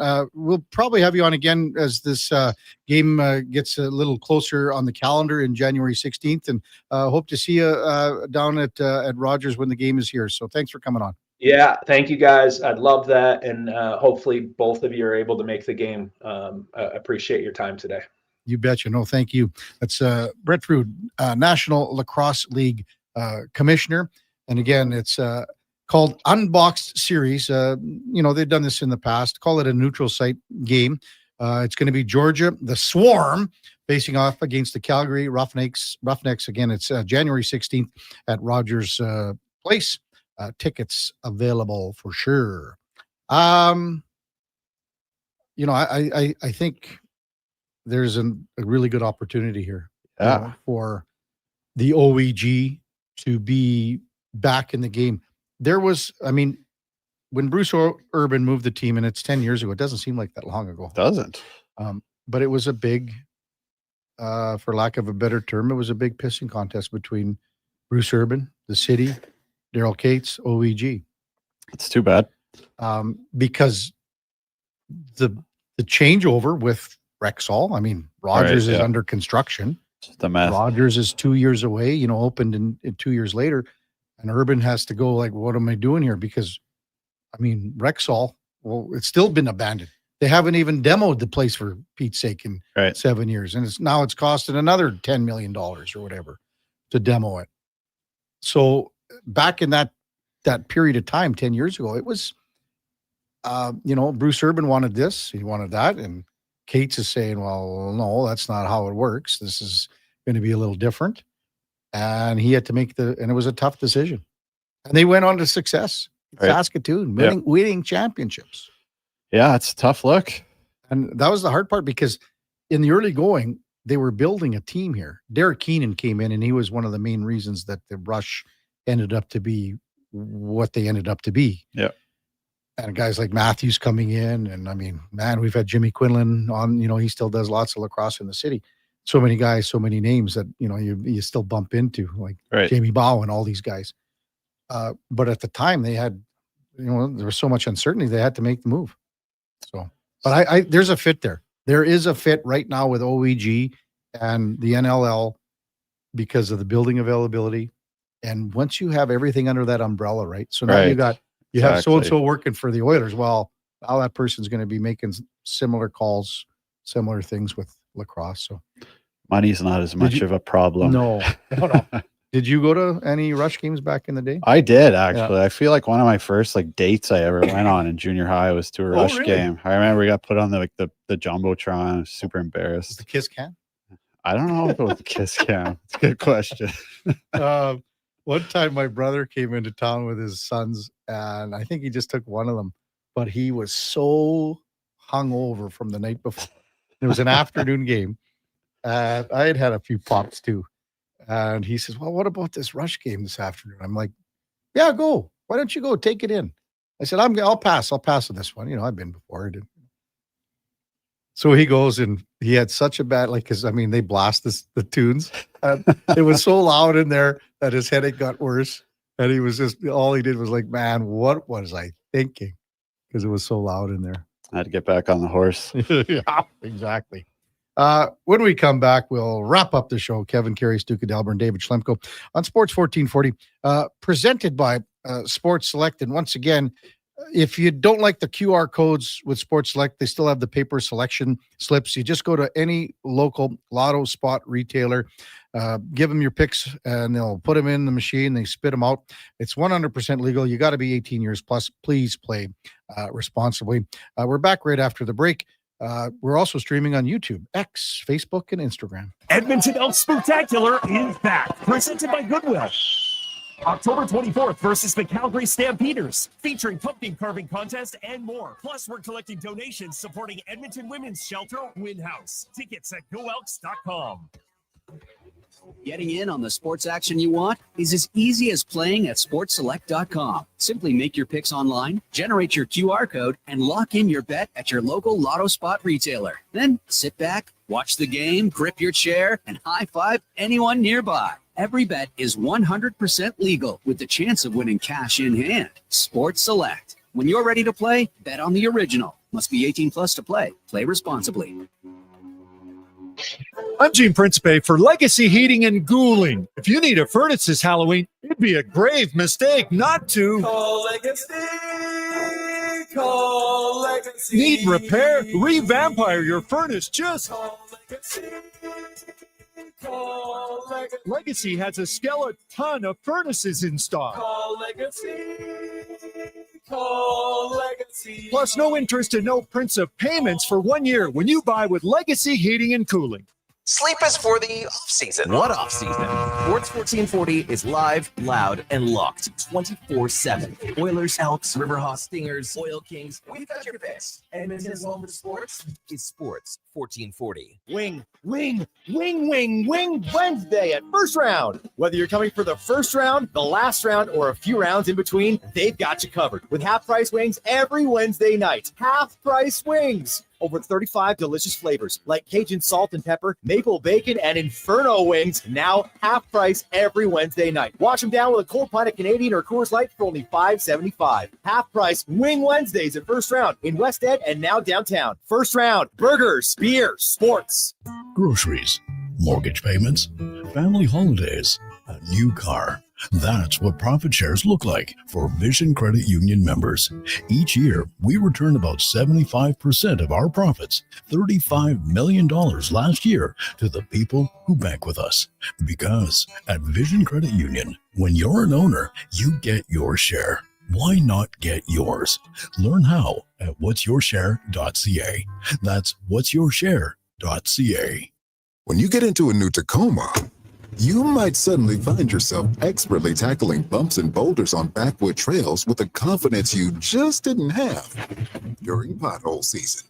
All that's left to do is drive it home. Get in and go right now at Toyota, where you can lease a 2025 Tacoma 4x4 double cab SR5 from $117 weekly for 64 months at 6.79% with $7,699 down. Visit shoptoyota.ca or your local Prairie Toyota dealer today.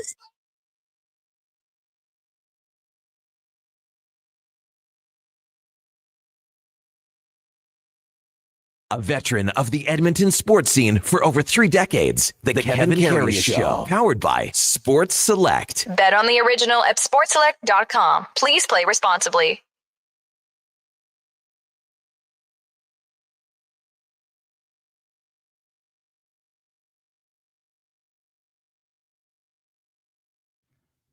All right, welcome back to the big program, home stretch of the Kevin Karius Show with the Duke of Delburne and David Schlemko, powered by Cougar Paint and Collision, our family helping your family for over 40 years. Check them out, cougarcollision.com. In case you missed it earlier, we discussed the Edmonton Elks and their players that are announced for CFL awards. Justin Rankin, unanimous selection for MOP. I mean, what a season for Rankin. So joining Rankin are David Beard on the O-line, Cordell Jackson for Defensive Player of the Year, Joel DeBlanco, top Canadian, Javon Leake for Special Teams, and Jalen Garnes as rookie. This is from the Football Reporters of Canada, and also Mark Killam is involved in the nominations. And the league's best will gather at the Grey Cup. It's in Winnipeg. It's at the Event Center on Thursday night for the CFL Awards show. Then it goes from here. It goes to divisional round of voting. It selects each division's nominee. They get down to 2. So Rankin will be in tough, but I mean, he's had an incredible season. So you figure he's got no chance since they didn't make playoffs. When you don't make the playoffs and you look around the league, I don't know what the other teams have nominated, right? But I mean, Saskatchewan and Trevor Harris has had a decent year. You can look in BC with Rourke. So, and sometimes it's always quarterback heavy, right? Right. Yeah, that makes sense. You'd have to do something pretty exceptional, right? I mean, and Rankin, I mean, if you're voting, I mean, Rankin he could split some of the vote, to be honest with you, across the West. I don't know if anyone in Winnipeg has stood out because Karius has been hurt and they've had some other guys that have been in and out of the lineup. So there's been so many injuries this year. Like even you look in Calgary and you talk about Vernon Adams Jr. I mean, at times he was really good. At times he's been hurt. At times he's not been good. Dedrick Mills, the Stamps Okay. nominee for most outstanding player. And then, the other one's kind of no-brainers. Trevor Harris, Nathan Rourke. Rourke set a new record for passing yards by a Canadian, out Bo Levi Mitchell, Nick Arbuckle, and Davis Alexander. So the quarterbacks, and then Khalil Pimpleton for the Red Blacks. Thanks for that, Duke. I didn't check on the site yet. But Rourke is probably going to be the guy that comes out of the West, and he's going to very good chance he's going to win top Canadian,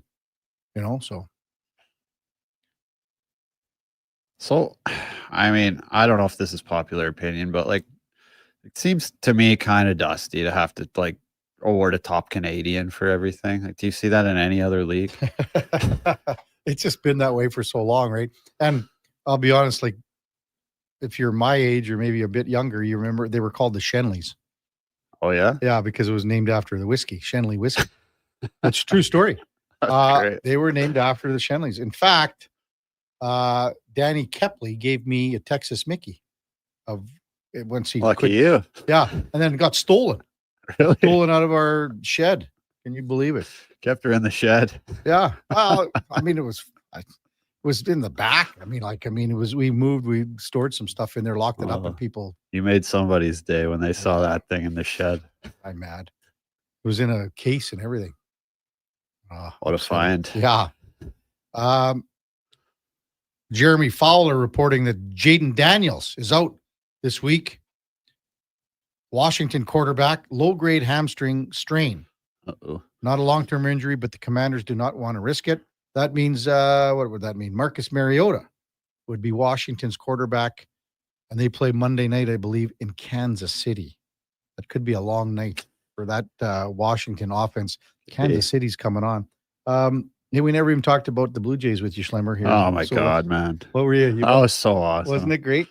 I don't know how hard you jumped off your couch, but like I was losing it. I did like a whole victory lap. My wife was laughing at me. It was just on the Springer Dinger. Yeah, but I mean, she's even into it. Like, how can you not be? It's so exciting right now. I totally agree with you. Like, okay, so your wife would never watch a baseball. Never, and she's so into it right now. Same with Laura. She, I mean, like trying to like split and like just teeth or pulling teeth to get her to watch a baseball game. Now she watches them all. Oh, it's just so exciting right now. Like I felt like I couldn't breathe the whole game until that home run. Well, and people talk about that too.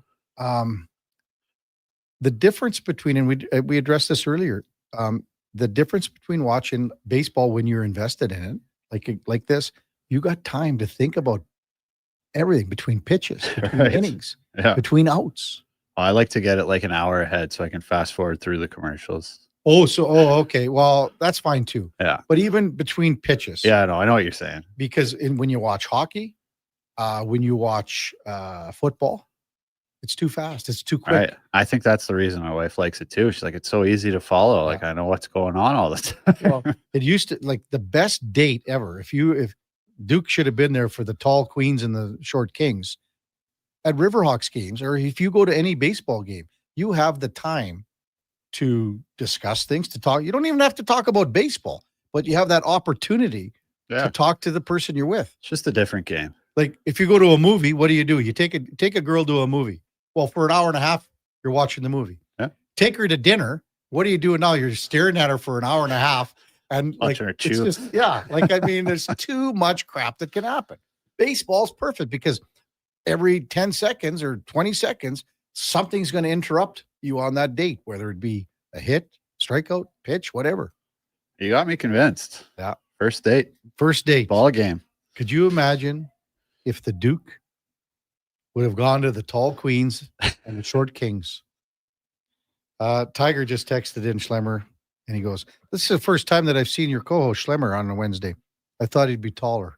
Well, he's sitting down, Tiger. Oh, I like to sit back. Yeah, is that what it is? Yeah. Oh, get your shoulders Sorry. down. I'll sit up straight, Tiger. How's this? Just thinking. Yeah, there you go, Tiger. Just think if Ulmark would have done that, it would have hit him in the shoulder. Man, I know you've hung up the golf clubs there, Schlemmer, but we're looking at 15, 16 here for this week. There's some really might have to dust them off. There's 5 courses on the country club tour that are open. I know Lewis Estates is open. Nice. I'm assuming Mill Woods is still open. I played Sandpiper last week with the old man. How'd that go?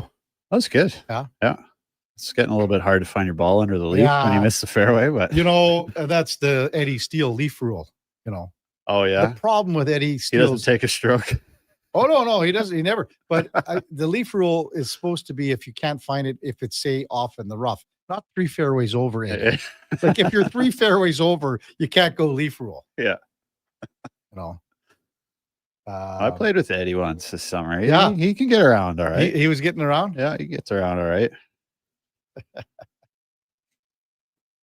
What did he shoot that day? I never even got a score on I'm that. not sure. I wasn't keeping. I was at Glendale, right? Yeah. I want to probably around like a 90. Yeah. 95 maybe. It's probably a little higher.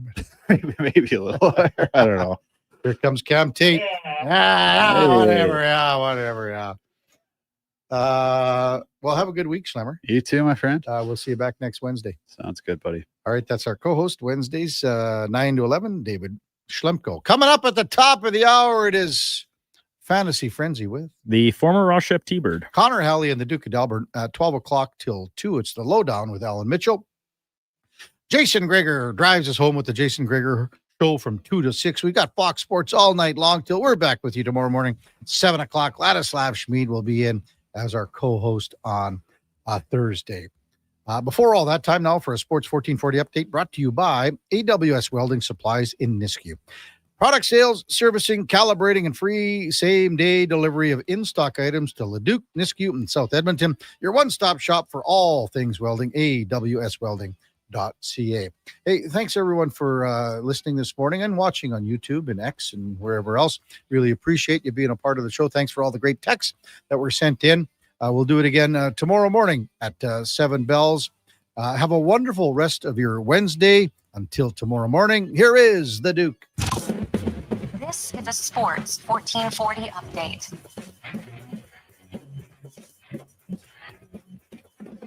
Third game slate in the NHL tonight. Jersey hosting the Wild. Detroit takes on Buffalo. And just down the highway, Montreal visits Calgary. Full slate of games on night 2 of the NBA season, including the Raptors kicking off their campaign in Atlanta against the Hawks. Tip-off there at 5:30. Elsewhere, Knicks hosting Cleveland, Miami in Orlando. Boston takes on Philly.